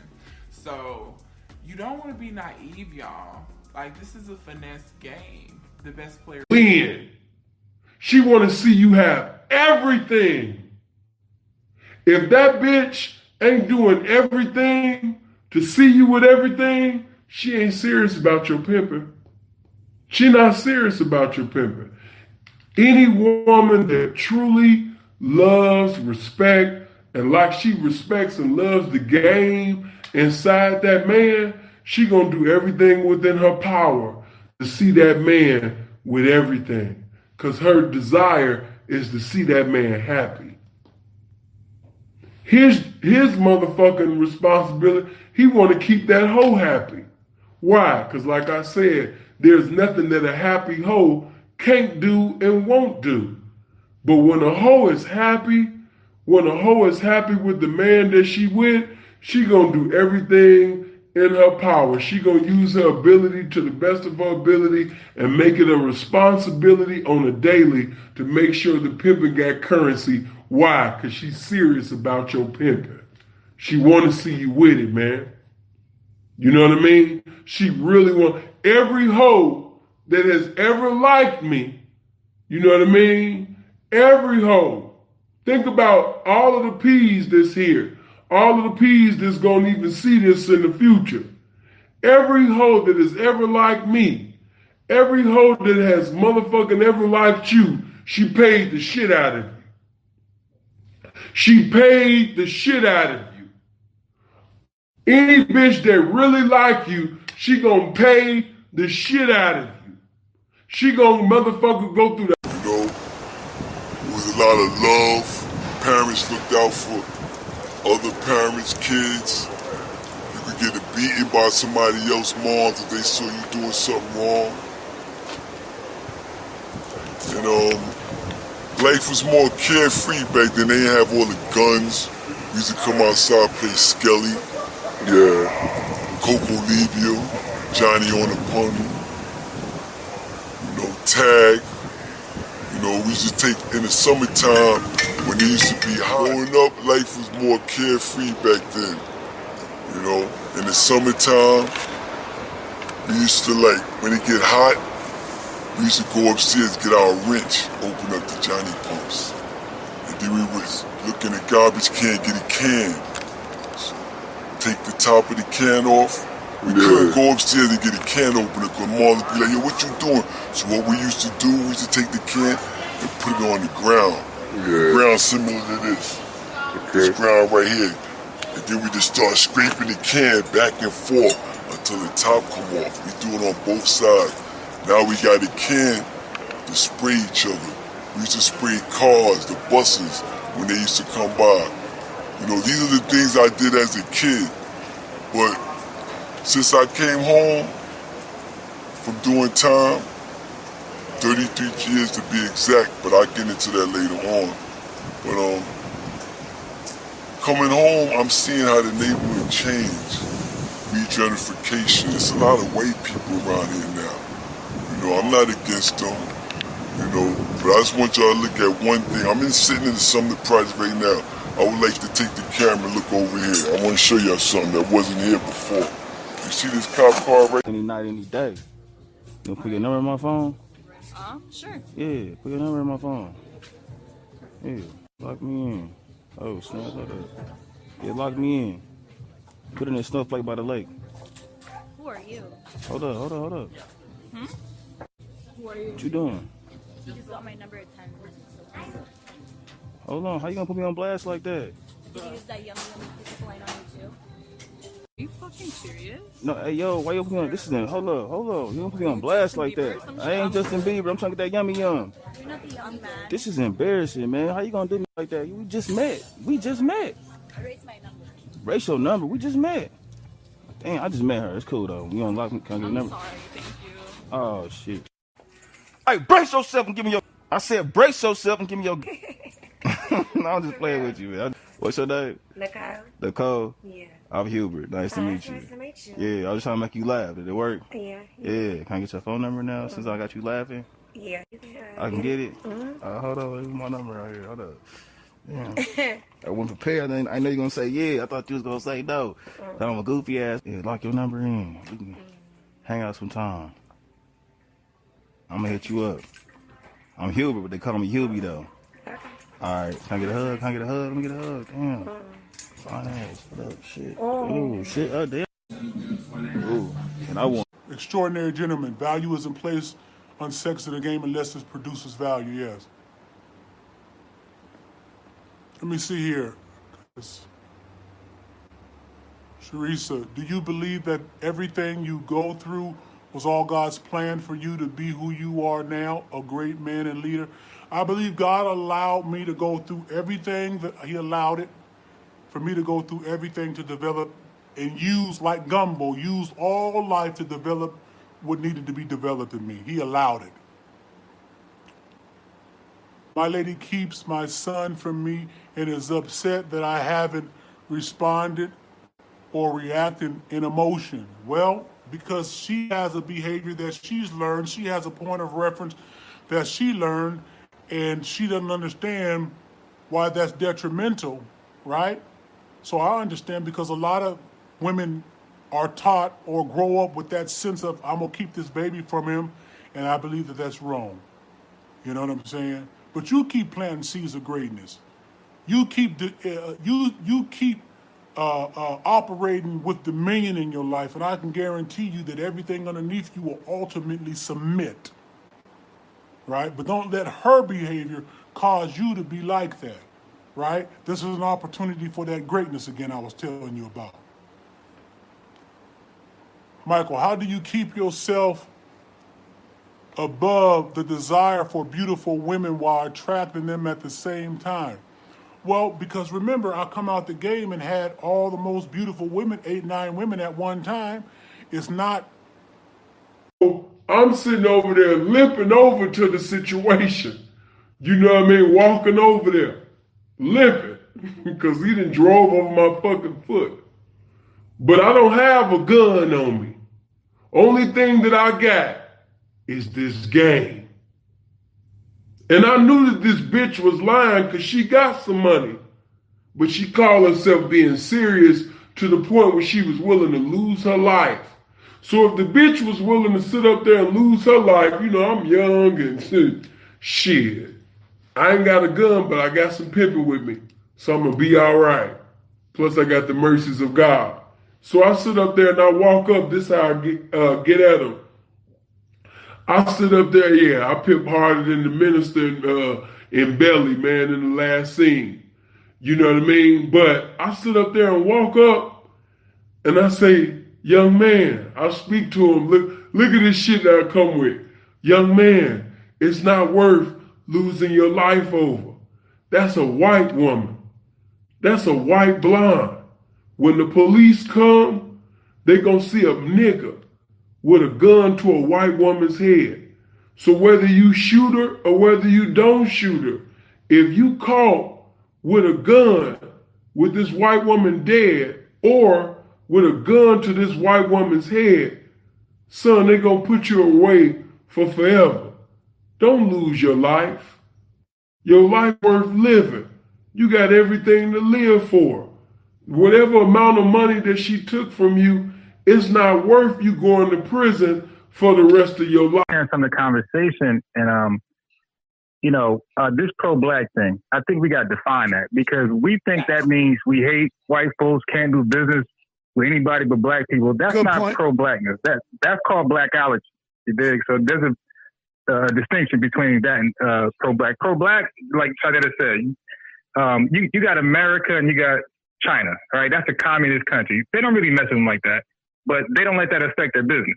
So like you got to do business, you got to do trade. This is going back to the ancient times. You dig? Like, you'll be a fool to just trade amongst yourself when the world is trading with each other. Like, that's just unrealistic. And then black people don't support black people like that anyway. So I don't know why we in this, like, this utopia where you could really just sell to black folks and be rich. That's We right. got to stop with that. That's right. Yep. Okay. So but we are a bloodthirsty people for some reason, where we want to see blood. We'll take a little rumor, we'll take a little information, we'll just, magnify it, and we just want to see blood, and that's just crazy, that we are bloodthirsty like that, amongst ourselves. I mean, I try to hear it all out.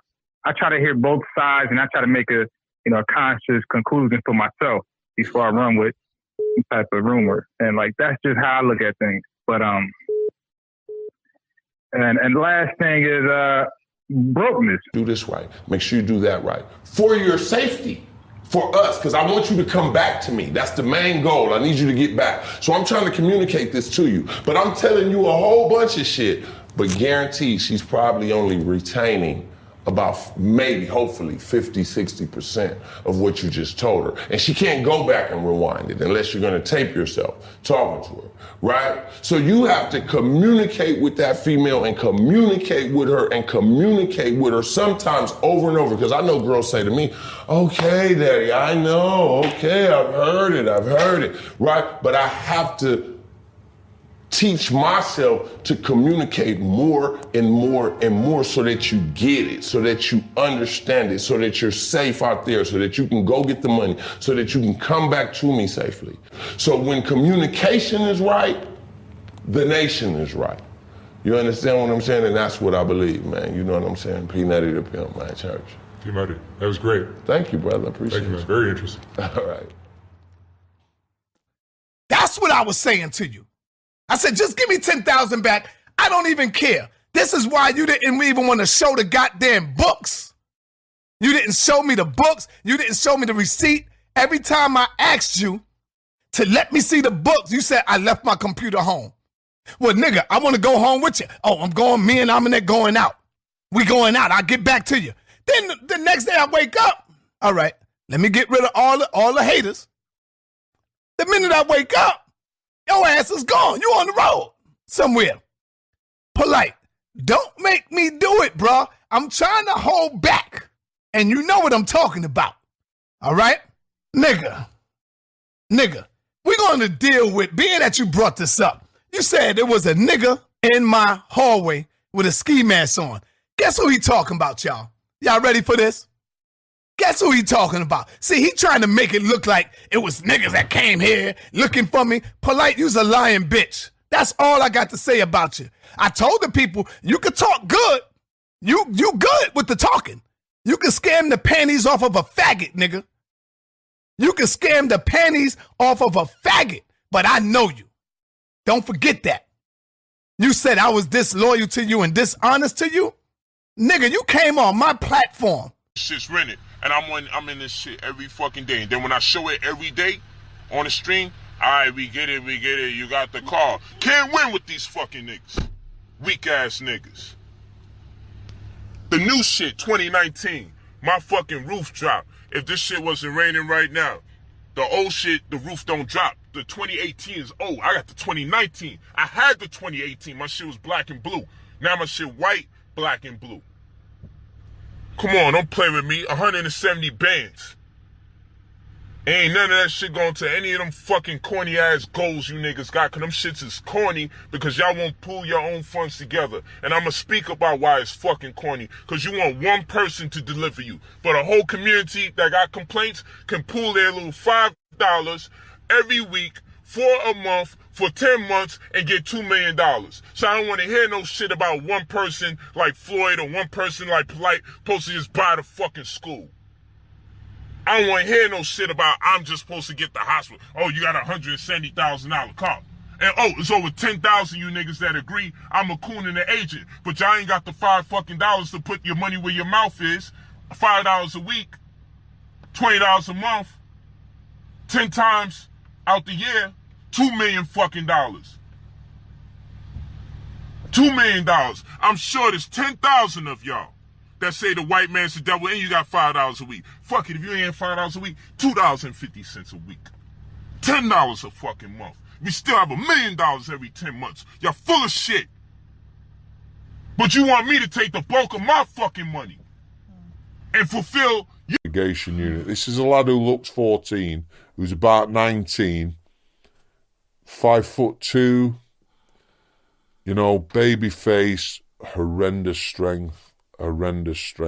Sometimes the mentally ill people won't notice they've got this strength. The worst. So he's incredibly unwell, but incredibly violent. So because of this incident of tying the, not pleasant, is it? He was in the constant on healthcare, and they only used to have one officer on healthcare during the day and during the night. So as I knew this lad, I was asked whether I would do a couple of night shifts. So I was going to sit there, I can't remember, I think we probably did 12 hours, 6 while 6, observing him. You know, I got a bit of the old dynamic security going on. He'd been in the SEG a couple of weeks. I knew him, he knew me. We could have a conversation. I might have done more than a couple of nights. I can't remember now. Anyway, there was a nurse on there, lovely nurse. And the first night, about 2 o'clock, she says to me, do you want to have an hour? Because it can get incredibly boring. You know, you start nodding or whatever. So she gave me an hour. Have a walk round, chat to the other officers, sit in the office, have a brew, whatever. It was the second or third night that I was doing this shift. I need to tell you what he got in this cell. It was a strip cell. He got nothing in there. He probably had a pair of boxers on. These contacts are so beautiful. They are from TDD Eyes, and this color is called Amber Brown. They're super natural. It looks like, you know, the color of your eyes when the sun just hits it? That's the color it looks. Use my code Sriracha to get some money off your order. Let's get into the video. If you are new to the sugaring life and you're like, how do I bag an SD? Where do I find an SD? Are they just in the grocery store? Are they just walking along with a sign on their forehead that says SD? Most of them, you would never even think that they're SDs. In order for you to find one, you need to go on a site that caters to these type of men. There's a few sites that I've tried, but the ones that worked for me is the most popular one, seekingarrangements.com, which is now seeking.com, or a low-key one that not many people know about that I'm about to spill, and I didn't even want to spill, but because I love my subscribers, I'll put you guys on. Secret Benefits. Secret Benefits is where I found my ultimate SD. I have many sugar daddy stories, so if you guys want to know some of my crazy experiences, please leave it in the comment section below, and I will be more than happy to make a separate video on what I went through and the crazy things that I did in my life. Little disclaimer, if you have a negative connotation towards this whole lifestyle, then this is not the video for you. A lot of you guys have been like, how do you have a sugar daddy if you're in a relationship? My dude, he be onto the finesse. Instead of goddamn making the nigga do his work for him. That's how you get ahead. See, that's why I don't fuck with a lot of niggas. A lot of niggas don't be thinking like me, man. We gotta be on the same level, you know what I'm saying? Like, we just gotta be on the same shit. Like, I just can't fuck with a lot of niggas.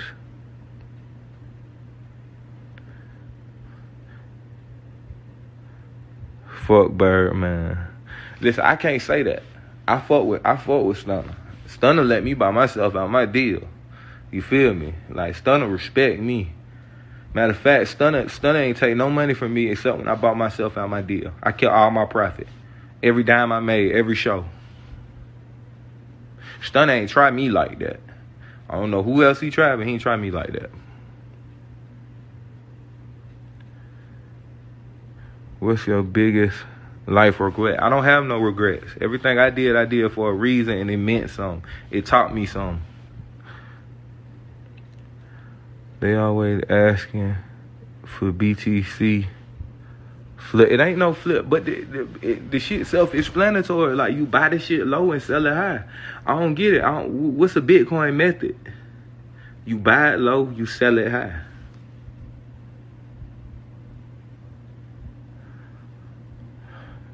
You a real grown man, that's why you not no 3 tiers, rolling gates and everything. Yo, loud and noisy. And it's one officer for 75 inmates. What is the HDM? Can you break it down for people? HDM, that was the HDM. JATC, they called it. At one point, it was CPSU. You know, we had half that building being CPSU, was punitive segregation. They centralized it and put them in that building. You know, and that's where they sent me after I graduated from the academy again, being a captain. I didn't volunteer for that assignment. They sent me there. So what is HDM for? Who was it for? It was for high max. You was high max. They had no dorms. Nobody had no dorms there. We had all concrete, solid cells. And I'm telling you, 3 high on both, concrete. First couple of cells. And that's what made everything bad for them. Because the first couple of cells can see TV until 1 o'clock. And anytime something happened, those are the gangsters. And you can't be a chump to have those first 3 cells. And that's the first 3 people we come to. Something happened in the house. You know what I'm saying? Not that you ran the house, but in the same token, you looking at TV all night. You can't be looking at TV all night and have this house go, wow. You know what I'm saying? It was peer pressure. We didn't want nobody bagged up and packed up on the bridge bleeding. But the mere fact, y'all men have to learn how to live together. I used to always tell inmates about genocide. They didn't know that word. They knew about homicide and suicide, but I educated them. I said, you know what genocide is? I said, you killing your race. Look who you killing in here, man. Look what you coming after. I had a lot of people change their life. But when you say that... Quick video, people. I had to bring myself to do this video because I got a lot on my mind dealing with family issues. As y'all know, my mother's in the hospital and things ain't looking good. But nevertheless, the show must go on. Now let me break something down to y'all, right? Rock Nation, Jay-Z, and the other cat supposed to be suing the penitentiary system, making it seem like they care about the jails not being properly adequate of dealing with the COVID, right? Let's keep it all the way funky. Nobody expected the COVID, but it may seem like Jay-Z doing the right thing. Nah, it's just a smoke screen. I'm gonna tell you what's gonna happen, because I tell you, I foresee the bull crap. I've been seeing this a mile away, so I could see what he's doing. He has something to say about how the inmates, 19 inmates, wasn't properly handled with the covert. The death scare. Anybody in their right mind would be scared to handle them. This is jail. Nobody's prepared for that. These are COs, regular little hospital staff. Let's just keep it all the way funky, right? I've been an inmate, a prisoner myself before. So with that being said, now, here's what's really going down. I'm going to break this down to you so you can understand the military mind games that's being played by Jigga. The game is to put the pressure on the prison system so that they say, when this next wave comes, let's release all of the inmates, which is being done already. All over America,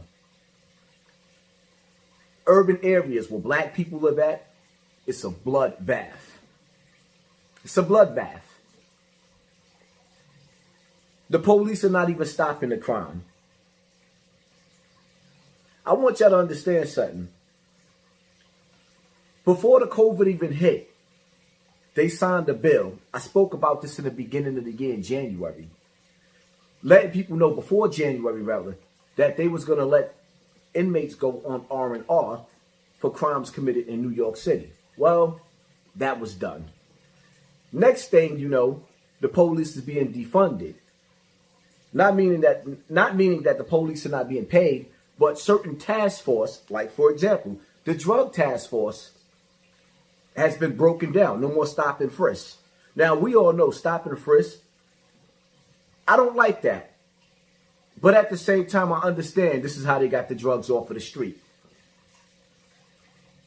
No stop and frisk, no drug task force now. They dismantled the drug task force with the defunding, and other task force too with the defunding, which makes the crime rate goes up. Now let's keep it all the way funky. We see these so-called OGs that's always, I'm in the hood, I'm outside, I'm in the hood, I'm outside. They ain't doing nothing about it, which means they're worthless. I said it, they're worthless, all of them. Crime rate going crazy. Our kids murdering our kids, even murdering the babies. Nobody moved, nobody get hurt. The baby wasn't moving and was only 1 year old. They hit him in the head with the headshot. And went home like nothing. Why? It is what it is. So now, the police got defunded. Prisoners are being released from state and federal, being released. 40 million people out of work. It's elevating. It's going to escalate in the next wave. It's going to go up to 100 million people. Do you understand that it's only 3 to almost 400 million people in America? 4 at most. 100 million unemployed, and it's going to get higher than that. When a country closed down again, which certain places, certain states already started closing down, New York just got opened back up. It ain't fully opened back up and get ready to get closed again. Watch. Middle class businesses are being wiped out. There was never enough jobs already to supply all the people, especially in the major cities that's overpopulated like New York. Now let me break that down to you.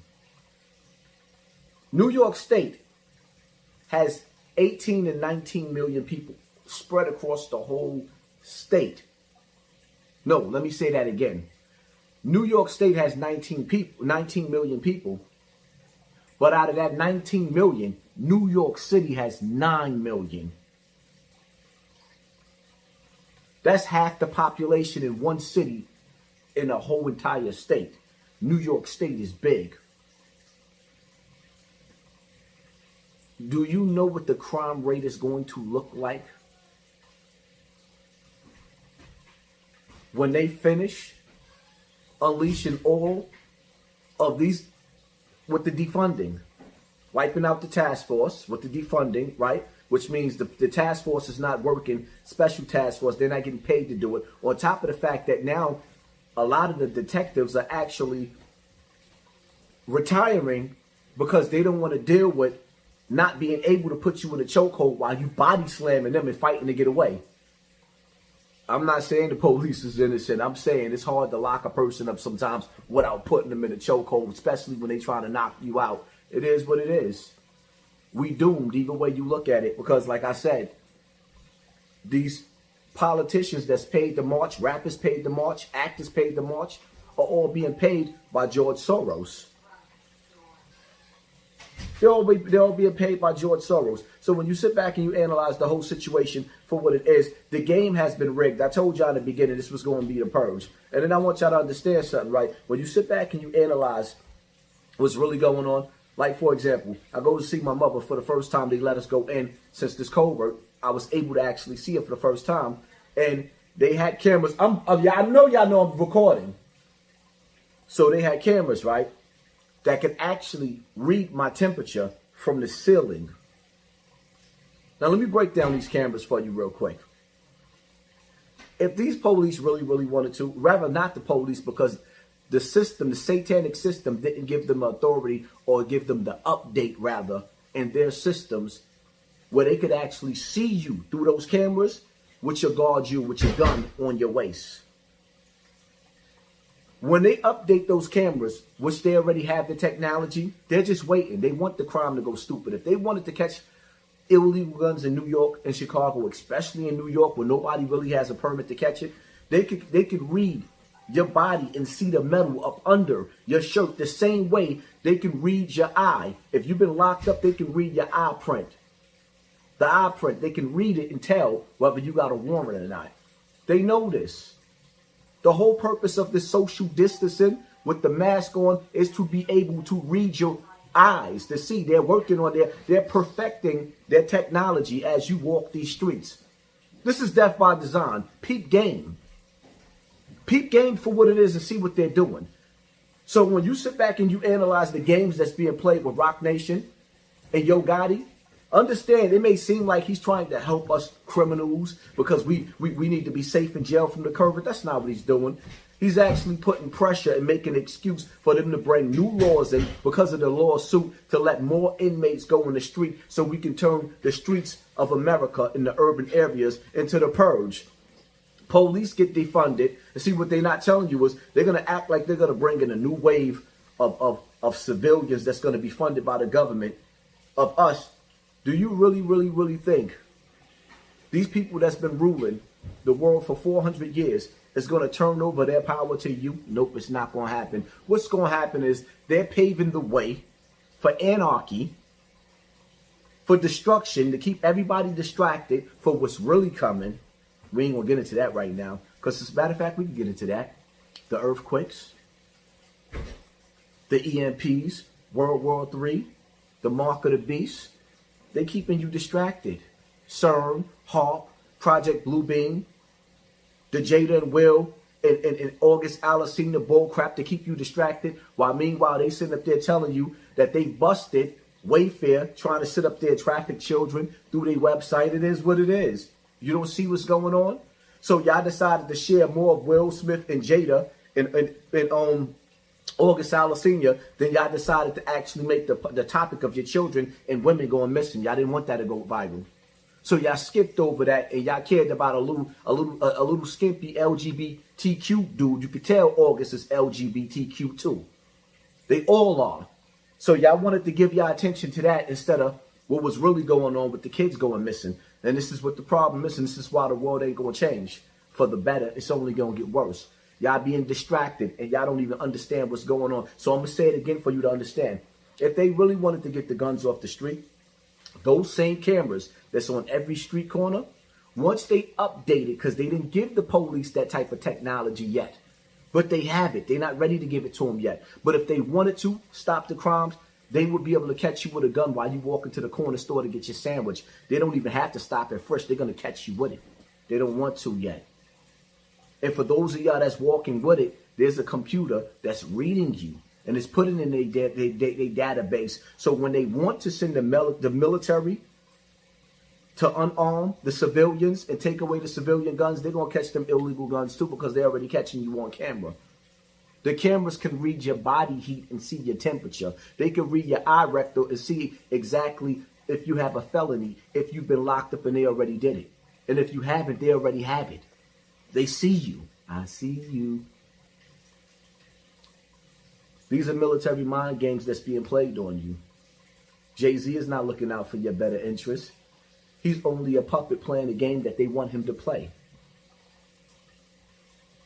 Keep in mind, Rock Nation is FBI. One of the heads of Rock Nation took down 2 major cartels.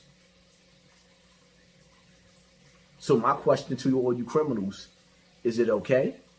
Because this is Jay-Z. I thought the name of the game was Stop Snitching. Which one is it? You choose. Anyway, that's just my take on Yo Gotti, Jay-Z, and Rock Nation. The streets of America in the urban areas is becoming a bloodbath. And they're keeping you distracted by celebrity gossip. Right now, you're living in the last days of the America that we knew. Ain't no turning back. We could only move forward. So what I would tell you people to do, treat today's days as if you were Noah and you were preparing your ark. Treat today's days as if you was Lot and you was trying to escape Sodom and Gomorrah before God rained down the brimming fire that burnt Sodom and Gomorrah. It took Lot's wife when he told her not to look back. Treat today's society as if you was in the days of Moses and you were running to escape Pharaoh. You are living in the signs of the times. Pay attention to your circle before they hurt you. There's a war going on outside. No man is safe from. Y'all already know what time it is. Share this video. Or not. And as I began to come at her to talk, she sits up there and moved 2 seats down. You know what I mean? She like, but when she did it, she smiling. I could tell that she kind of green, you know what I mean? Green to these squares, ignorant. She's unlearned on how to conduct herself in a situation with a P, not to make the pimping hot to the security guards. So I look around and security not watching. So I say, man, come on, man, don't be doing all that square ass shit. You know what I mean? Moving all around. I could already tell, you know what I mean? I know what you about. And I shouldn't have to say too much. Because whatever you in, or whatever, these were my exact words, whatever you in, or whatever you trying to get into, evidently is not that important. Because if it was that important, you wouldn't even been looking at me like that. If what you got going on, or what you was about to have going on, or what you left, or whatever was important to you, you wouldn't even have looked at me like that. She said, you right. As soon as she said that, I said, man, let's get out of here. Let's talk. Let's talk outside. She's like, oh my God. I was like, come on, let's go outside. So she come outside. Anybody know me, it's a rock. So, you know what I mean? I chopped it up with her outside, man. We ended up moving, man. I thought I would get a better education out there. But what? Wait, hold on. The cops couldn't stop them from chasing y'all? No, evidently they couldn't for some reason. You know what I'm saying? We ran right our ass to that train station. Every day? No, it wasn't every day. No, it was an incident that time, and their parents came out there, and, you know, they didn't want us in the school and this and that, and, you know, some knuckleheads came from another school and started with some of the kids in there. You know, so it wasn't an ongoing thing. Did you get into fights when you were younger? I think I only had one fight in school, you know. I didn't get in a fight. I was easy going, you know. I was real easy going. I wasn't, and some of the tough guys, Albert Tate took me under his wing. He was from Fort Greene. He was like the toughest guy in school, and he liked me. And I was cool after that, you know. He guided me through that, you know. So you were a good kid growing up? I was all right. You was all right? I didn't get in no trouble. Yeah, I didn't put it that way. I didn't get in no trouble. I had my own rules. I hung out with the good kids who had to be in the house at 6 o'clock and all the other stuff. I could have stayed out all night long if I wanted to. I didn't have a curfew, you know. You know, like the other kids' parents ironed their clothes. I had to iron my own clothes. They were so proud of me. Oh, you iron your own clothes? The other neighbors, kids, who I'm still really tight with, you know. I just never moved away from those guys. Every time my mother moved, I always went to 418 Marion. They're my friends to this day, you know. Wow. I met them when I was 8 years old. I'm 63 right now. 63? Yeah. Why are you maintaining someone that has complete disrespect for you as a man? Why are you holding on to somebody that doesn't honor you, that doesn't value you?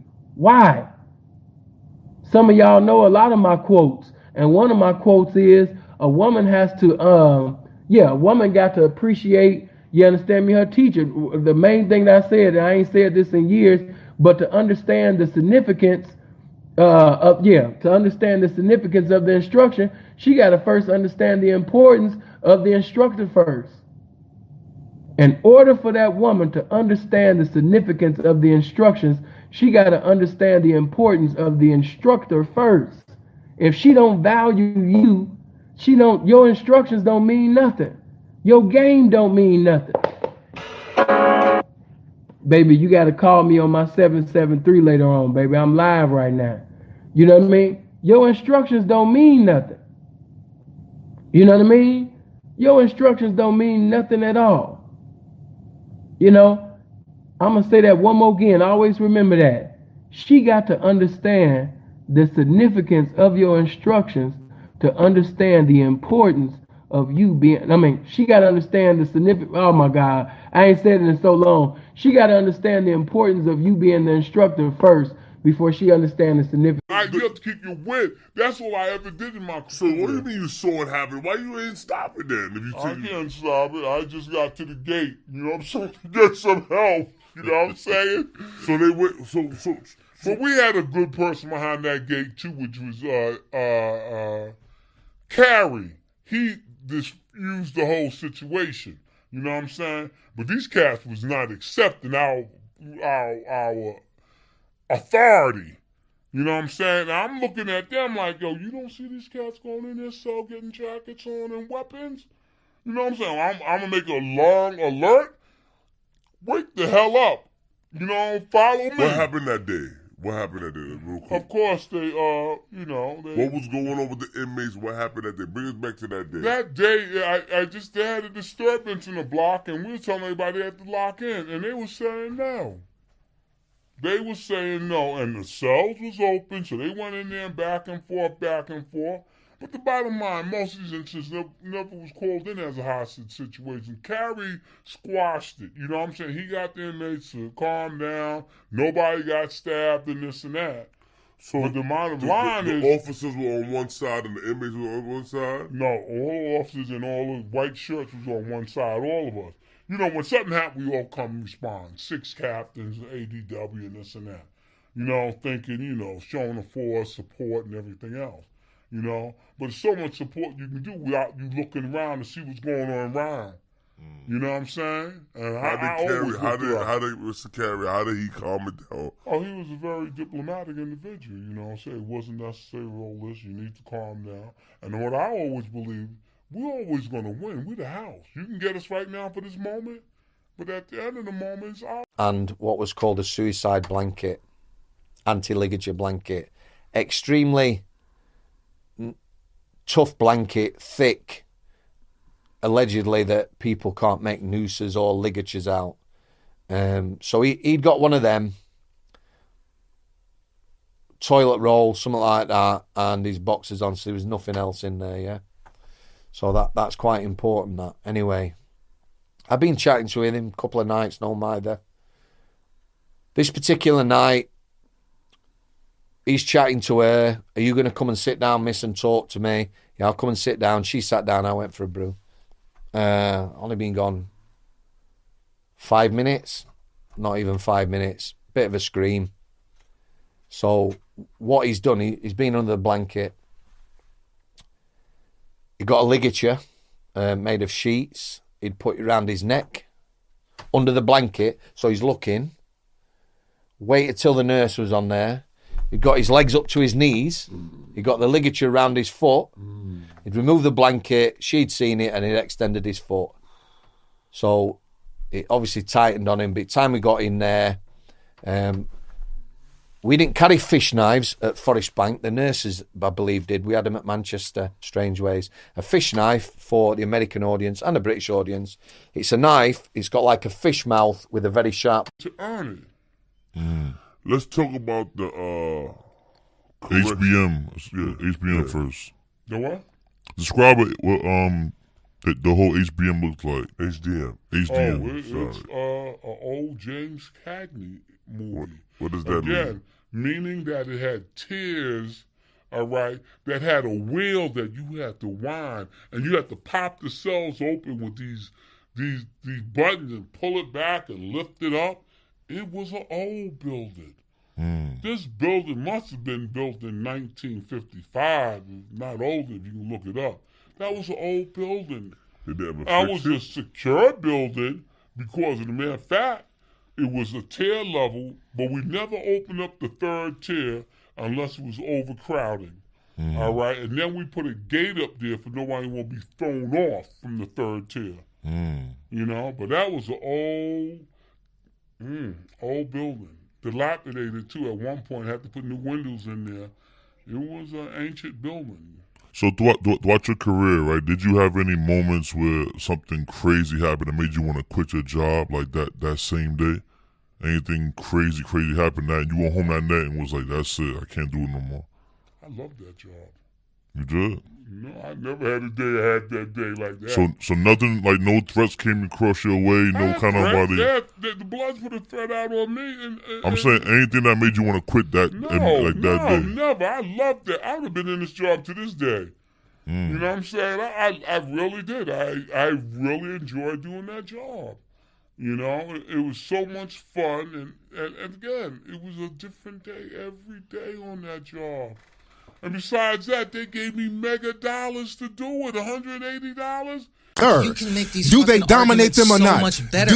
Do they dominate them or not? No, I will not say that white supremacy dominates them. It doesn't matter I how will much, say sir. I will say Western capitalism dominates That is them. white Absolutely. supremacy. Absolutely. Who controls Western capitalism? I mean, it depends. It depends. I mean, I think Oprah's in control of her own network. Oprah couldn't even handle the damn food industry. They almost destroyed Oprah's career. That's why she had to get Dr. Phil. Oprah got on television and said, I'm never eating beef again.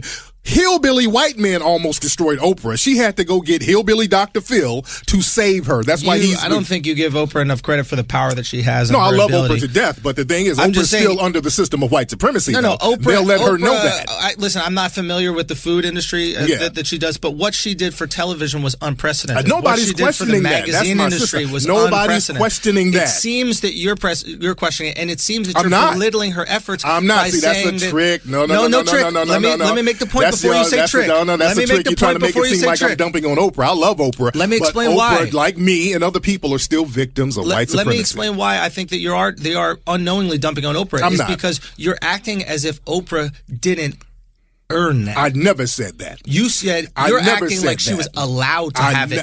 She earned it. A lot of us earn things, but we're still under the system No, of white because supremacy these where they can Nigerians take it are back. allowed. They are allowed. So, that but doesn't is say that they're Oprah not allowed, thorough. or did she claw away and that get that doesn't say herself? that they're not thorough. Let's be very clear. Dude comes in, right? And he's all like, he's talking to me, but I had seen him in the store before with another female, like another girl who worked there, really. So, he's coming up and he's talking to me, and I'm like, yo, like, what's going on? Ain't that your girl or whatever? And he's like, nah, that's not my girl, blase, blase. So I'm like, okay, whatever. So, he's like, take my number or whatever. And I'm like, you can take mine. So he takes my number, maybe like 2 weeks, 3 weeks. He texted me like right when he got my number, but he was kind of on some, because when he got my number, he was texting me on some weird shit, bro. Like, he's sending me pictures of him and videos of him and his friend, like, bang bros or whatever I guess that's their term of being gay, like bang bros. That sounds pretty gay to me. So, it was probably like 2 weeks or whatever. So, he's calling me, but his number's not saved or nothing at this point, like, still not saved. But, his number isn't saved. I don't know his name. I just know that he's calling me all the time, like, what you doing, what you on, who you with, type thing. And he's always like, you want to chill. We forgot. Yo, we was talking about police brutality. Now it's the NFL, and if he gets his job or not. We just get distracted, man, quick. And I ain't saying we shouldn't be concerned about the man getting a job. I'm just saying, once the Nike thing happened, we felt like it was a victory. But if Nike's making money off of Kaepernick, the NFL's making money off of Kaepernick. If Nike grows in popularity, I'm going to start buying more Nike, because then we keep the company up that's helping make money with the NFL. Kaepernick is helping them make money with the NFL. But we ain't call him a coon. because he took stance for us. There's layers to this, and I'm not calling him a coon either. There's layers to this. This is all I'm saying. And all the while, this was supposed to be about police brutality, and now it's just, we just got to stop the NFL. Everybody brain now, the NFL, oh, Super Bowl's coming. We got to stop that. Be about police brutality, not stopping the Super Bowl. We getting carried away here. Now we just hooked. And that's why I said, why we focus on Mayweather. This is the same thing. He now becomes the focal point, and Gucci is no longer the focal point, and Gucci isn't the focal point. Curring should be the focal point. So now we go over here and we see the owner, Francos, Henry, Pinot, and here's his wife. Nobody's going to his wife, who's an actress over here, Salma Hayek, Pinot, and saying, denounce your husband, because everything has to go through him some way, shape, form, or fashion before it could come out and become a blackface. No one even put pressure on the actress to denounce her husband. Paying for that apartment was not the same name as my Airbnb host. And the invoice went back a couple of months. Whoever was writing these checks was not the person that was renting this Airbnb out to me. So at that point I said, Simone, you cannot fall into a rabbit hole. You have places to go, you have apartments to see. You really got to take advantage of this day.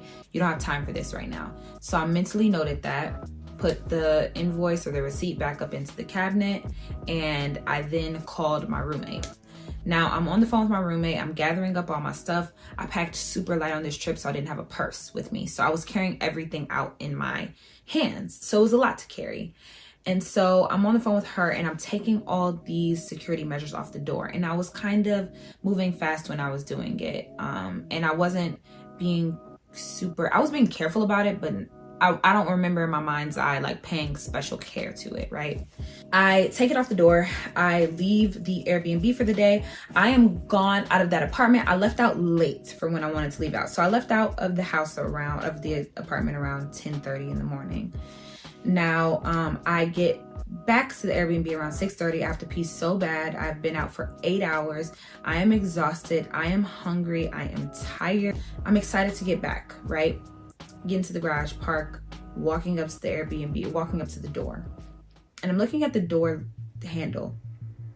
1, peer group in the number 2 position, television 3, school drop down to number 4, church last on the list. Let's go back to my statement. My statement said that only men can make boys men. Now let's see where blind boys are going to find men. Let's first of all look at his home. 62% of all black children live in a single-run household. It's a very good chance he would now find a man here. I'm going to hold off on the streets and drop down to television. Can you name me 5 positive adult black men on television outside the news? And you can't name Cosby because the show just started. Name me 5.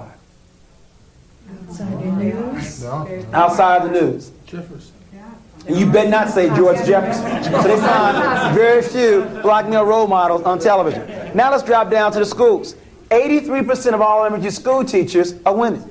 95% of all teacher aides are women. And when do men teach? After the critical 4th grade, or they're in the upper grade, or they're the PE teacher, the janitor, or the principal. Very few before the 4th grade where black boys need them the most. And lastly, the church. Most young people, men don't go to church. And the reason is we lie to them. First of all, we made Jesus Christ white. The man surely was not white. And we have a book called What Color Was Jesus to explain that. He had hair the texture of wool and feet the color of bronze. But secondly, the Lord's Prayer says on earth as it is in heaven. Young people and men want some action. They want some programs. If there are no programs in your church, they will see you later in heaven. As a result, get battered, but they're going to get battered as well. The vast majority of prisoners, within a minute, a kicking off or whatever, they're under restraint and away you go. So, these 6 CNR instructors, so these guys have had extra training. They teach CNR to the rest of prison officers.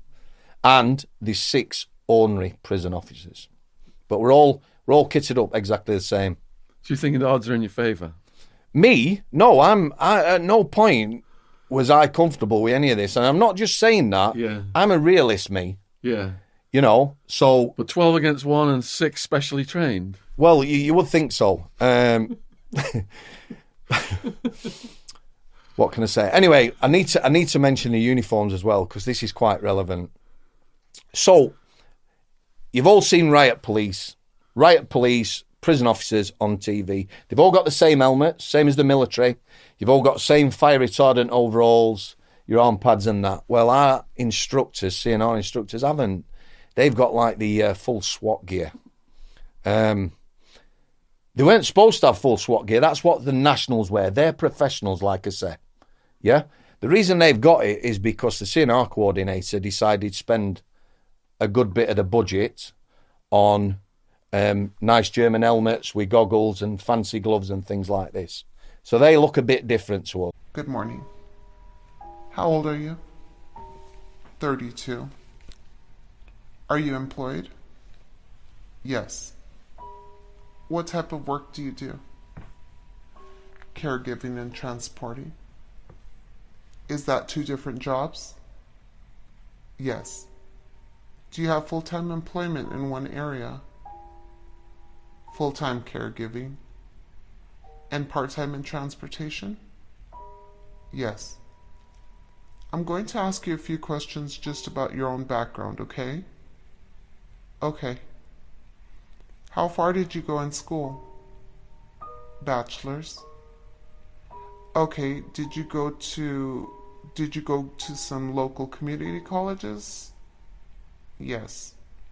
So you have some community college education?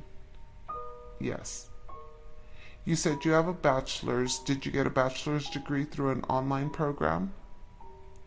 Online program. Okay. Are you currently enrolled in school? Yes. What are you working toward? Master in Healthcare Administration. Have you ever been arrested or charged with any crimes? No.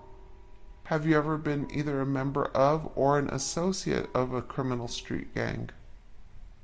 No. Do you have any immediate family members who are in any local gangs in Los Angeles? No. Do you have any close friends other than the target in this case, Eric Holder? Wait, hold on. Who is a member of a gang? Yes, my uncle. I think he's in a blood gang. Now, where? I'm just not sure. Where did your uncle live? He lived in Seattle, but he comes back and forth out here. He's from Compton. Okay, so your uncle lived in Compton for a while? Yes. Now he lives in Seattle, Washington? Yes. And you believe that he is a member of a blood gang? He might, I don't know, I'm not sure. Okay, do you see him often? No. Have you ever lived with him? No.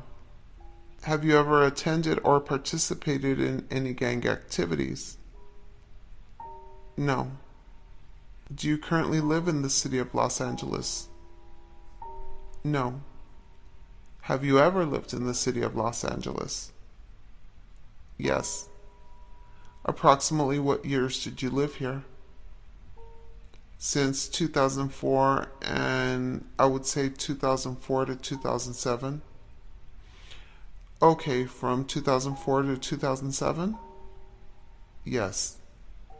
When you lived in the Los Angeles area during that time period, did you live in the general area of Crenshaw and MLK Boulevard? Yes.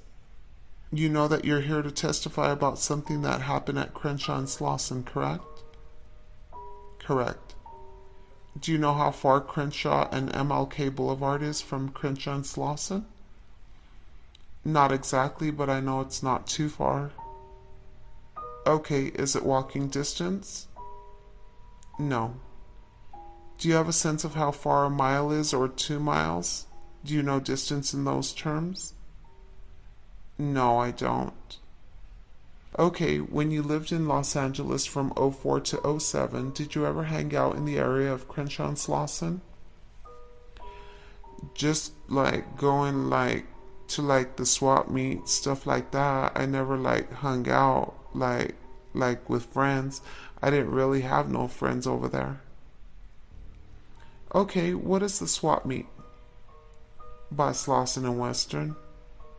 So on Western and Slauson there's a swap meet? Yes. For those of us who are not sure what a swap meet is, can you explain that a little bit? It's like a place like they have like jewelry. You can get stuff for like a little cheaper, and they be having like Jordans and stuff that you can get cheaper instead of going to the mall. It's like a little mini mall where you can get things a little more cheaper. Okay, is it the Slauson Swap Meet? Yes. Okay, it's pretty famous in South Los Angeles, correct? Actually, right, correct. A lot of parts in Los Angeles? Yes. A lot of people go there and hang out, right? Right. So you back in 04 to 07 would go to that area for that purpose, is that true? That's true. Did you have any friends in that area? No. Did you know of any street gangs that operated in the area of the Slauson Swap Meet? No. When you left Los Angeles in 07, did you move out of the city of Los Angeles? Yes, I did. Okay, and at some point after that, did you even move out of the state of California? No.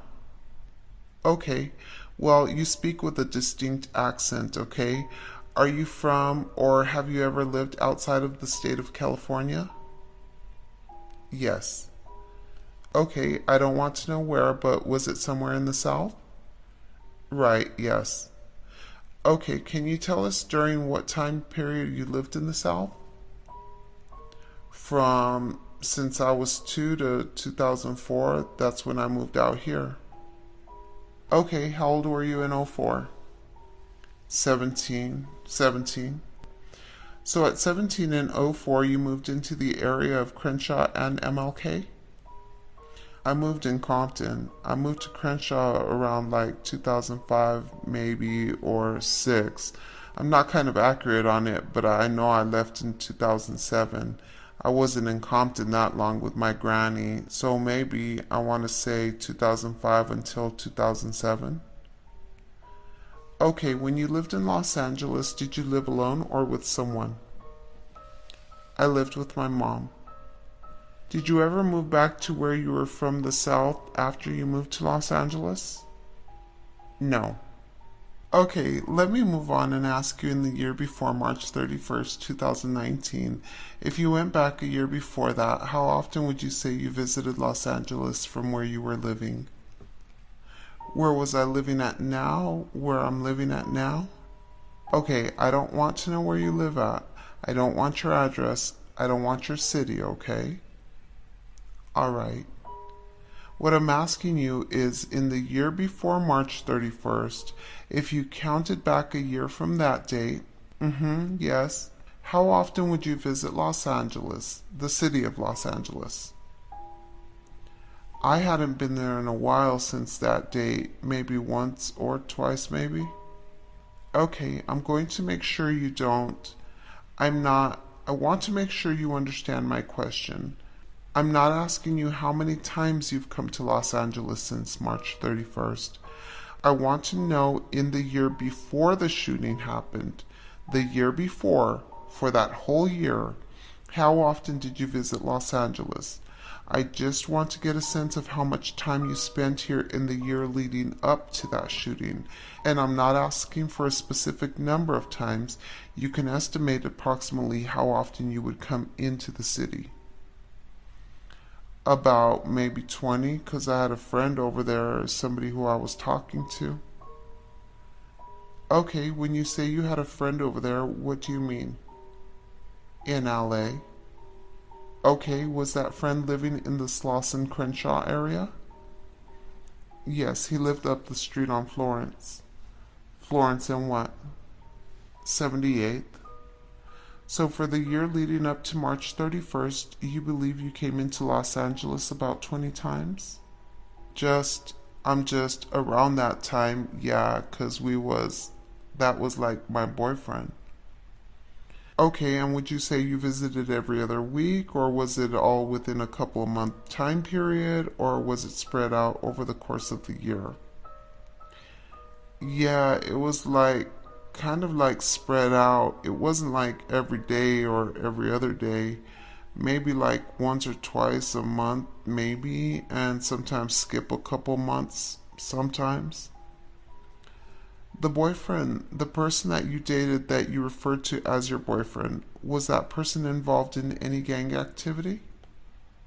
No. Let me show you people's grand jury.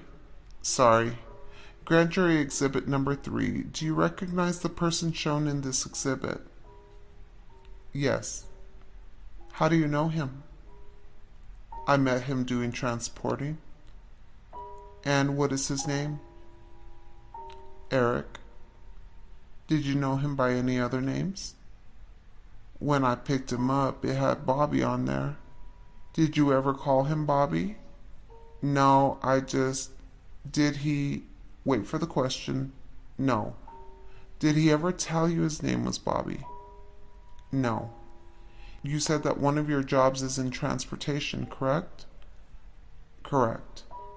And when you first met Eric, you met him and was provided information that the person that you were transporting was named Bobby? Correct. Okay, but you later found out that his name was Eric? Yes. Did you know him by any other nicknames? No. Had you ever heard him called or heard him refer to himself as Shitty? No. What about his last name? Do you know his last name? Not at the time. When did you first learn his last name? When he wanted me to take him to his cousin Harold's house? How long had you known him before you learned his last name? A week. When did you first meet this person that you knew was Eric? February the 25th. February the 25th? Yes. Of what year? 2019. When I called Beasley, R.I.P. Beasley, I called Beasley. I said, Beasley, where you at? Because she got cameras in his studio on her phone. She said, he in the studio asleep. I said, yeah, cool. Finally glad to see him laying down after him did all the bullshit. So she say, you ain't got to worry about Mojo. He good. He finna lay down. We'll just see what's going on in the morning. I was like, all right, cool. I'm laying down asleep. I'm at my trap. Now, this is another thing, too. Why it took you 3 years to tell this story? Nigga, you done been on a billion interview, and lame man nigga, every time you do an interview, why you telling them folk don't mention Mojo? Bitch ass nigga. You finally clear that up too, huh? Back to this. He do all the interviews, tell these folk don't say my name. Cause he don't want the shit out. He don't want the truth out. He don't told people the truth though. I know Mojo ain't called the police on me. They called the ambulance, but he could have stopped me. What fuck kind of shit that is? You know I ain't called the police on you. He know who did it. I could have stopped him. We're talking about stopping them calling the ambulance like the 30th time that they have? You know, every time you go to the crazy house, Gucci, how you think you get there? Mojo, Medell, DC. Yeah. Every time you flip, walking down the street retarded, yeah, that's me. Pulling over the side on. Why he got the vet with Bart Simpson sitting on the seat. Yeah, that's me. Throw out old desks and books and stuff like that. He'd go around to different schools and get desks. He'd go to the Board of Education and they'd give him stuff that they were getting rid of, you know what I mean, that they didn't want, books, whatever, all kind of different supplies. So he was using his resources. He did this till about the year 2000, where he then sees like a 4-story big-ass building, you know, something pretty comparable to what, you know, you're talking about. Actually, it might be bigger than, it might be like those buildings combined, the ones that you bought. But this is in Brooklyn in East New York, like right off Atlantic Avenue. So anyway, he gets to this building. He said he didn't have $1 for the building, you know, but he goes to the man. He's like, yo, I want to get this building for a school. And the guy's like, yeah, well, he tells him whatever, I don't know, whatever the price was. And he's like, listen, I ain't got no money. But what I do have is I got a friend who's, he's like the president of a bank or something like that. And he'll give me a loan, you know, to renovate the place and all that. And if I miss whatever, any payments or something like that, then y'all will just have a free building renovated. You can take the building back and you'll get the shit renovated for free. So, but I was aware of it for a long time. Right. Mm-hmm. But you know, since then I've invested into a company called FollowCoin, which is a cryptocurrency application, and another one called Vest. So you know, we in the space. How did you make that transition from the gang member Nipsey Hussle to the entrepreneur, the artist, the father that you are? How did you make that transition? I had some situations in my life that you know, you get wake up calls. You know what I mean? You go through close calls and things where you get kind of close to feeling like you're gonna throw your stuff away. Excuse me. Yeah, you know what I mean? You can cuss. Oh, all right. Well, yeah, I feel like you're gonna throw your shit away. Yeah. You know what I'm saying? Yeah, say what you test shit, what do you mean? Your freedom, you know, your life, your opportunity, you know what I mean? Mm-hmm. And you come out them situations somehow and be like, well, I don't like how that felt. You know, when you looking at it, when you got your feet on in them shoes, it's different than being aware of what could happen and being in a situation where it's happening. You know what I mean? Like, you in jail, you ain't got no bail. Not that you don't got the bail money, you just don't got bail because of your case. And if you don't beat your case, you about to go on that long road. And then you end up beating it, you know what I mean? Or you be in tight situations where everybody you was around end up washed up, or, you know. What the fuck you gonna do? You got a Hershey bar and a cupcake on your bed, and you got 4 niggas that just took a shower sitting on their bed looking at you with their drawers on. What you gonna do? These are the type of things that happen in jail. Has it happened to me? Nah, it ain't never happened to me. I done seen it happen to a lot of people. Why it never happened to me? I could tell you why it had never happened to me. Because when I went to jail, I had a thing of, you know, it's a gladiator camp. So I gotta be the rawest gladiator, you know. I gotta be the rawest gladiator. I gotta give me a weapon. I gotta cut a nigga and make his fucking ass bleed to make these other motherfuckers understand me. You know, I never feared nothing. You know, so I always was in jail with the bullshit. So that's why it ain't never happened to me. But those that try to, you know, you out here selling drugs or whatever you doing, or fucking up people, or fucking over people, and then you go to jail, you won't be all good. You won't be Pentecostal now. You're gonna get tried. So, you know, when you in that bitch, don't fuck around with none of that. And if they come at you, deal with their ass. No matter who it is, deal with them. Andre the Giant, make him the smallest man in the dome. Because people gonna respect you. Pain is the greatest motivator. Pain gonna make a motherfucker say, I'm not gonna put that snicker on his bread no more. Pain gonna make a motherfucker say, man, watch out, there that nigga go. Pain is gonna make a motherfucker say, nah. Eat out of your mouth, the woman gonna despise you. And you giving her a license to despise your ass. You giving her a license to call you a hypocrite. You giving her a license to sit up there and just shake her head every time you talk, or every time you talk, it go in one ear and out of the other. Because you don't mean nothing that you saying. And you don't live nothing that you talking about. So you say one thing behind the pulpit for the preacher. You say one thing in your household for just the average common man. You don't live what you talk about. You got to give her a reason. What reason have you given the woman to respect you? You say you a man, but when you really think back and you use the blueprint that God gave you called your mind, and you actually think and you say, have I been a man? And you know that. A lot of you are going to be listening to this particular message and you're going to feel a certain type of way because you know you've been in the wrong. A lot of you get into confrontations and arguments with your woman and you emotionally react just like your woman. But you want her to respect you as a man. You want her to see you up here, but every time you get into an argument or any type of confrontation, you come right here, right on her level. So if you emotionally react just like a woman emotionally reacts, why should she respect you as a man? Stephen R. Covey, The Speed of Trust by Stephen M. R. Covey, and then also Smart Trust by Stephen M. R. Covey. Two really good books. By his father, Stephen R. Covey. Of course, The 7 Habits of Highly Effective People. That's one of my favorite books. Period.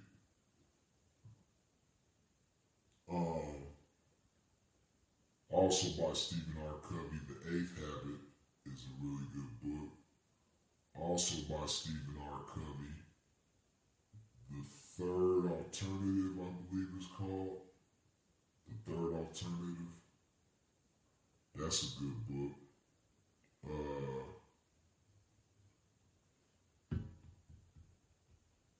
The Art of Choosing.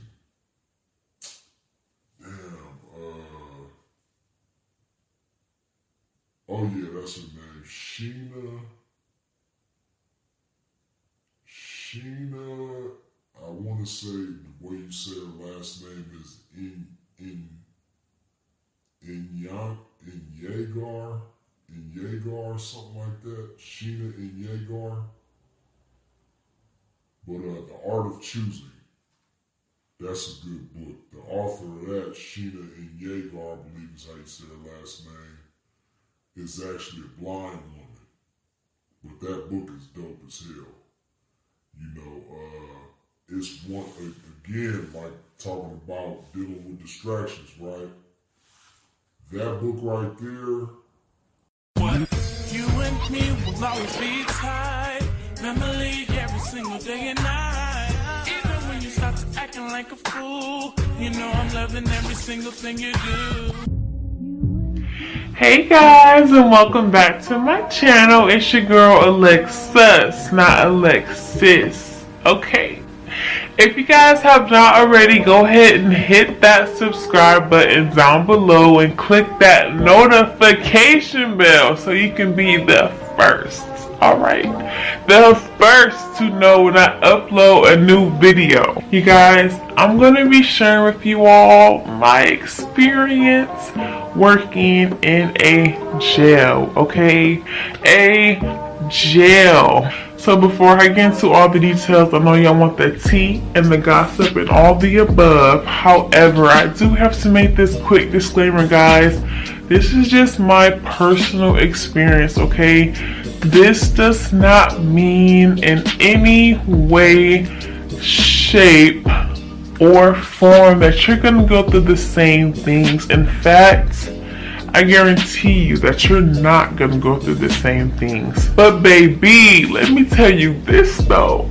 Watch this whole video to the end because this video might save your life, okay? This video might save your life. So I just want to get into why I decided to become a corrections officer. At the time, I was already a juvenile correction officer. I was working in a juvenile detention center, and I got a call from the county jail that this video is based upon. I got a call from them, and they're saying, hey, we saw your application. Why don't you go ahead and come in so we can get you on board? And I'm like, you know what? I don't like these kids anyway. They don't pay me enough. I'm here too much. When do y'all want me to come in? So that brings me to the hiring process. You guys, my hiring process literally took maybe 2 weeks. For anyone who may work in law enforcement or is pursuing that, you know this hiring process can take up to 6 to 8 months, if not longer.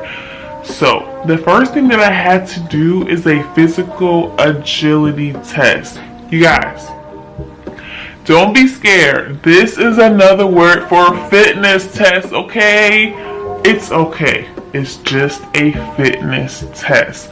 This particular fitness test that I took, I want to say I just have to do 10 push-ups, 10 sit-ups, and I think I have to do like a mile run in a short time frame.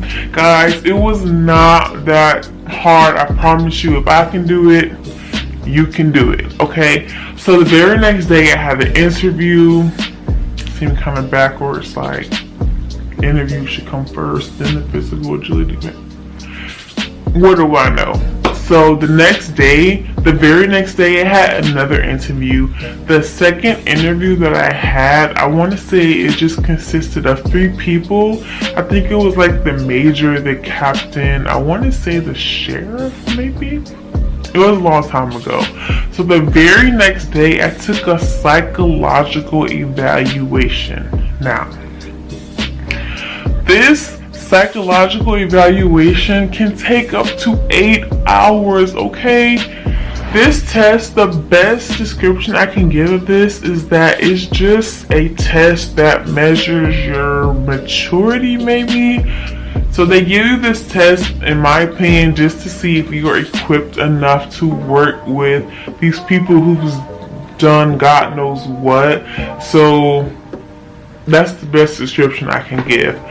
So after I did my psychological evaluation, right after, in the same day, I had a one-on-one interview with the psychologist. So I think he asked me like 3 questions. I want to say he just asked me how old I was. I was 19 at the time. And he asked me what school I went to and what was my major. So that same day I got a call from the psychologist, and he's like, you know, we think you're too young and you don't have enough experience, so maybe you shouldn't be a correction officer. And I'm like, but I already am a correction officer and I do have experience, so next. So I'm like, okay, so what do you suggest then? And he's like, well, you know, we think you're too young to be around these inmates, so we're gonna still let you be an officer. You're gonna have the title, but you're just not gonna have like direct contact with these inmates, and all you're gonna do is kind of like work in the towers and supervise. You don't have to like be around them as much. So I'm like, okay, whatever. Like I said, these kids I'm dealing with now, it's not it. I'm like what I'm doing. So when do I start? The very next day after I did my psychological and my one-on-one interview, they sent me to get a physical done, basically like a sports physical that you would get when you're trying out for school sports. So basically like running in place, making sure you're not gonna pass out. And then I think I did my drug test there also, and I want to say I got my vision and hearing done too. Now guys, please listen closely. For anyone who is watching this who may want to pursue any professional or law enforcement career, you guys, if you consume illegal substances, hey, that's on you. I feel for you. However, most of these law enforcement jobs require you to not have done any illegal substance in the past 3 to 5 years.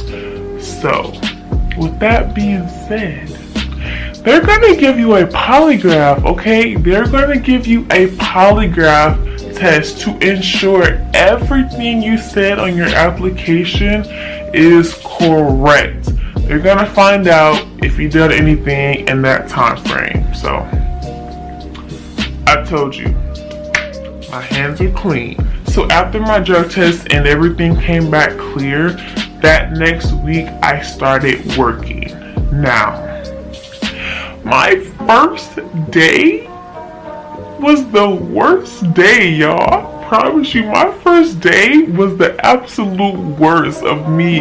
The entire time I worked there, my first day was awful. So let me tell you guys about my first day. My first day, I experienced 5 300-year-old inmates jacking off to my face. Okay? It was hard. Yes, I witnessed 5 inmates jacking off to my face on my first day. So basically, I'm sitting inside the towers just, watching everybody. And as soon as I look at these particular inmates, and once they see me, see them, that's when they started jacking off. Mind you, they're all naked, okay? So as soon as I look at them, they start doing it. And I'm like, oh, first of all, doesn't that hurt? And for two, it was disgusting, okay? Like, they're already ancient, 300-year-old, about to turn into dust any day. Like, I'm probably your great-great-granddaughter because y'all so old. And it was, guys, the most nastiest thing I've ever seen in my life. So when I told my supervisor about what happened, he literally told me, you're an attractive woman, so this is going to be normal. This is what they do, and they're men, so you got to get over it. Are you serious? Like, where's the cameras?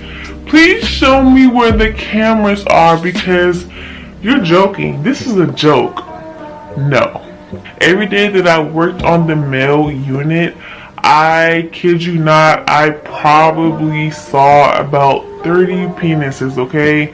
It got to the point where I'm like, I hate men. I really do. Like, I don't want to see no more men. I don't want to talk to no more men. Like, I want to start an anti-men movement because I hate y'all. I really do. Like, I don't like y'all. So unfortunately, that is something that I did have to encounter almost the whole time of me working there. So that brings me to the next thing that I want to address, which is the scheduling. So most law enforcement jobs, you work 12-hour shifts. However, this particular jail, we worked 8-hour shifts. With that being said, we had 3 shifts in one day. I personally felt like I was on night shift the whole time I was there because I was new. On top of that, my off days sucked. They were Wednesday and Thursday permanently.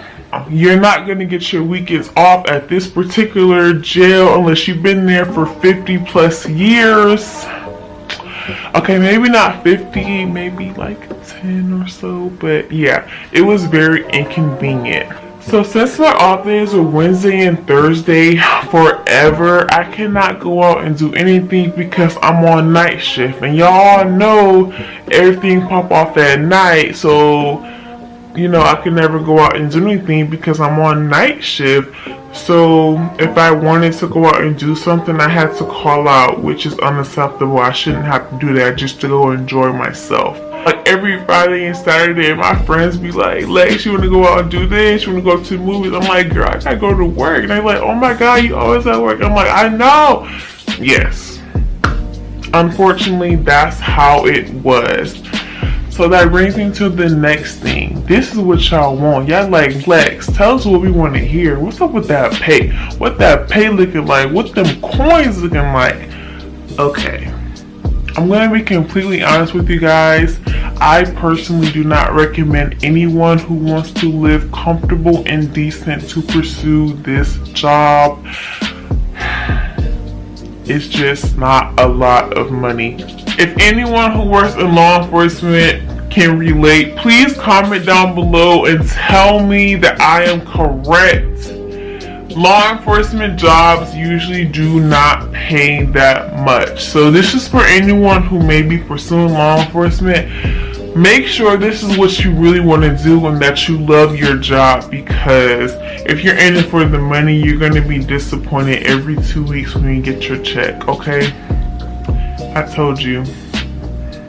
I personally do not know how most people survived off of this. When you have a house, car note, car insurance, phone bill, kids.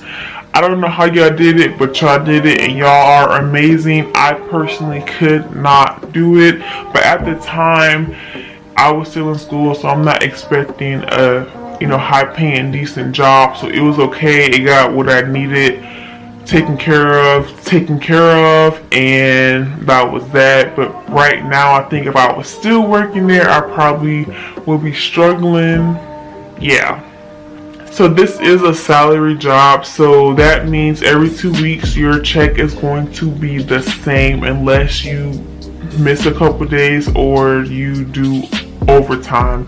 And honestly, if you do not do overtime at this particular job, then you are not going to make money. You are not going to make money. So the next thing that I want to address is the supervisors. Guys, just like any other job that you have, you're going to have those supervisors that are very approachable, that you can talk to about anything. If you're running late, they're understanding. You can get a letter of recommendation, references, all that. However, you're going to also have that 1, 2, or 3 supervisor who are out to get you, okay? I had one supervisor who I feel like hated me, wanted me gone. Like, she did not want me there at all. I'm telling you, this particular supervisor was out to get me. I felt like, oh my god, like, where is she? Is she here today? Because I might call out. Like, is she gonna write me up for walking down the hallway the way she doesn't want me to walk? Oh my god, like, is she at my car? Please, someone tell me before I go. Yes, that's how it was. I personally feel like this woman was out to get me. Another thing that is so important about my experience working here that I really want to share with you guys is the conditions of the facility. Guys, just know every facility is not clean, okay? I will say that again. Every facility is not clean. Keep that in mind. That means that you have to also work in this filth, which is very unacceptable. There was this one particular floor on the jail that smelled like bad decisions. Who did it and why? And please do not do it again. I kid you not, guys. This floor was terrible. Just imagine everybody in your household using that same toilet and not flushing between every use and letting it sit there for a couple days. That's what this floor smelled like, okay? I promise you, like, it was like demonic, okay? It was that bad. So like I said, I had that one supervisor who didn't like me and who was out to get me. So they used to put me there every single day, trying to get me to quit, trying to get me out the door. It ain't gonna happen like that. Yes, so this person put me there every single day, and I kid you not, guys, this was terrible. Just imagine having to sit in something so unpleasant for 8 hours a day in a box where you can't go nowhere. It just was not pretty, okay? So just keep that in mind, that every facility that you work at is not going to be clean. Unfortunately, you have to deal with those type of things. So the next thing that I want to share with you guys about my experience working in a jail is this. Guys, you're going to experience a lot of your coworkers getting themselves into situations that you do not want to be a part of. I experienced so many of my co-workers having relationships with inmates. Oh my god, it is not worth it, guys. It's not worth it, okay? You do not want to be walked out the door or fired for someone who's probably never gonna get out and see daylight again. Guys, it's not worth it, okay? You do not want that on your resume, on your record. Just don't do it, okay? Please, just for me, don't do it. So unfortunately, when you do experience those type of situations, I say the best thing that you can do is just set yourself apart of that. Guys, you do not want your name in those investigations. You don't want that. It is not pretty. You do not want any parts of that, especially if it has nothing to do with you, okay? So just stay away. Stay away from me. You got that over there.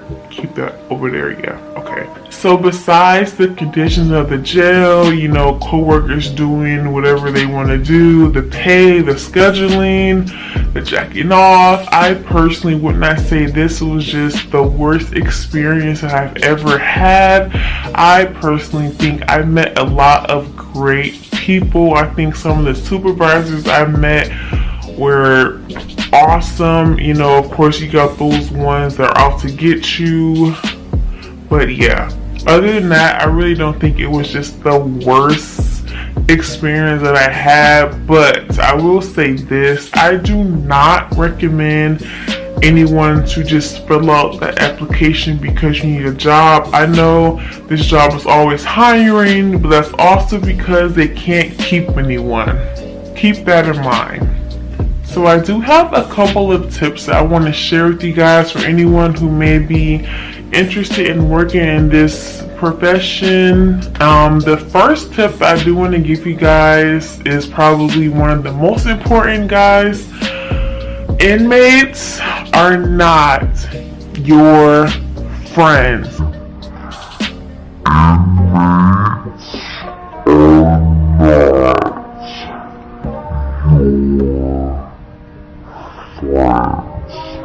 I cannot say this enough time. The next tip that I do want to give you guys is to just treat the inmates with respect. I promise you that will make your job this much easier, okay? If you treat them with respect, I promise you, you will probably get the same in return, and you will not be one of those officers that everyone hates and they're going to give you a hard time. So just treat them with respect and you will go a long way, okay? So that brings me to the next tip that I want to give you guys. Please leave work at work.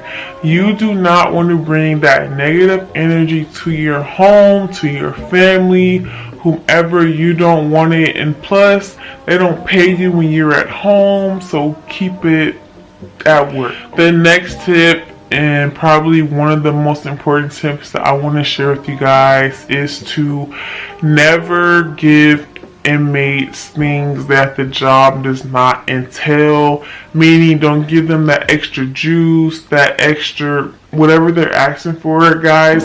Once they got you, okay?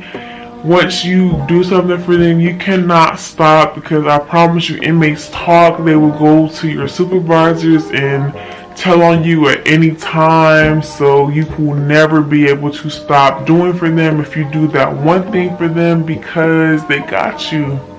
And you don't want to see yourself walked out the door or being fired for bringing them stuff that could have been prevented from the first time. If there's anyone who experienced the same thing that I went through, or maybe are aspiring to be a correction officer, just share your experiences with me in the comments, you guys. And thank you guys so much for watching. Don't forget to like, comment, and subscribe, and I will see y'all in my next video. Bye! You and me will always be tied. Memory every single day and night. Even when you start to acting like a fool, you know I'm loving every single thing you do. The fuck the work.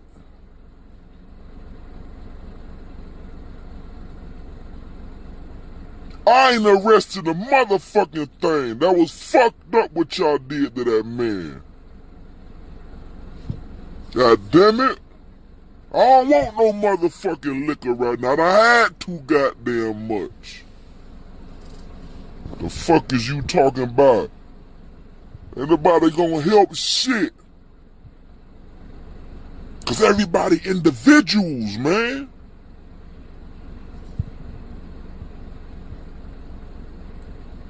Hit that motherfucker right across the... When I say cracker, get this understood. When I say cracker, they ain't got shit to do with color. I'll bust a nigga in the head if he a cracker.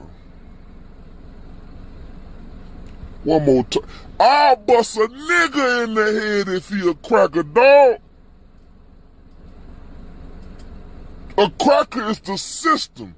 A cracker is the system, the ideology of agreeing with the system, of oppression, systematically, disproportionately, handing out life sentences, jail time, not getting enough credit, not getting enough loan money, not being able to live in a certain neighborhood, not being able to motherfucker. Listen, if you're down with the society and the system of white supremacy and the ideology of it, of oppressing any motherfucking people. What is the Nintendo around? What was crazy about this whole thing was that their only evidence was testimonies from the victim and my co-defendant. So I'm like, how the fuck are y'all really gonna convict me and give me 20 fucking years because this bitch said that I set this nigga up and robbed him, and because this random nigga can't even tell between me and a 5'2" nigga who robbed him? But then she breaks out the deal that the prosecutor proposed, and I was like, hold on, whoa. Ain't no way that's real. Is that all you want me to say that I did? The deal says that I can plead guilty to petty larceny and say that I stole less than $5 from this nigga. Or I can try to fight it in trial and most likely get convicted and do 20 years. What do y'all think I did? I don't damn why I took that shit, but what made me mad is the fact that I could have gotten off completely with no charges whatsoever if I had a good lawyer. So I signed the deal, get released from jail with another charge on my record. Then I tried to get a job. And of course, with that brand new charge on my record, no good jobs were gonna hire me. So now, here I am, doing fucking videos in my car. So yeah, that's what made me realize the streets weren't for me.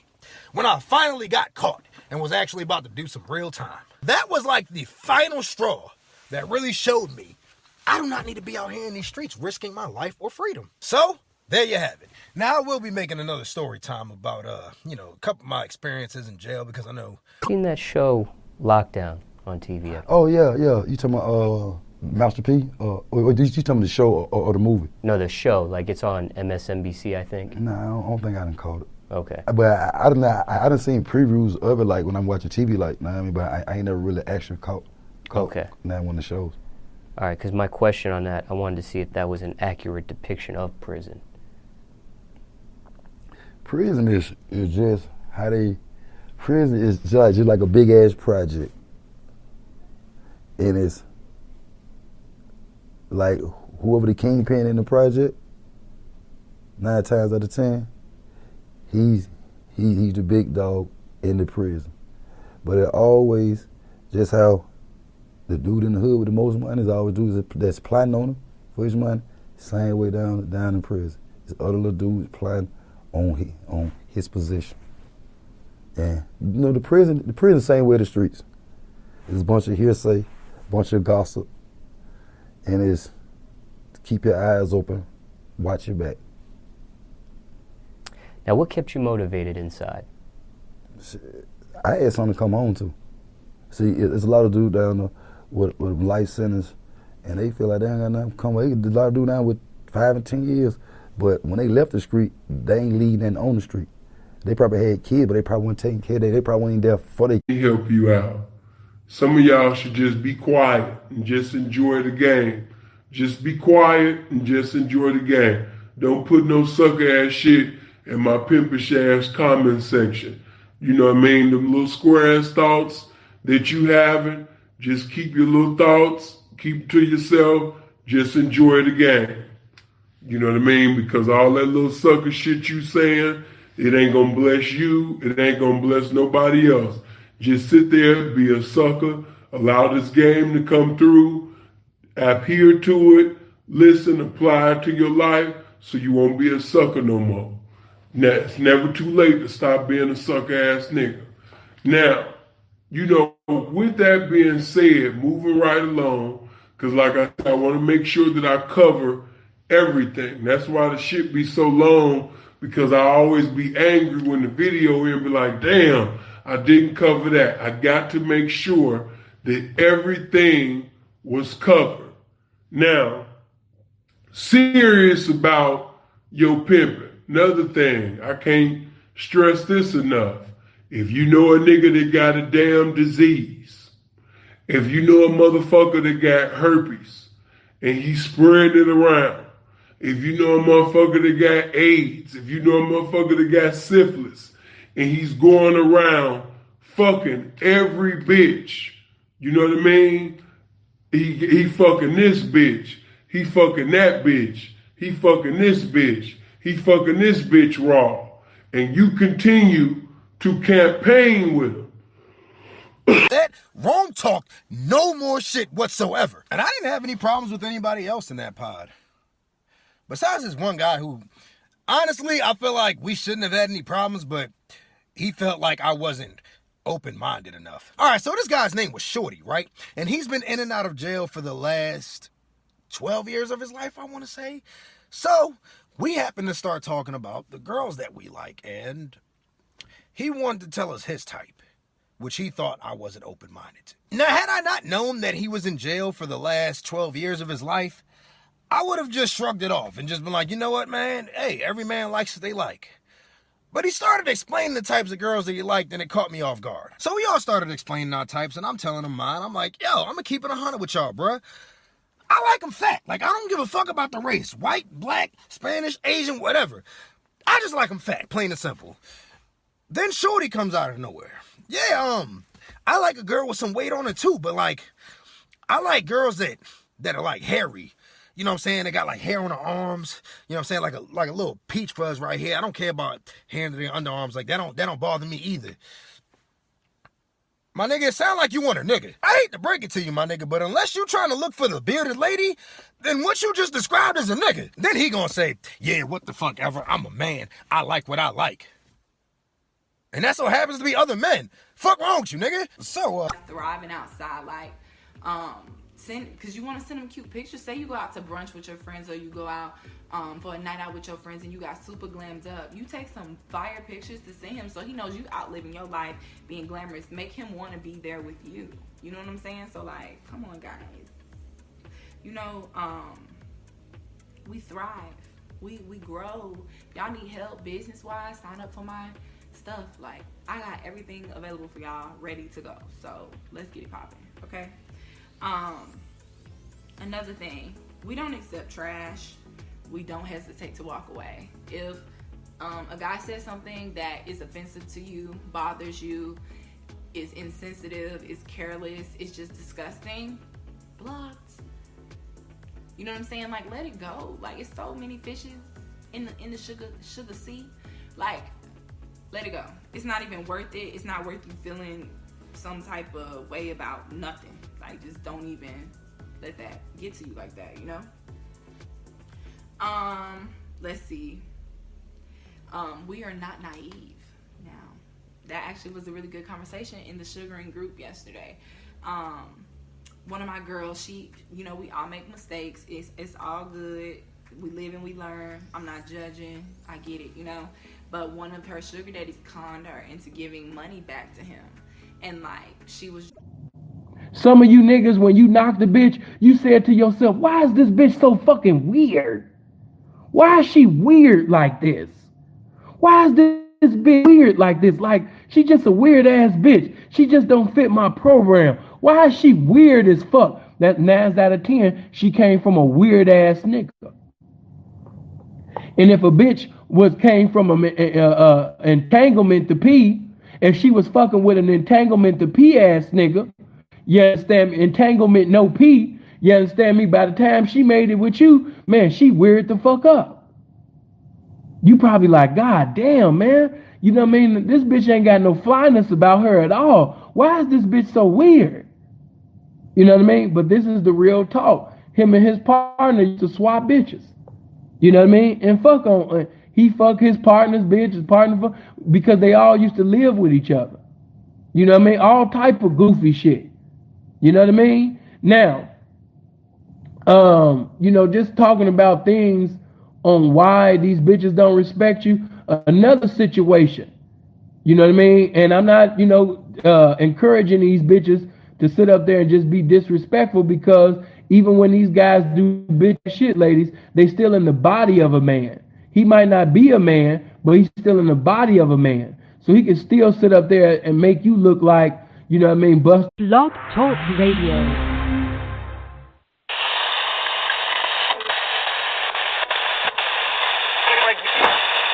I let a bitch get away with something last night. I shouldn't have let her get away with it. And I'm saying, if you trying to make having bitches a business, you already fucked.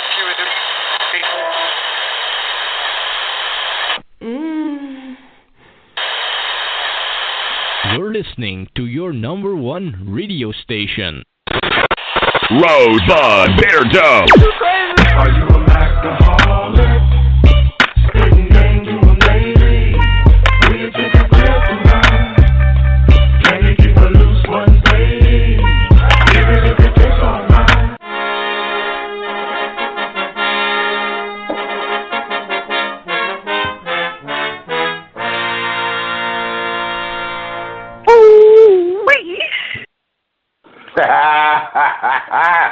Hey y'all, what's happening? This is the goddamn ass Rosebud Show. We gonna get down today, man. I got so much stuff to talk about. You know you can call in, check the show out, 657-383-0809. Call in, press 1 if you want to ask a question. Other than that, let's get started, man. You know, we talk about problems. Most of the times, we talk about problems that dudes be having, you know, different things they go through with their relationship. And, you know, what we doing that for is so that we'll know how to handle shit. So we do preemptive strikes. We want to strike them before they actually do it. But, you know, we know relationships have problems. Mine have problems. Yours have problems. Your buddy's relationship have problems. Everybody have them. So instead of running from your problems, you got to learn how to face them. And anything you do as far as facing your, excuse me, I got the hiccups. Let me drink this water. Hold on.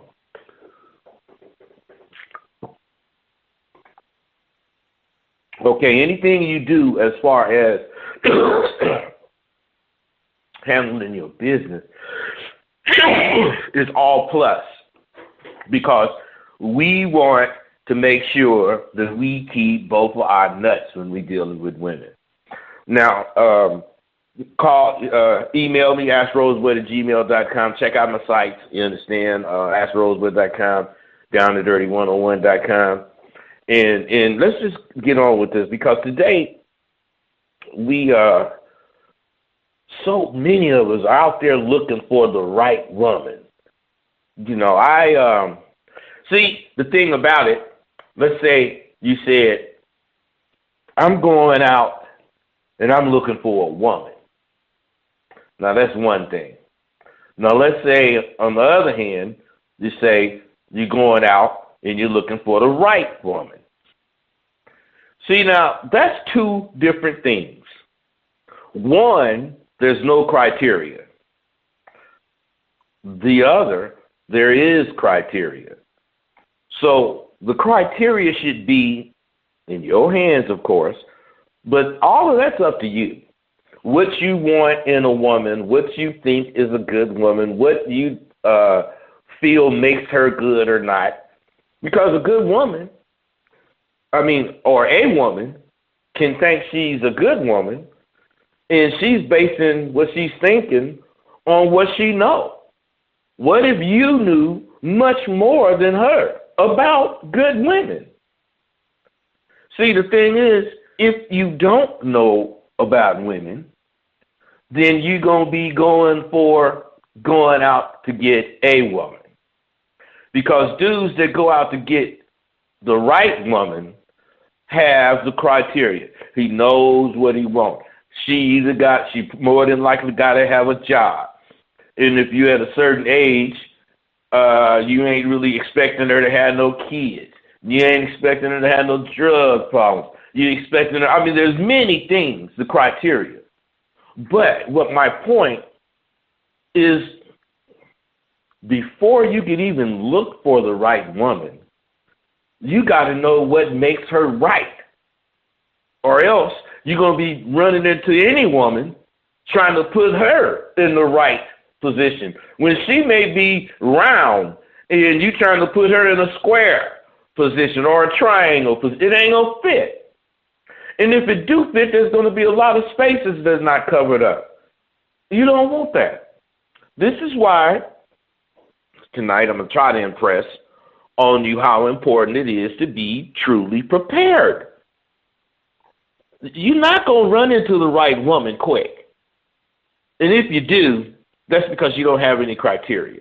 It's just as important to know how to deal with the women you run across as it is to know how to deal with that right one when you run across her. You just have to be prepared